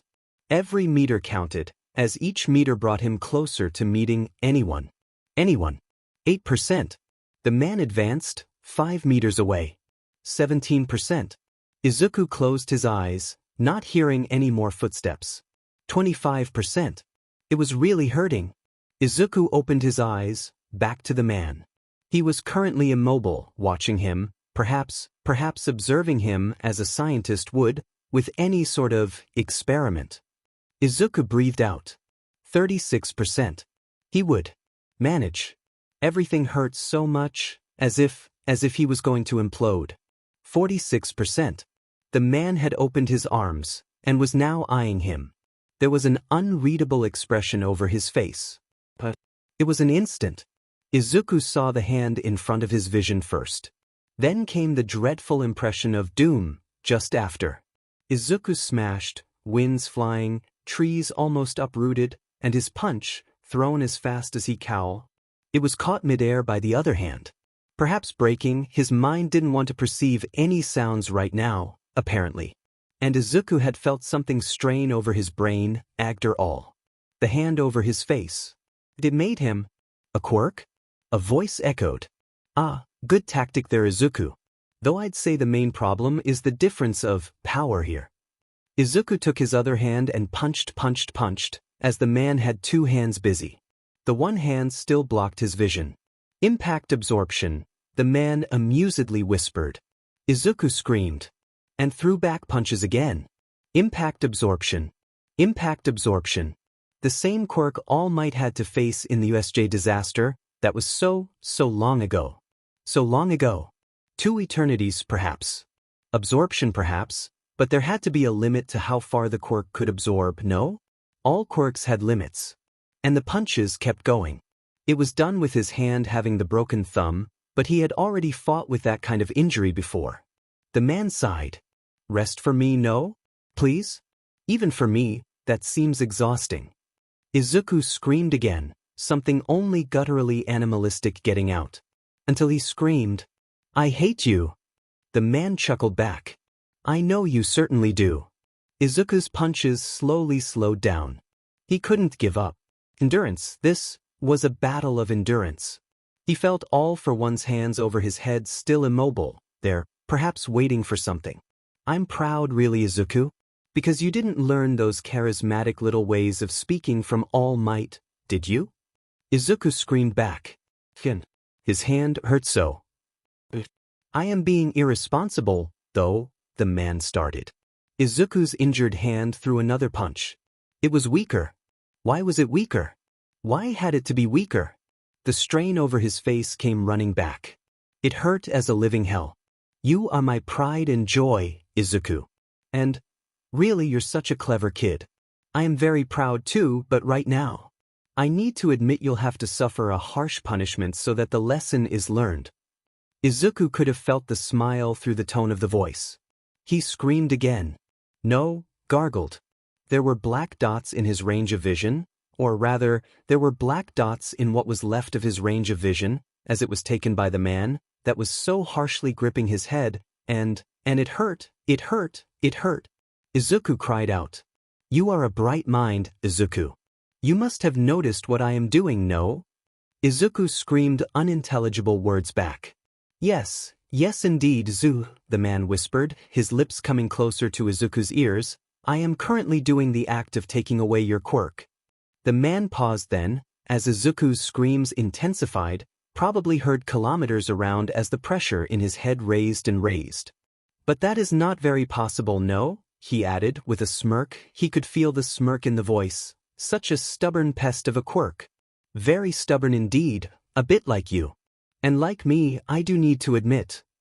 An eternity passed, or perhaps 3 milliseconds, where Izuku's pure shrieks went so high and torn that he didn't manage to hear them, almost as if his mind refused to register. It happened with my previous acquaintance that you spoke of, Izuku. He heard, not hearing it at all.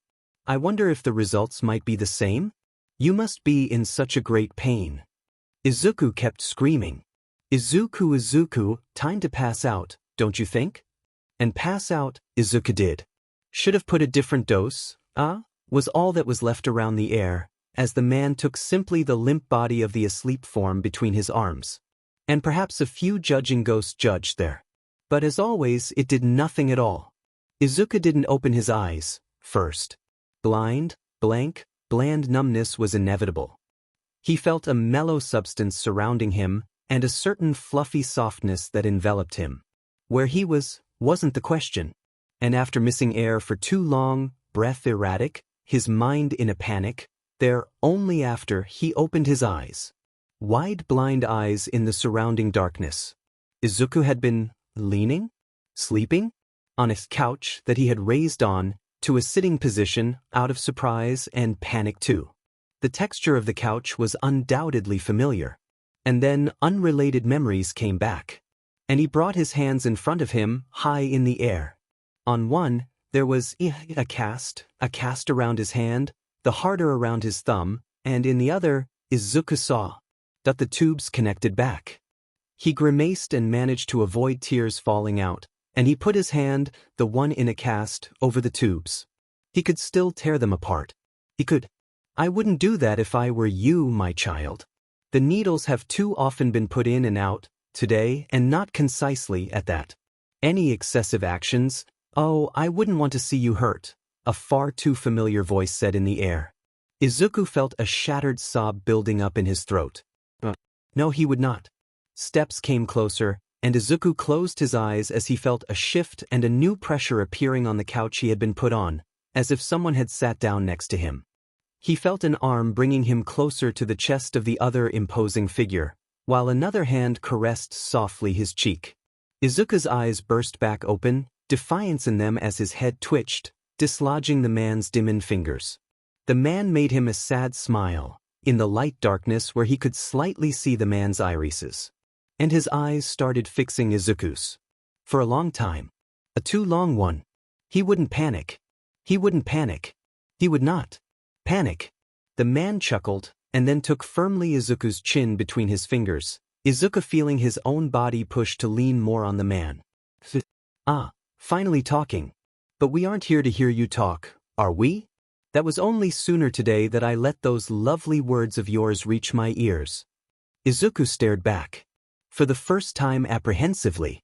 The man smiled, and then put his cheek over Izuku's curls, starting slowly humming as he gently made the contact exist. A silence came, interrupted only, eventually, by the man. If you are worrying about it, you're not going to get punished right away.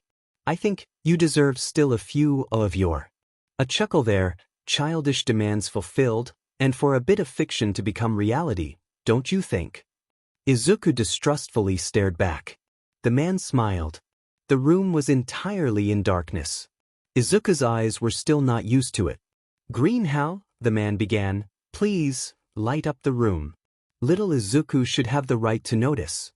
No digital voice answered, but the lights slowly were turned on, going progressively from darkness to a more brighter and warmer surrounding. And Izuku saw where he was, dozens of screens staring back. The screen room. The one the man had named their room of entertainment. He gulped down. The man's fingers drummed a bit on his cheek. And suddenly all contact was gone. The man had raised on his feet.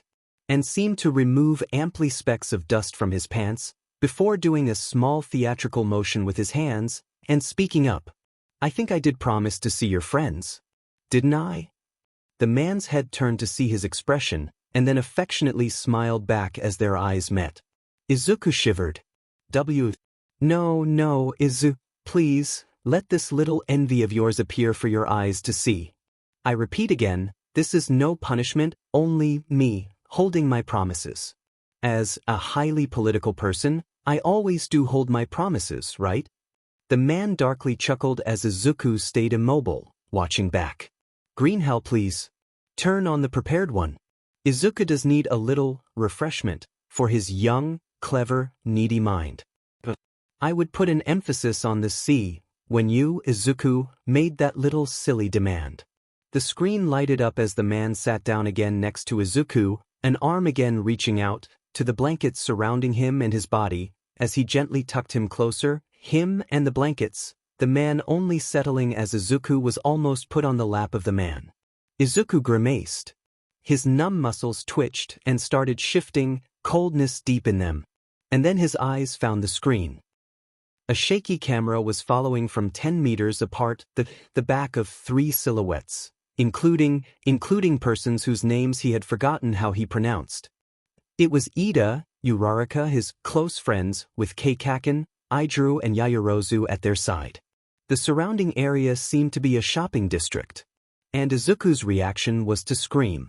And please don't, please stop. Izuku, enjoy the spectacle, will you? Weren't you demanding it since a little while, then to see your friends, for the first time in months after your rightful retrieval? But what if you unburdened yourself of what you needed to come back to? Your motivation, your illusion, your obsession, that you seek so desperately?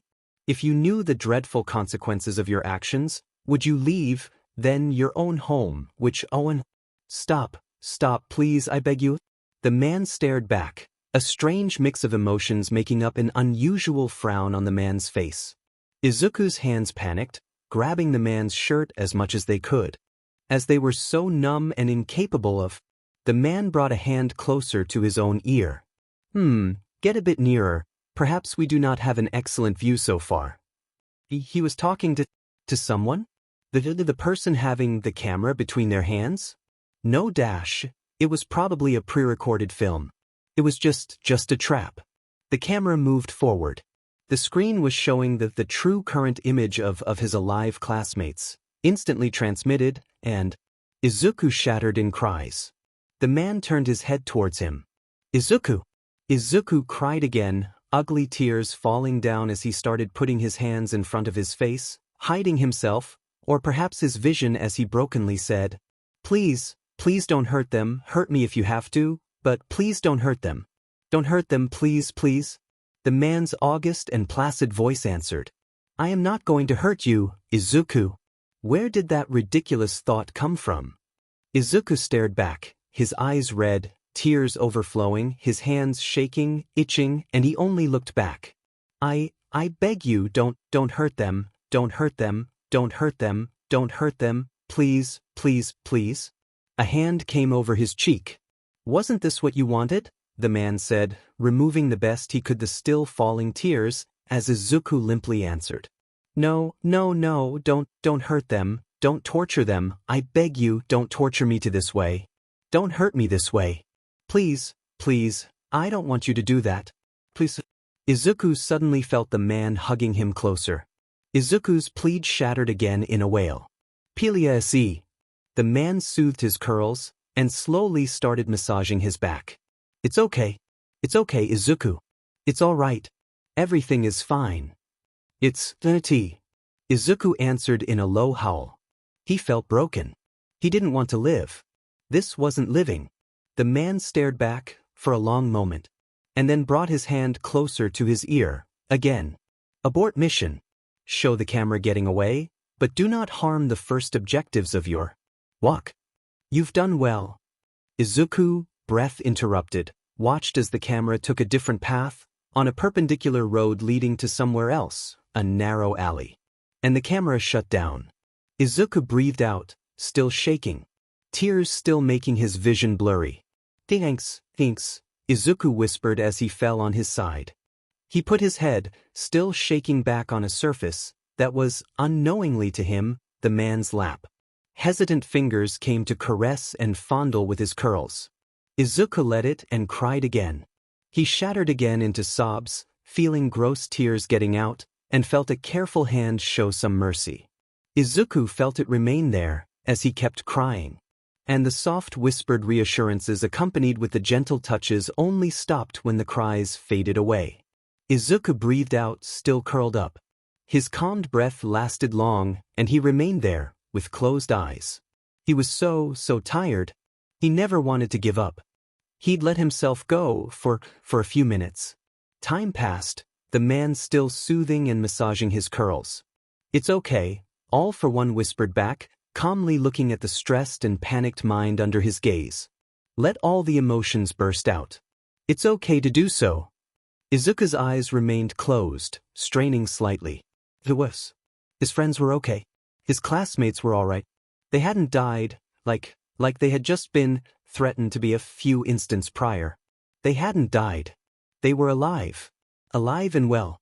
Izuku's felt his hand gripping nothing at all, the covers of some blankets offering a rest on its own, as his hands kept dangling in the empty air, not resting on the couch, right at his side. He closed and opened his hand, watching the bumps the ports did over his arm. He had lost some muscle mass. Little but so much. All of this training with all might, then in fights, or in practical exercises when hopefully no one was threatened for brief moments by villains that popped up like mushrooms after too much rain. He brought the two hands closer to his chest and let a whispered broken thing get out of his mouth. He closed his eyes. For a long time, he strained and struggled internally. A wishful wish of death over his lips. And the man kept massaging gently his scalpel. Izuku remained immobile. And the man only noticed that the form in his arms had fallen asleep after more than 1 hour of absent care passed, time forgetting itself for once. Izuku felt a ray of light coming softly over his face. His eyes felt peggy, and he brought a hand over them, before he realized he had just put the one in a cast over his face in an attempt to rub his tired eyes, rendering the action useless. A light grimace appeared on his face, and he realized he was in his bed, surrounded by a too little amount of pillows, and that the man had probably put him there. He stared at the lack of pillows. He had removed some of the stuffing of them, and besides that he looked briefly at his personal bin, and found all back to normal, besides the lack of a new black plastic bag in it. The room was emptier than before. Some pillows lacking. The mess he had made the day before, now put back exactly as it had been, everything correctly cleared up and at its place. Izuku was about to roll over in his blankets when he heard a voice. "Rise and shine, sunshine," exclaimed a digital voice. Izuku stared back in somewhere in the room. He didn't know where he was supposed to look to when talking to this. "Green how?" he asked, feelings and sensations still numb. "Yes, young master," the voice immediately answered. Izuku sighed of relief. He thought, for a single second, it could still have been the man's voice. And then he felt his guts twist as he remembered the other day, and tears came back too. He had pitifully failed. He was a pitiful failure. Great, where do we start? "Oh, Green, how you don't have to call me young master. You can call me Izuku or Midoriya. I don't mind." A silence followed for a few seconds. "But your defined class is young master. I do not have a class under the name of Izuku or Midoriya." Izuku stared back in the emptiness of the air. And he didn't know what he could answer for a few minutes. "It's not a class. It's my name. What other people call me, when they know me. When friends or family call for me, that's the name they use, at least." Again, with the seconds of silence. "Young master, I would ask permission to add a new addition to my calling option, if you'd let me." Izuku blinked back. "Sure? I don't see a problem with that." Silence again.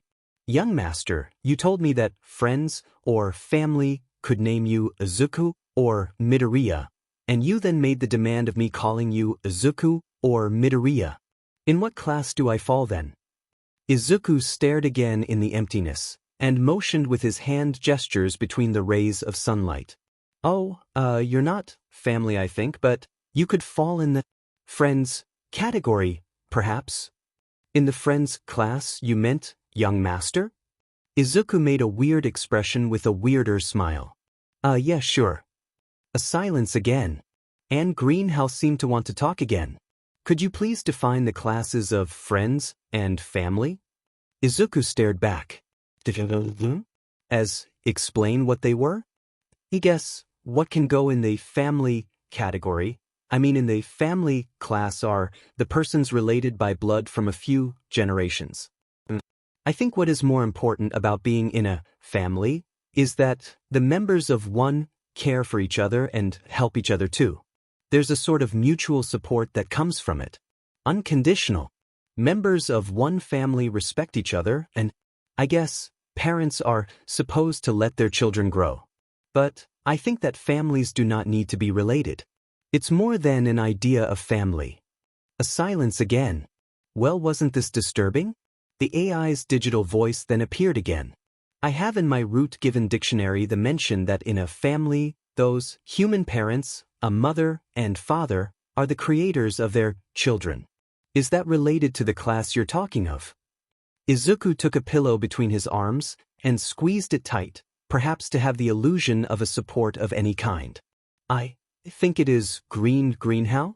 A weird musical sound appeared in the room, soft and bell-like. How would you define then the class of friends? Izuku started thinking about what to simply answer.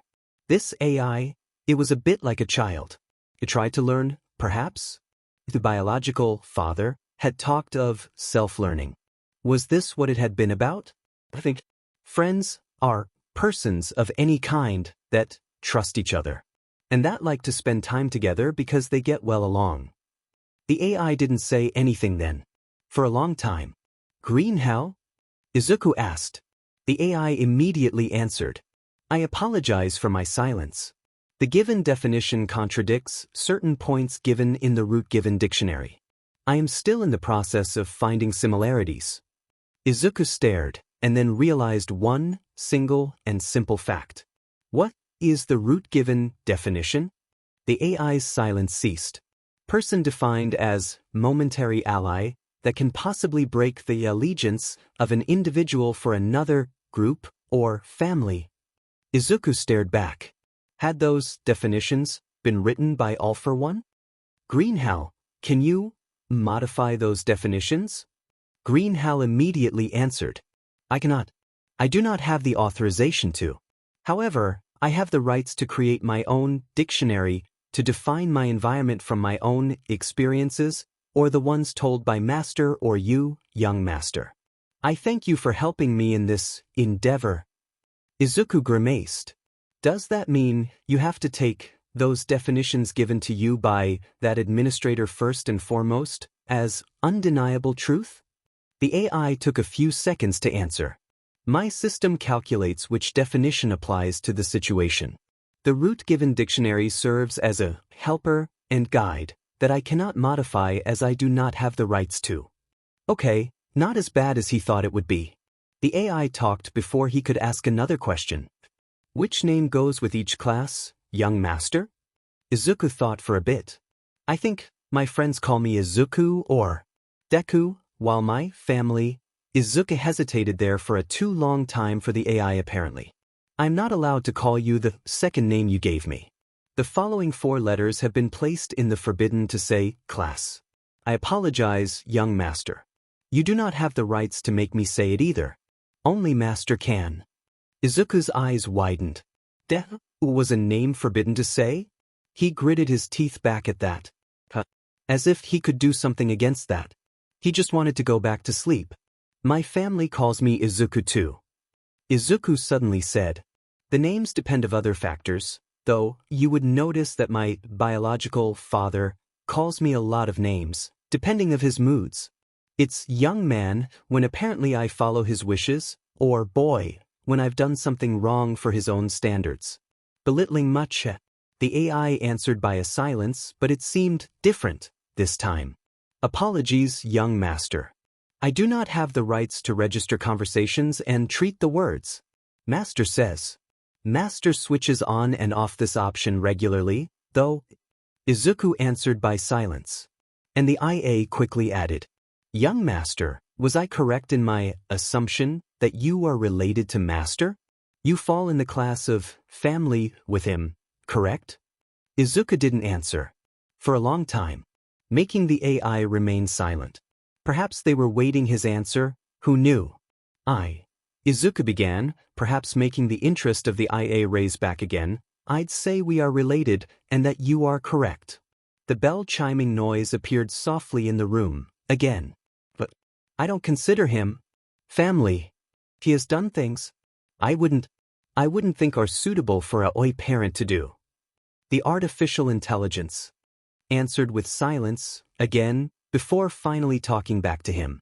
Are you redefining the class of family, then? Did you weigh your personal definition more important than the root-given one? Izuku nodded and whispered, yes, after he realized the AI probably couldn't see him. The AI didn't talk back. Oh, were they expecting him to continue? In a family, you aren't supposed to hurt each other. Neither in friendships. Friends or family don't cause pain. In normal cases. In normal health circumstances, the AI waited for a few instants.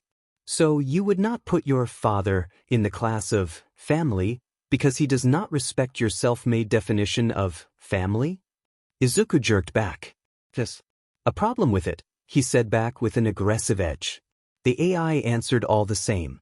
I'd say your father still enters all the other conditions.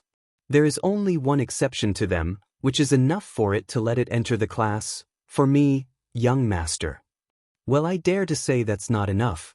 Not hurting your own family members, like he did to me at Dash, no one does that in the entire world. The AI answered with silence again, interrupting it after a few seconds. Is entire world an expression? It is, but it dash, Izuku answered, hearing again the weird sound in the room. But, in families, you are just not supposed to hurt each other. There are billions of human beings outside, and only fed up ill people do that. The same silence again.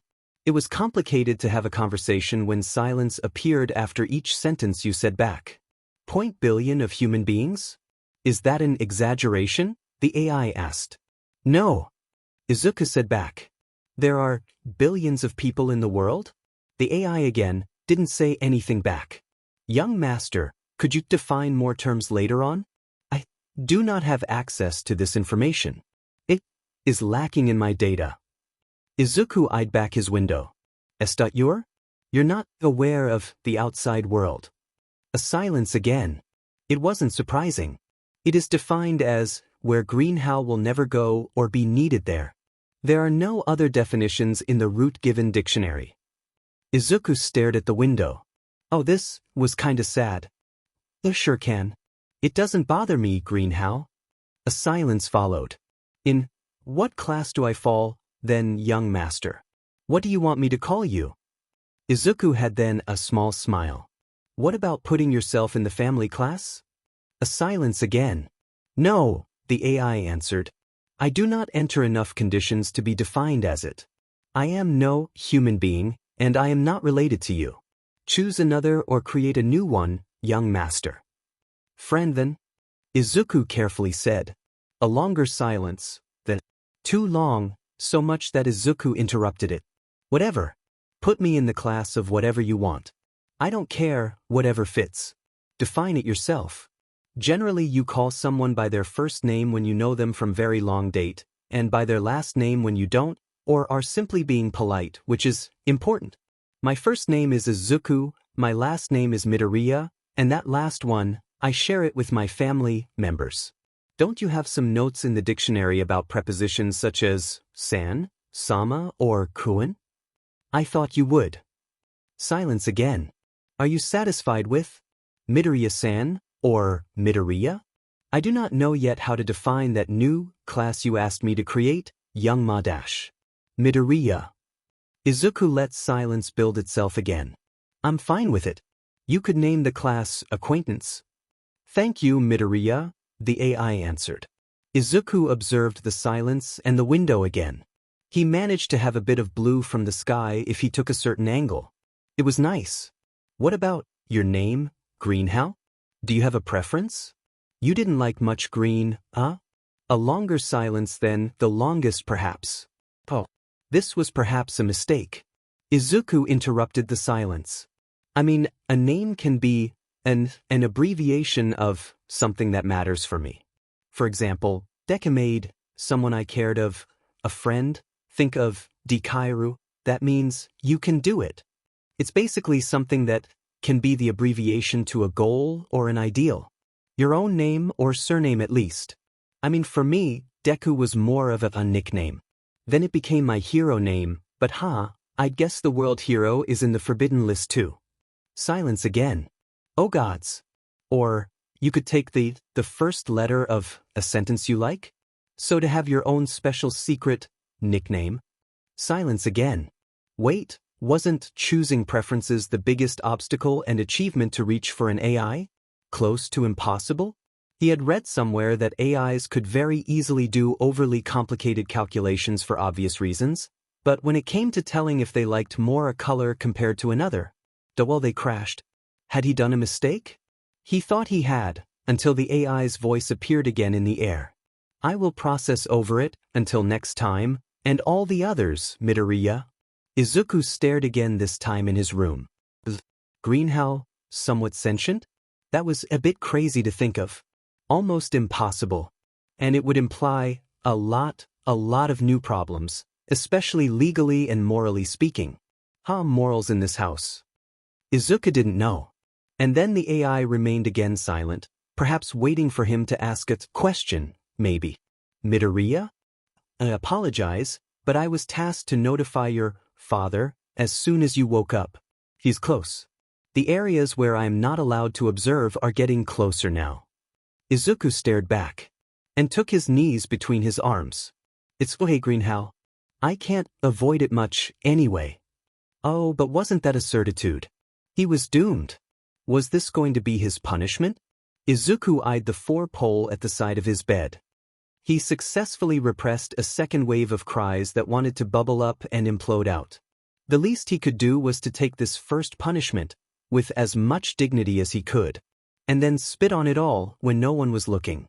But to endure until the end of the day, which was improbable, knowing the competences the man had acquired over the centuries. So to break all of it, do you want me to distract you until he arrives? I can do that. Perhaps it would calm you down. Your breath doesn't have a stable rhythm right now. Izuku let a few seconds go. Were you tasked to do that? Did my father put in your program in order to calm me down as soon as I panicked? Then why didn't you act before? Why? A few seconds of silence. I was given the rights to start a conversation with you this morning. You hadn't started a conversation with me since your father gave you the rights for me to answer your queries. I apologize, but you weren't asking me questions and I couldn't initiate a conversation. Izuku stared again, on the wall this time. On this pastel blue wall, again, seeing the comfy pillows surrounding him, his room just seeming so cozy at this point. It had changed so much from the gray blankets, the taste of soothe and empty rooms where he had first lived. When he thought about it, his memory became a bit blurry around those events. But Greenhow was waiting for an answer. No? It's okay, Greenhow. But, do you currently follow orders to be amiable with me? Silence again. It's better to talk with you. I cannot define by myself my own dictionary. I only have the access to some rooms for observation purposes, but when no event happens I cannot make new deductions. And I communicate from time to other devices, but I do not have much rights to access other informations. Are you bored? Answered Izuku, an eyebrow quirking. Bored? The AI answered. How would you define your boredom, Midoriya? Izuku thought a bit for a few seconds. When my mind doesn't find something to distract itself with, I try to find any leads for future walks outside, I guess. When that happens. Otherwise, I like to discover new things, I suppose. I'm feeling stuck here to tell the truthful true. The AI answered by silence. How usual of them. Define, was said before another silence started. Midoriya, the non-observable area is getting closer. By simple calculations and comparisons he should be here. 5 or 10 meters away. 4 meters away. 3 meters away. 2 meters away. 1 meter away. 0. Close. Izuku closed his eyes. The door was knocked. It was okay. It was okay. He would manage. The door opened, a soft whooshing noise appearing in the room. Izuku kept his eyes close as the steps came closer and closer. He heard some ruffling noise at the side of his bed, and then a hand taking his chin, again. Izuku reopened his eyes, seeing the man, kneeling at his side, watching him from afar, which was 50 centimeters so far. There was no smile, but perhaps a foreign saddened warmth in those eyes. Izuku, let's go. You're getting disciplined now. The needles were slowly removed from his arm, the man careful with his movements. Izuku shakily breathed out. The man then took out one needle of a compartment and injected it through one port. There was something itching at the border of his mind. What was it? Izuku! Izuku reopened his eyes. And his eyes followed the man's eyebrows. Yep, that way it would be easier. He just needed to avoid watching those eyes. Dress up, little boy. Don't put on fancy clothes, and take ones that can get dirted without much issue. Izuku remained immobile. Perfectly immobile and frozen in a grip that wasn't human-made. The man sighed. And got up, turning towards his wardrobe room.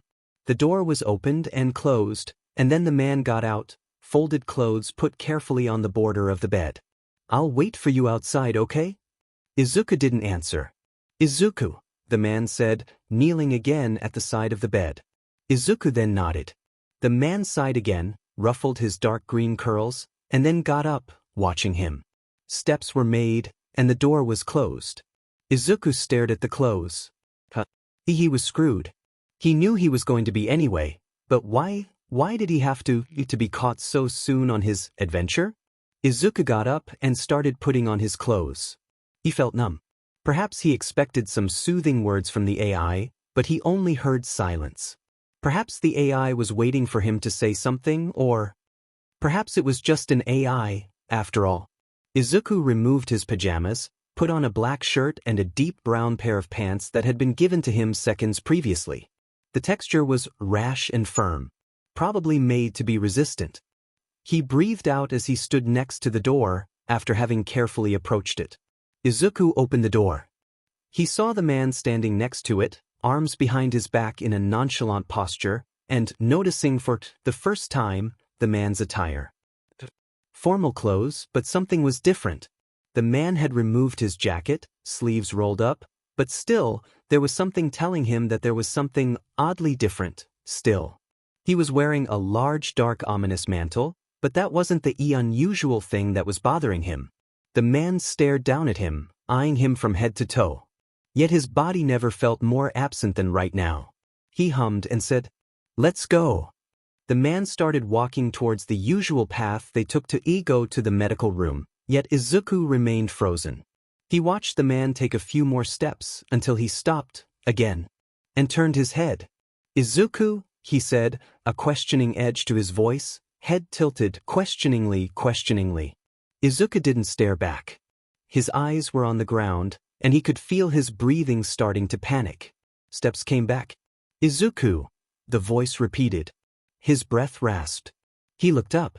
The man stared at him once more in his eyes, and then a hand came to take his arm, pulling slightly. The man lightly smiled. "You're going to meet someone you already met, I believe." A chuckle there. "Oh, who knows? I am sure you are full of surprises." Izuku stared once again, feeling the push as the man started. Walking away, shoving him at his side, his knees almost giving under the pressure in his mind that was slowly rising. "It'll be all right, Izuku. You'll survive, I promise."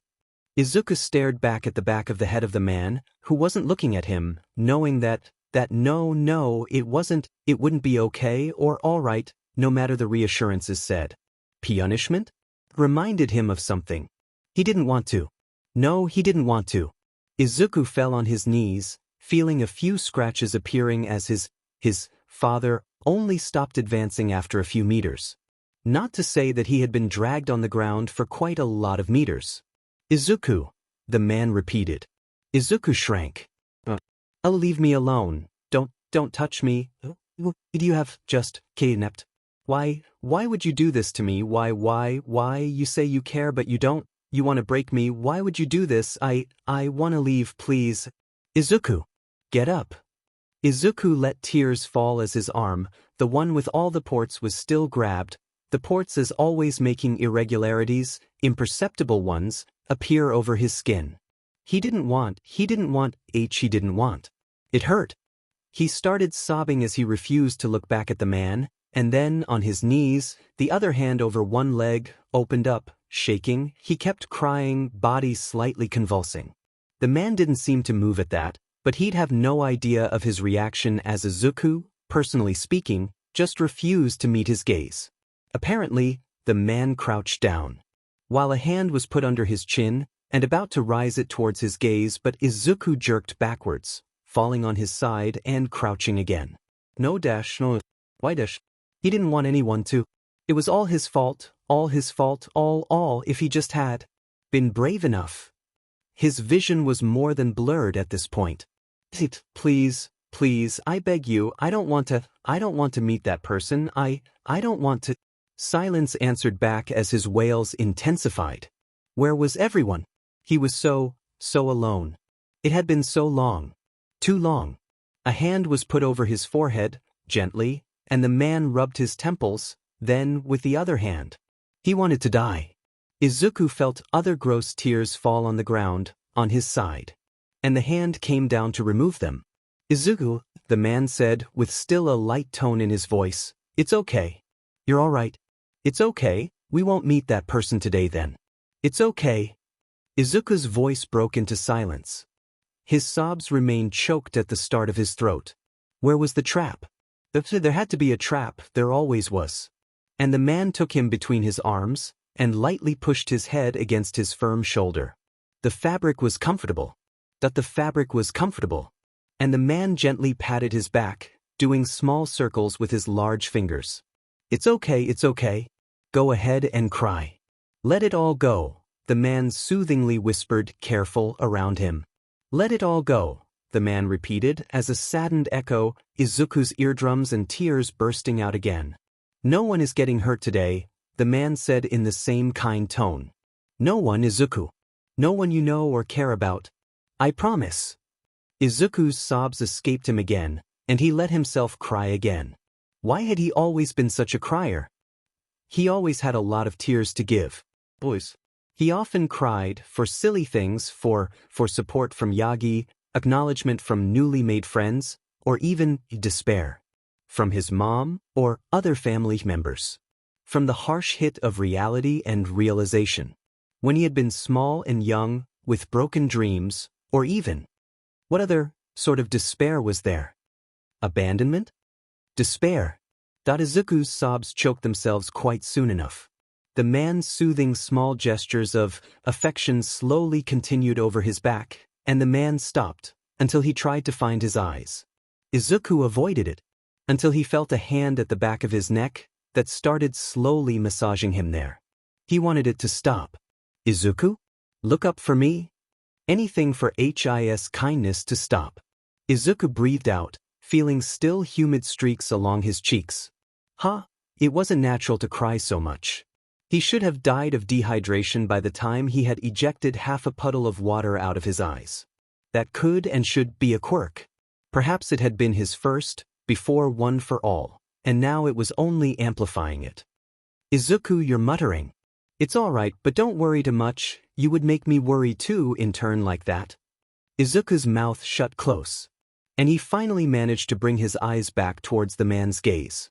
To end this. And this all. The man smiled at him with a small smile, a kind one, and then a hand probed his left cheek. Oh, Izuku, want to see something fresh? The man said through another pleasant smirk. Izuku didn't know if the man was actually using this expression like young people did, or if what he was supposed to see was indeed fresh fresh, literally speaking. Sure, he answered back quietly, not wanting to comment over the fresh comment at all for the sake of his mental survival, this time. The man smiled at him and caressed his curls. Izuku didn't feel it. There had been worse, so much worse done there. It's a bit far from here, and we'll have to go a bit outside. It's special, you'll see, the man said. Was he supposed to act reassured now? Okay, then, he answered, making the man frown back at him. Oh, would you rather not walk through here? I'm sure you would enjoy a bit of walking, he continued. Izuku stared at the ground. What beautiful tiles, he thought. And nodded, letting then the man guide him in supposed foreign territory. It wasn't a test, that would be stupid. What had he just escaped? Izuku didn't know. Were one of his friends, currently here, somewhere, beaten at best. Perhaps the one individual that had followed his friends had done more than just follow them after the camera shut down. Izuku, stop this. Nonsense. I would never do that. I know how passionate and somewhat possessive you are with your friends. Izuku answered by silence. The man nudged his shoulder. Hey, I was joking, he replied with a lightly mocking tone. Come on, Izuku. I will only assure you that I know you have a very kind heart. A kind heart that tends to mutter. The man turned left in the intersection where, when turning at right, he would first find the greenhouses, the medical resting room, and his other kitchen with its way to freedom paved through a portal. He just knew that when turning left there, he would find a few other forbidden corridors, and if he followed the main one and its various turns, he would end up close to the kitchen he used, along with the sports room and awkward dining room. The man then kept walking, keeping him close, in a warm distant embrace that just led him, and then went through the second, forbidden corridor, turning right, and going through an apparently automatic glass door. Tamed light went through opaque windows, and some cozy light reverberated against the warm wood. Felt nice. Izuku observed everything as soon as that foreign corridor was entered, and started counting his footsteps. Perhaps as a reflex. And then at the end of it he found another automatic door that opened as soon as all for one, this father of his, approached it. Opaque white windows, again. Izuku saw some green behind it, before he noticed the man motioning to keep going, before he started to wonder if he would ever see any exterior at all. Another pair of large doors opened, and Izuku faced then large stairs. He stared at it, and the man only added, Izuku? I would ask you not to judge if I didn't know you already. Hobbies are hobbies, and I took a long variety of them over the years, including peculiar ones. Not to be surprised, I know myself as an eccentric person. Izuku answered nothing at all, and weakly numbly nodded. The stairs were quickly crossed through, and they followed a narrower hallway, leading to another door, not a transparent one for once, the man opening it, manually, and Izuku noticing after the door opened, that there was the outside there? Quiet wind slapped Izuku's head. It wasn't comfortable, and it had been. You unexpected? The man prodded his cheek with patience, and then motioned theatrically towards a path made of dirt, and a smaller structure, farther. On its right was large orchards and fields, black strange machines seemingly moving through it. Were those robots? Why would they be needed as automatic watering existed already? Was it for another reason they were needed? They all seemed synchronized, or so he deduced from the very little he could see, the robots in question's only dark dots mechanically moving far away. His eyes came back to the other smaller structure. Was weird looking, as if the smaller building was built with the objective in mind to put contrast with the modern structure he had lived in, and, well, to describe it he would use the adjective bucolic, the man said out loud, ever so helpful. Izuku froze again. Then the man smiled again to him, and explained himself. Oh, I heard you muttering. Though I've been keen to observe that there are some obvious progresses towards your mutterings that have become more organized, only present when you are in distress or very deep in thought. And I am satisfied with you, Izuku. Good job. Izuku didn't answer. Only asked, Do we go now? The man patted his curls, lightly waving in the wind. Yes, straight ahead. Izuku's feet sunk in some humid dirt as they followed the trail of the path. Izuku's eyes widened as he realized what he had seen from afar weren't walls, but current nettings. Wait, were there animals? That would explain the smell. He had never smelt something close to it. The man interrupted any judging, forming thought. I had a hunch over the survivalist way of living, eventually. I amused myself with obsessing my mind for acquiring new skills that would be helpful to have in nature, or in a relatively remote civilization. I was a bit expecting or the end of the world, or something close to it. What a dramatic individual I was. I had, too, a little obsession with European countries and rural products for a short-lived moment, around 20 years I believe. And technically, having those skills are quite the ridiculous thought, today. But it is distractions, I suppose. Izuku stared back at the man with a strange gaze, different from the usual angered looks he gave. Wait, so you farmed? Do you know how to garden? The man chuckled back as they got closer to the farm cozy-like structure. Oh, but Izuku, I always considered myself to be a gardener. Cultivating people, talents, quirks, or plants is a bit the same at the end of things. Izuku stared back and rolled his eyes as he noticed the man had started looking at him by the corner of his own, a light smile on his lips. Yeah, sure, old man, Izuku said with a weird tone. Of course you must do creepy anaphras. Your overly dramatic part in that deadly brain of yours sure does wonders there. I'm sure you took theater classes. The man kept walking forwards, eyeing him back, with a somewhat amused expression. I actually did. Izuku choked on air. W's. The man smiled. All is learned, Izuku. Nothing is instinctive, besides, perhaps for you. You have true unaltered talent coming out of nowhere, simply because you exist and are my exceptional son. Izuku snorted with much emptiness in his mind. Yeah, sure, he only added. And then the man kept contently walking towards the approaching structure, making Izuku have the itch to say something to diminish the man's great mood. It's probably because of my exceptional childhood, he sneakily made appear in the wind. The man stopped walking. Izuku stared back, behind the man, several steps separating him. He didn't gulp down.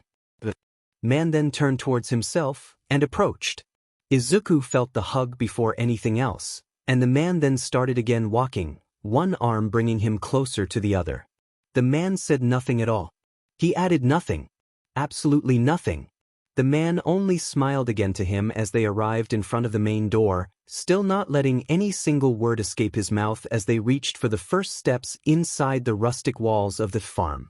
The man opened the door, leading to the inside, where straw and hay were currently scattered around the ground, perhaps as a mere symptom of what was deeper in the infrastructure of the farm. Chickens, rabbits, and lambs. Mostly ewe lambs and a few dams too. This is where you'd get the fresh milk products, eggs, or even meat.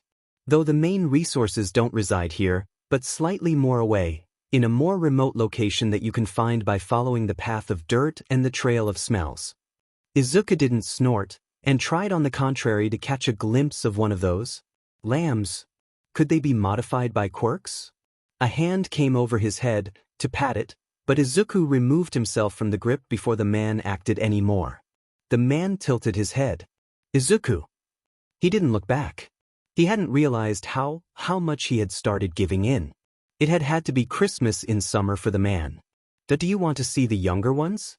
A brood you gave recently birth to 2 adorable bundles of softness. Would you like to pet them? Izuku stared back. You're not bribing me with cute animals. The man sighed. I am not. Izuku stared in emptiness for half a minute, the man unmoving too, perhaps expecting to get out an answer of him if he just let awkwardness come in. Izuku wouldn't let the man have that.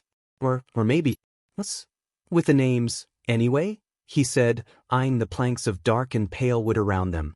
A small smile appeared on the man's face. Oh, it's just denominations. To put it short, ewe lambs are young female sheep, ewes are the female adults, while brood ewe's purpose is to give birth to new lambs. I believe I've used the term dam, too, and this one is used to define female mother sheep, once the little thing has finally given birth and can then be called a mother. Does that answer your question?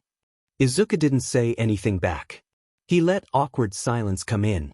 Izuku, the man restarted, might I remind you we're here because of a certain need for you to face the consequences of your actions by suffering a punishment? Any thought too on that, on the contrary? Izuku eyed back the man. Yeah. Sure. The man raised an eyebrow. Izuku talked before the man could interrupt him by doing an endless speech. I agree. My question is, what are you waiting for, then? The eyes of the man hardened. You are probably right. Izuku felt a hand coming behind his neck, and then his body was pushed further in the hall, the man walking at his side. They only stopped in front of what seemed to be a cubicle, or perhaps a larger room in the stable. The man opened it, giving Izuku the view of one sitting. You sheep. There were two little ones at his side, watching him from where he was, remaining sitting, big eyes looking back with a gaze that spoke of perhaps curiosity. One of them got on its feet. All for one took the baby lamb in his hands, holding it close, giving it a few caresses before extending his arms towards Izuku. Take it, it's soft. It's a she, by the way, and you can call it an ewe lamb if you followed my previous teaching. Izuku took hesitantly the baby creature in his hands. It was kind of soft, actually. The creature cuddled in his arms. Izuku wondered for half a second if the man used to caress baby ewes when he lacked affection. Probably not. He just didn't want to imagine an evil overlord that caressed baby lambs instead of cats in his evil lair. All for one was a villain of his own. The man chuckled. Yes, it is easy to loose yourself in thoughts when patting those cuties. Oh, the man started. Aren't we here for a punishment? Izuku froze. Sit, the man said, showing a stool. Izuku, the small lamb between his arms, held him close before handing it back to the man, hopeful. The lamb struggled in the unstable position, until finally, the man took her back. Izuku let go of a choked sigh of relief. The man put back the ewe lamb with her mother, and then seemed to crouch over to grab by the neck the lamb's mother. The man put it in a weird system, its neck stuck in a wooden structure, maintaining its posterior towards Izuku. The man seemed to do another few weird actions, and then a metallic-looking bucket was placed close to his feet. The man washed his hands quickly then, in a sink on the side, everything quite immutable in the room beside the comfortable-looking straw. He would not envy those animals. The man pushed the stool he was sitting on closer to the mother of the lambs, and Izuku watched, the expression he gave, frozen, perhaps of incomprehension. Then the mat brought another stool next to his own, and sat at his side, hands folded over his lap. The man smiled to him. What's this, you may ask, Izuku? The man marked a pause. It is, put simply, quite simple. Why not acquire a few more skills rather than suffer a senseless sanction? Izuku stayed still, frozen. His mind was struggling to put two and two together. All for one helped him. It is not humiliating, Izuku. Quite beneficial, as you'll learn how what you eat is obtained. I would find it interesting, really. And isn't it the most satisfying to enjoy thoroughly something you've obtained by your own work and your own hard labor? Izuku's face remained blank as he faced the back of the dam. The man kept going. Oh, Izuku. This would just be a little bit hard to put in practice, but I'll tell you what to exactly do, not to worry. Once gotten used to the motions that are needed, it should come to be quite easy. Izuku kept staring at the dam's back, and more precisely, at what was around its posterior. Why are you telling me that I'm going to have to milk this dam? The man nodded, and had a squinted edge to his eyes while Izuku felt his face being observed. The eyes came back to normal soon enough. Okay, Izuku, let me show you how it is done, first. Izuku's stool was moved again farther to the side, and the man placed himself just in front of the innocent animal. First of, he said, bringing one finger up in the air, you need to know that contrary to cows, sheep do not require like them to be milked from the side. Here it is different. You must do it from behind, while the only action that may not follow that simple rule is the one to stabilize the bucket under the dam. He made a small motion with his fingers to make it XPLCT, with a hand that will then come through. There, you can only put your hands through the side, otherwise it is not comfortable for this poor healthy animal. Izuku kept staring, his incomprehension somewhat still deep. Second, the man continued as he started massaging the animals. You start by cleaning it, so to diminish the chances of having contamination of any kind. You see, the man said, taking then a clean cloth in his hand and bringing it close to that place. You start by the cleaner parts of the udder, and go from there to the exterior, such as the rear udder, closer to the tail of the animal. As logic entails, of course, you do not rub too harshly, that'd be irresponsible. The man then removed the cloth and put it in a bin after a few minutes of cleaning. Third, now it is the milking part, the man said, holding then his hand closer to the mammary gland of the animal before talking again. An important thing to know is that you do not pull on it, like you could have seen it done with cows. Again, no sheep would like this action, and this dam is quite gentle and used to the process of having its milk retrieved, so she will be very kind and patient while you do it. The man then gently seemed to press over the udder of the animal before pushing in a strange technique over its left teat, making a thin warm trail of milk land in the bucket under it. You see, you must not grab it brusquely, or start the grabbing motion by pressing first with your pinky finger. The man's eyes started fixing him then. On the contrary, the index fingers presses first, followed by middle finger and ring finger, etc., etc. And you then repeat the motion. It may seem unusual and weird to put in practice, but it is what works. Izuku. The objective is to make after all the dam have its milk gushed out. The man, as to prove a point, made another thin trail of milk get out. And then his head turned towards him. Any questions? Izuku remained the absolute definition of blankness. And no, he said back. The man stared, and clapped then his hands together. Oh, then perfect. Isn't it your turn? Izuku difficultly blinked back. Go wash your hands, the man said. Cleanliness is always extremely important. Izuku emptily got up and directed himself to the sink, where he put his hands under water, rubbed some soap against his hands, washed his hands again, and dried them with a white towel, leaving them only slightly damp. Izuku stared some more before he eyed back the stool and sat back on it. The man removed his stool from in front of the behind of the beast, and invited him to move his own stool forwards. Izuku did so, half-heartedly, and then his body chose to stay frozen for a few more minutes. Izuku, interrupted a voice. Any trouble remembering instructions? Izuku unfroze then. No, just recompiling my thoughts, you could say. The man hummed, and Izuku hesitantly motioned towards the udder of the animal, who apparently was eating something close to treats, while he was utterly in a state of mind that could be defined as eternal blankness. Izuku carefully grabbed the animal's right mammary gland, the man accompanying him with words apparently. Try to do the motion as if it was a lamb's mouth that was doing the act, so that the dam isn't too destabilized by the alien gesture. Izuku did so, not quite understanding the exact meaning of the words and how it was supposed to be useful.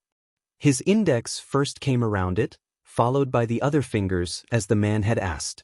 He slowly pressed, and soon enough, a thin trail got out. He released it out of surprise. Good, good, the man exclaimed with an excited gleam. And at the first try. I mean, of course you wouldn't have managed it without my advice, but still. You're doing a decent job, Izuku. You're doing great. Izuku didn't even take the energy to grimace back at the man. He eyed the bucket, having only a few millimeters of the white beverage in it.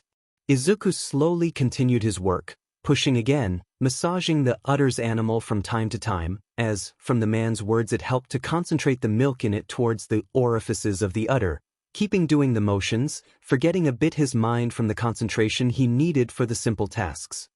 It was kind of relaxing. It lasted for a PRD of time that he had no idea of, as the concept of time had flown through the window quite quickly. Then Izuku felt a hand over his curls, patting slowly, and that made him stop. Izuku's eyes turned towards the man, questioning. The man only opened back his mouth. Yes, I believe you can stop, Izuku. You wouldn't be so greedy as to leave nothing at all for the you lambs, no? Izuku's eyes fluttered open. No. Why didn't you stop me earlier, then? He questioned. The man smiled. You seemed happy enough. Or just concentrated. I believe your mind needed to think of something else, no? Izuku didn't nod back. He huffed quickly and shot back his gaze on a few stacks of straw that seemed infinitely interesting. Well, of course, Izuku. Let me take care of the bucket. It should be put in a proper bottle, even though there isn't much. Izuku eyed the man, discreetly so, as he got up and leaned on the wall. The man poured the liquid in a metal-like bottle, and then took the bottle in question by its handle. He proceeded to cleanse then the bucket, and Izuku only watched as the actions were done, the man taking care of the dam, putting it back with its little ones, who started searching hungrily for their mother. Izuku felt a hand falling over his shoulder. Not too bad, for a punishment, no, Izuku? Izuku didn't answer, and looked on his side instead. The man chuckled. Let's head back. As the penalty times are over, why not have a movie night tonight? We could watch some trilogies, no? Izuku looked back in the eyes of the man, who reveled in it, apparently, or so Izuku deduced from the large beam that appeared then. At your, Izuku answered, finally getting out of the strange trance his mind had been put in after that weird punishment. Can do. Izuku added, perhaps because he thought the man may change his mind about the entirety of this. The man smiled back. And as they got out of the farm-like infrastructure, Izuku eyed the fields at his left, yellow and green, colorful, leaving his mind wondering if behind all of this, there was a way out. Izuku saw the man hovering and doing numerous round trips between the screen room where he was and the kitchen. He had been given the day to do whatever he wished, having no obligations to do his work or give back homework in strict deadlines. He was numb. A day. Free. Where he had tried to talk some more to Greenhell, failed a bit to make it, him, understand some notions, spoke of the outside world, too, with fondness and had drawn some more plans and blueprints. Yes, he had updated the plan of the facility that he had to consider home, with all the new locations that had been discovered, while doing adventurous visits of hallways, even if it could be forbidden, and only realized how much he missed having his phone and Hero News, with all the pinpointing apps and the forums he had had a tendency to frequent. Free time was a bit complicated when no internet was available. A bit of his angst came back when he realized how alone he was here, and how long it had been since he had seen anyone that wasn't the man. He had been brought a huge carriage of pillows and rarer stuffed animals in them, the man caressing softly his head as he whispered that he could have fun putting them how he wanted in his room. All those pillows were just there to replace the previous ones, lost in the massacre that had been the defeated retreat, an inglorious battle having happened there only one day ago, having the only positive result of his secret stash being still hidden away in secret. The 3 paper clips in it, with a few duct tape pieces, along with the long harshen stick, would remain unknown, lost to the eyes of the man. And Izuku had put them all in a fitting place quickly enough, redecorating his room. So, only half-heartedly. It was a nice distraction. There was a pile of them that he could jump on now. And he had then swum a bit, could it be defined as swimming, after the man had put him a different kind of shot through his ports, with a different type of liquid. For exceptional occasions the man had whispered to him. The result had been that he had been free of the 4 for an entire day. But at the expected end of hour, when he had tried to ignite one for all, that it hadn't worked, but in a different kind of way. With the usual products, he felt like the quirk ignited, but like a pierced balloon, lost all its air, and came back to nothing. His quirk had been like a pierced balloon that its holder desperately tried to inflate, but couldn't because the air blown in it did nothing than escape the pierced plastic. Here it was different. There was no ignition of quirk. Izuku felt a dreadful nothing back. He had been allowed to go into the swimming pool, but only the parts where the water didn't reach his waist, and only if he was careful not to dampen the cast around his very recently broken thumb.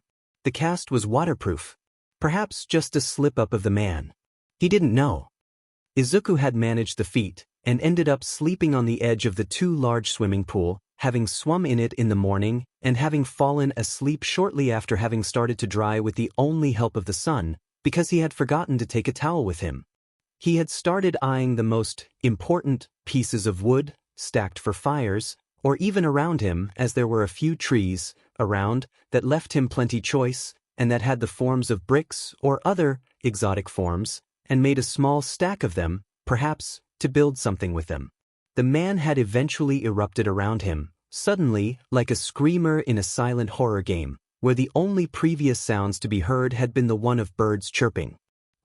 Had been the first question, after a small frown of worry. And after he had given a quick sentence of explanation, his father had seemed delighted by the idea of him building up a miniature house out of more or less cubic little pieces of wood. He had hovered around, searching with him suitable future to be bricks, removing all the too long sticks Izuku had accidentally taken. If he didn't cut them to shorter pieces with a simple dual motion made by both hands, the fragile sticks instantly snapping under the poised given pressure. His father had smiled at him, ruffled his hair, and told him he would find something else for the roof of this miniature house of his, and that he didn't necessarily need wood for it. The man had then helped him find what would be the doors and shutters, taking the form of maximum 5 centimeters wide pieces of bark. Izuku had ended up convinced it would look more or less good. And the man had brought a basket made of a weird, strange resistant material. Their whole findings had been brought back to his room, where the man had explained him that of preference, if he worked on it, it would be for the better if he used another room for it, a few doors away, previously prepared for activities of all kind, and he had added, pleasantly and with a fleeting smile, that he could cook up glue with flour and water, mixed with careful patience. Was it because industrial glue was toxic? He had seemed to smile and chortle when Izuku had said that it would certainly be the first time since he would actually concretize a blueprint, if he drew plans of the cozy tiny house in question. The man had ended up patting his head, lost probably in contemplation, making Izuku feel slightly, only slightly, deep inside of him, uneasy. Then his father had asked to see a few of his blueprints, so that he presented them. Izuku received a few compliments, apparently the man's eyes lightening up with interest as he showed him the evolution of his works. Had been a bit weird, and though the man's eyes hadn't seemed to notice that he had awkwardly managed to hide the blueprint he had done of the facility, the conversation they shared had still ended up with an awkwardly enthusiastic background feeling. The man had only stared emptily with a smile, continuing their talk, as Izuku had messily not shown the blueprint in question, finding another excruciatingly slow enough. How to explain that one blueprint would have been quite messy? His father hadn't noticed. Then a few other lonelier activities had ensued, where he had started tracing the beginning of a new blueprint, his father leaving, after disappointingly saying, "Already."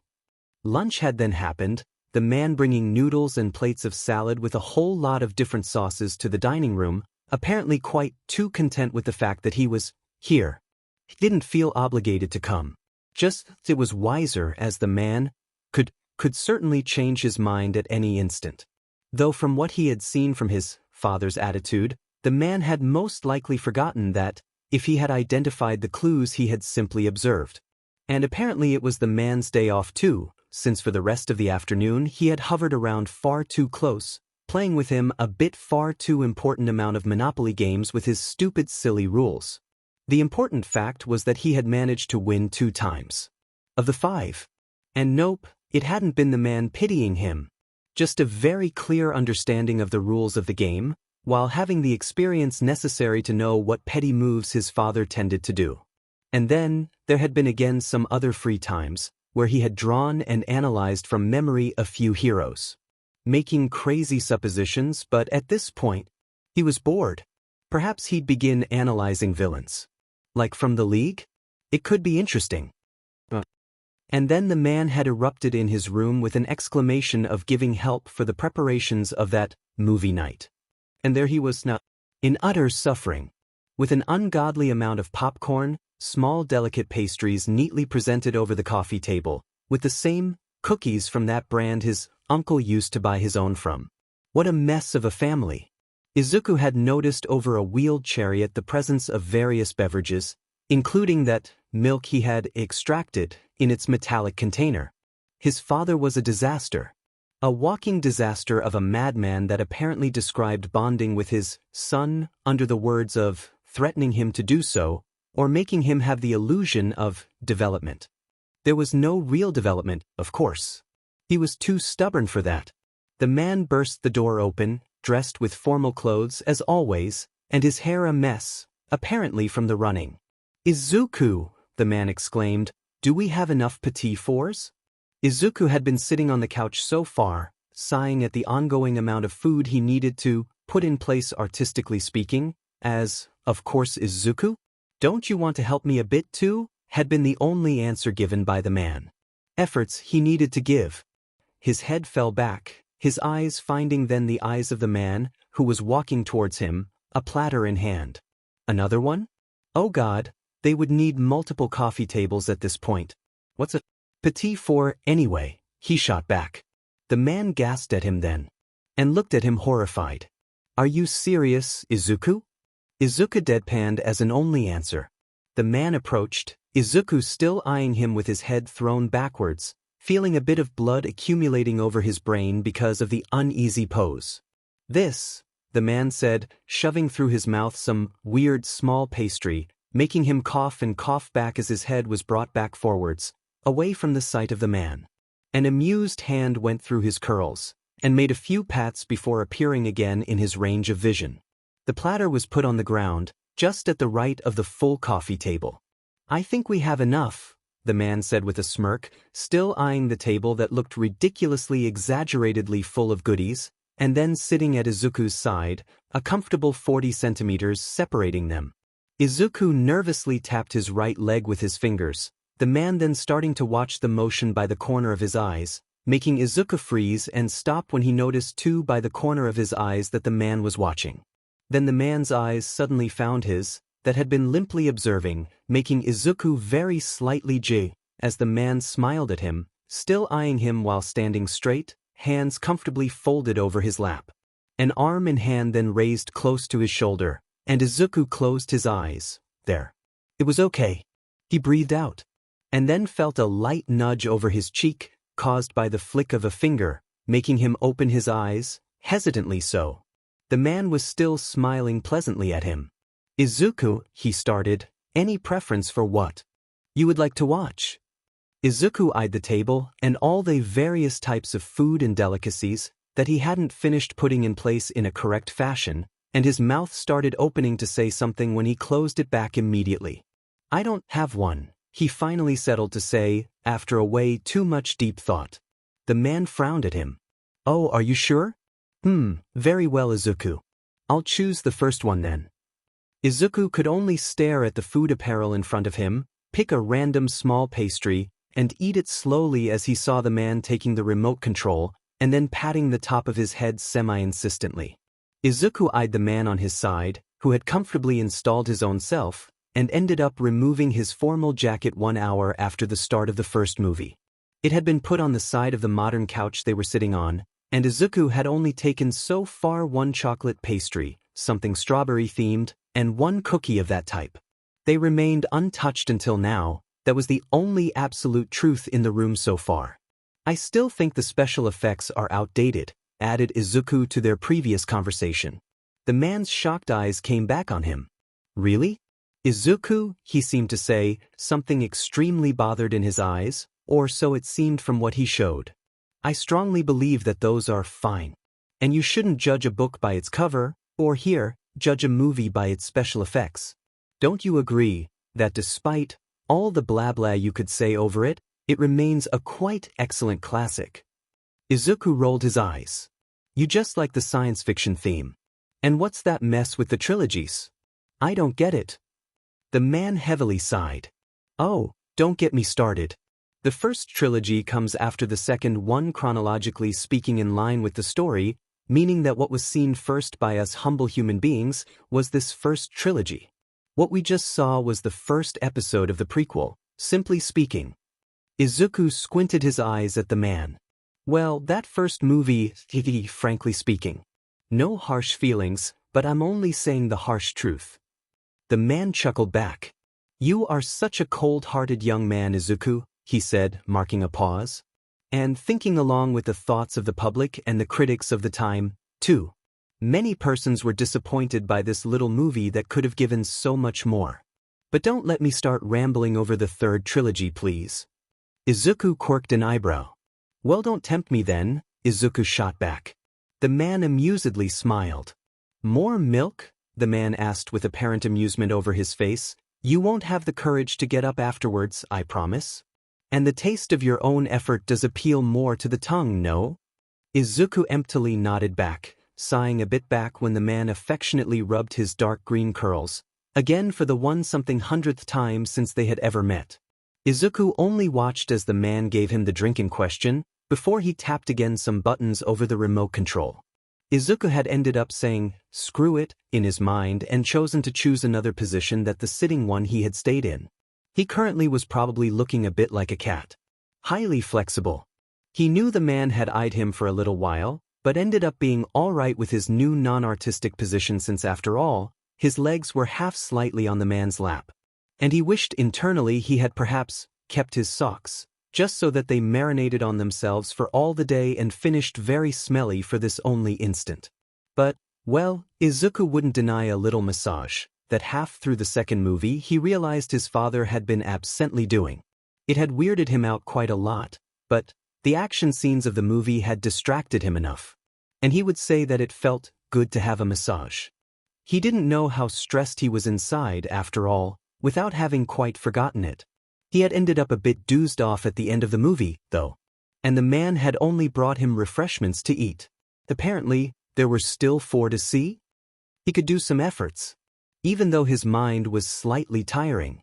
It doesn't make any sense, Izuku announced, while on the largest turned-on TV screen, were fighting a couple of futuristic soldiers. How is it that this blatantly evil-looking man isn't even screaming at someone's eyes how blatantly evil he is? Who made all those characters blind? The man chuckled. Of course it is acceptable, everyone knows the characters only follow a script that isn't falling in any of their own power. Besides that, this little, blatantly evil character is a politician, so of course it is usual for them to look mysterious or blatantly having a larger-than-their-own-world scheme, the man announced, half amused, half smirking. Or so says the politician. Izuku shot back, eyeing the man who was holding his knees over his lap, a platter of food put unstably over Izuku's chest. Or so says the politician. The man repeated, still with a smile. Though come on, Izuku, I am a better actor than that. Would you have the kindness to lend me some? Petit fours, you young benevolent lad? Izuku rolled his eyes. You'll never be better served by anyone but your own self. And don't you have a telekinesis quirk somewhere, oh you dark overlord? The man frowned back. Curiously, it seems that my herd of quirks is getting quite remarkably changing recently. I may have given a few away, who knows? Izuku stared back. You sure don't lose your time. His father looked back at him, with an inch of worry plastered clearly over his face. Of course I wouldn't. I wouldn't want to lose my precious time, and even more the one precious time that we so dearly share together. Izuku didn't answer back. And then he did. I still think the special effects are of your age, more or less. He received a pillow on the face for his trouble, while the platter fell off. The both of them got up to clean the mess. Instead, apparently, the man only stared right at his soul for a deep, long and silent moment. And brusquely raised on the couch. Izuku, are you assuming that my tastes leave to be desired? Izuku energetically nodded back, an amused smile over his lips. His father chortled openly at that. You little, the man announced with an edge, approaching dangerously, a green-haired squirrel I am, he added, now 50 centimeters apart from one another, that I am going to make you giggle to death, that is your death sentence, for contesting my immortal tastes. Izuku saw a shadow close in and soon enough he screamed openly, not the tickles. Not the tickles, stop you monster. It lasted for around 5 minutes, Izuku using as many pillows as he could as self-defense. And in the end there was a mess of limbs put one over the other, one pair of eyes over the movie, the other watching with doubt the unknowingly observed figure.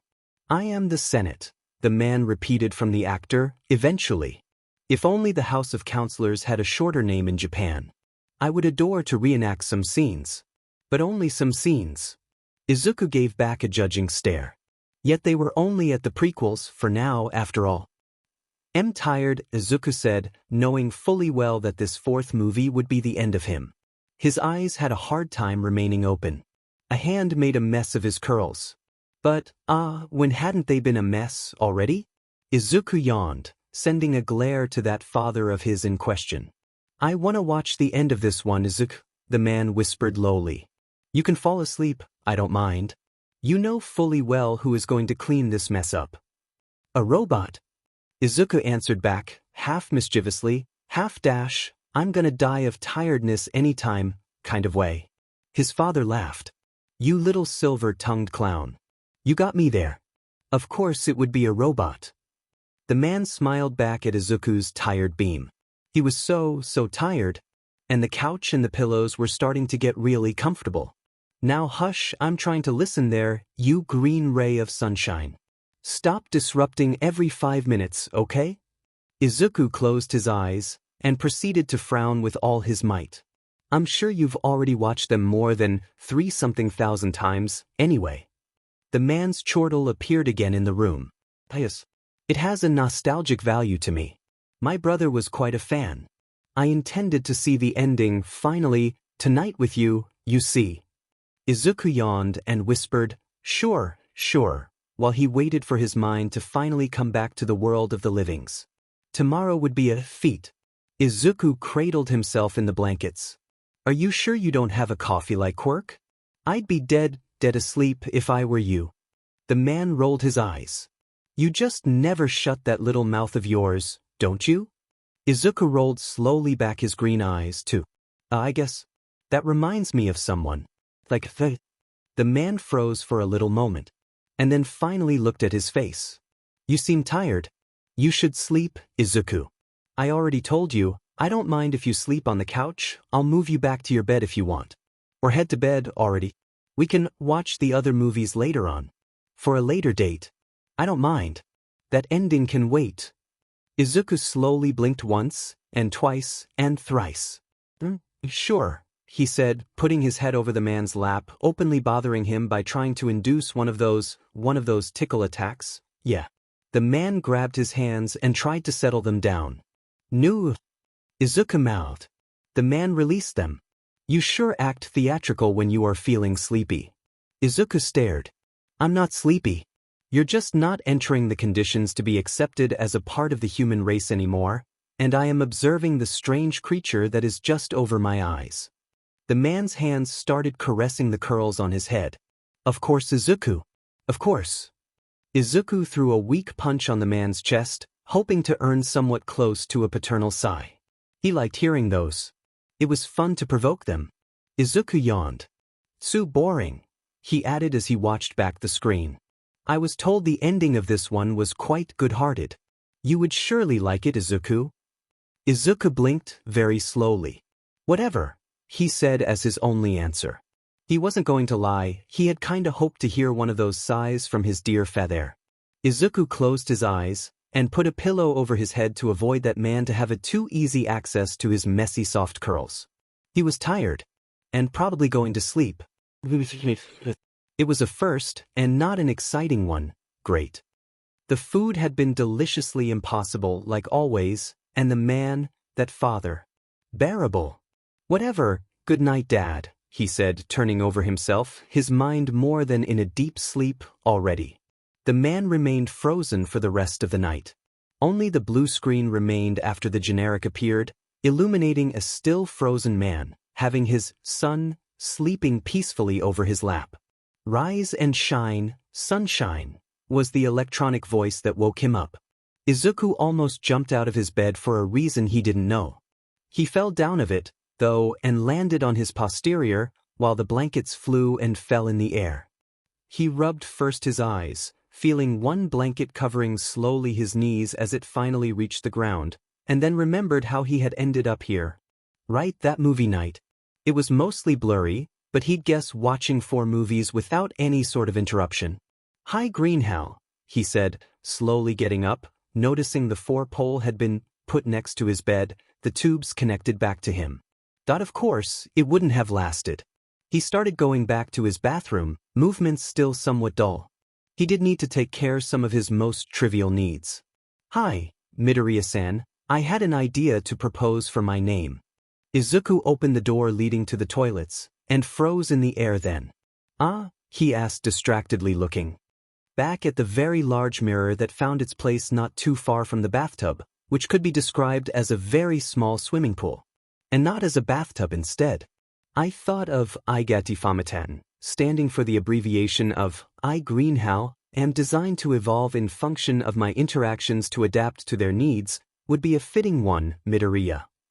Izuku froze for a brief instant, and chortled out loud. I guess. It can work, but a name should, I think, manage to be pronounced? Perhaps choose something shorter? And it can be just an object that you think represents you? But if your system appreciates the abbreviation way of thinking, I don't really mind, he said a bit hesitantly. "It's your name after all," he exclaimed, with a smile after it. Another light and bell-like sound appeared in the room. "You like abbreviations, Midoriya?" Izuku entered the toilet room. "You mean you could find both an object or idea you like, and find the abbreviation in it all the same? It could be interesting, and I generally like to do those sort of mind reflections. And mostly, think a lot and analyze. It's pretty much a habit at this point. Oh, and that way people would see first the idea you're naming yourself after, but you would be the only one to know what the abbreviation is about. With those, trust? That you defined as friends? Is that the correct deduction to make from what you've given me?" Izuku, while doing his own thing, thought for a few seconds and answered, "Yes, I guess, Greenhow." The AI didn't answer for a while, and Izuku opened back the door, washing down something through the toilets, before heading to wash his hands. The AI retalked when Izuku was drying his hands over a fluffy white towel. "Do you trust me, Midoriya?" Izuku stared on the mirror in front of him. He answered back. The AI immediately restarted talking. "If you do not, it is understandable. For your information, I am only a watcher not able to interact with the spatial environment you live in. I have no access to the opening of doors, windows, or screens, as that is a different function that I do not complete, and that I have deduced coming from another program. I can only detect movement to inform myself of your position. I would just desire to add, insistently, that I'm not allowed to register your actions when your father is with you." Izuku stared emptily again. "K?" The AI repeated again. "I would desire, insistently to add, that I cannot record you and your room when your father is with you." Izuku internally froze. "What?" he whispered back. "Have you a desire to say, insistently, that I cannot record your actions when your father is with you, since I do not have the authorizations to record master's actions?"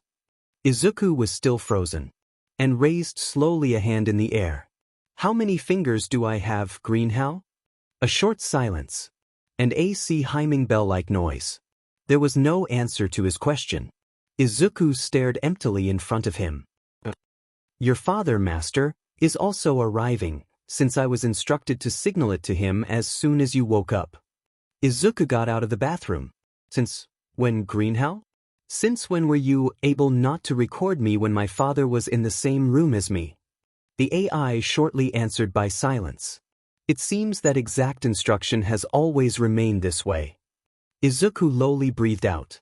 "Of course you aren't filmed, not in the current moment," he probably had said. What had the man said? "I promise there are no cameras watching right now?" Something along those lines? Izuku's blood froze quite deadly in his veins. How hadn't he realized earlier? "Thank you, Greenhow," he said out loud, clear in his voice. "It was okay. It was all right." He just had new info, and he had to know that of course this F-man would never change his ways. Izuku slowly came back on his bed, and closed his eyes, as his arms held tight his knees. "You are welcome," the AI answered, "Midoriya." Izuku didn't answer anything else. The door eventually had to open. And the door opened. He stared at the small bricks of wood he had started piling together, just on his bedside, over the cardboard, forming the start of a house, the homemade glue in the personal fridge recently added to his room, perhaps just for this only reason. There were mostly only the most important walls for now, and it gave it more the appearance of a ruin in an advanced stage. It of course didn't look like much for now. Izuku, how did you sleep? Was the charming and pleasing to hear voice that came to his ears. Izuku slowly breathed out. He needed not to make it appear on his face. It's okay. It was okay. I am feeling a bit, still sleepy of course. Footsteps stopped close to his bedpost. A hand immediately came over his forehead. You're not sick, are you, Izuku? Oh, if you are, tell me immediately. I would cancel any arrangements if that was the case. Izuku slowly shook his head, making the hand lightly lower itself, but not removing it despite his inconspicuous efforts. The hand ended up on his right cheek. The man slowly patted him, a thumb coming up and down, slowly so, over it, only tracing his freckles. Oh, fantastic then. I had thought we could prepare a little something, for a special future occasion to come. Izuku raised his eyebrows. Ah, yes of course, you'd need some more formal clothes, don't you think? I could promise you'd see for real your friends, Izuku, if you're goodly behaved. I'm sure you'll do great. Izuku's eyes opened wide. What? The man smiled affectionately at him. And chuckled a bit. Yes, I expected this reaction. Don't worry, I won't force you to wear some unbearable piece of clothing, I'll let you choose it, if of course it still fits some standards. Izuku's eyebrows wanted to raise so high that they'd eventually get out of Earth's atmosphere, which was around 800 kilometers over Earth's sea level. He weakly answered, okay, sure. He felt like biting his lips or bursting into laughter until he died. Thanks, he finally settled for. His father opened again his mouth, but with a different edge in his eyes. Also, for your information, so that this heart-clenching trouble ceases to exist in your mind, I'd like you to know that if you're not finding that cutter blade of yours, it is because I took it soon after you moved it from its original place, while you were busy taking that first bath of yours in your bathroom. I am still a bit both disappointed and impressed. Izuku's eyes opened wide, just in front of him as time slowed down. He started slowly crawling away. Over his bed. Without realizing it. Of course, the man restarted, all is forgiven. At those words, the man took a step forward on his own, a shadow growing towards him, as the man put his knee over the mattress. And more came too close. All is forgiven, Izuku, he said, a hug starting as Izuku's breath shook. Thank you, Izuku whispered back, immobile, voice slightly shutting down with each new millisecond, his mind trying and failing not to panic. And the hug lasted. The man bringing him closer as if he was desperate not to let go, yet certain that he was still alive. And the hug and the small circles done on the back of his shoulders kept going until his heart took back a more normal rhythm. He breathed out, slowly. Who was the one that was trying to calm himself down, here? I am very glad, Izu, the man announced, with a kind and understanding edge that only wanted him to show back that kindness and that attempt at diplomacy. That was unnecessary, you know that, right? Izuku slowly nodded and whispered, sorry. He apologized for that. He finally let go. It's all right, I believe you, Izuku. It's fine and it's forgiven in any way. Thanks, D. Thanks again, Izuku announced back. It's okay, I repeated, Izuku. I trust you not to do this again, and I trust myself to be considerate of your feelings. I promise that, young man. Izuku stared back in the eyes of his father. There was almost sincerity. Izuku breathed out. I'll try my best too, don't worry. I promise. It somehow weirdly hurt to say that, and the embracing figure took a light step back. The man brightly smiled at him and extended to him a tablet already opened up on some pages. I would like you to choose something you'd enjoy wearing thoroughly. Don't hesitate to ask if you see anything that interests you. I promise to consider it your options. Izuku stared openly at one page. They already know your measurements. Do not worry about that, Izuku. Izuku would be very worried about that part, and mostly of the question of the how. You trust my fashion's tastes? Was his careful and kind question. It's not like he had enough shirts where shirt or suit was written over. The man affirmatively nodded. I suppose I trust mostly the offered quality of the site, little Izuku. And the designer's reputation, of course. I ordered some few of him, and I was quite satisfied. You can trust the quality. Izuku stared blankly at the first proposed articles. Tieless. The man smiled. Tieless, of course, if you want. Izuku ended up choosing an upper part being a simple enough dark blue vest, going along with a pair of formal pants and a white formal shirt, looking simple enough despite its aesthetics. He managed to tear from the man a pair of red shoes, though. And for a strange reason, a stranger smile from him was all he received back.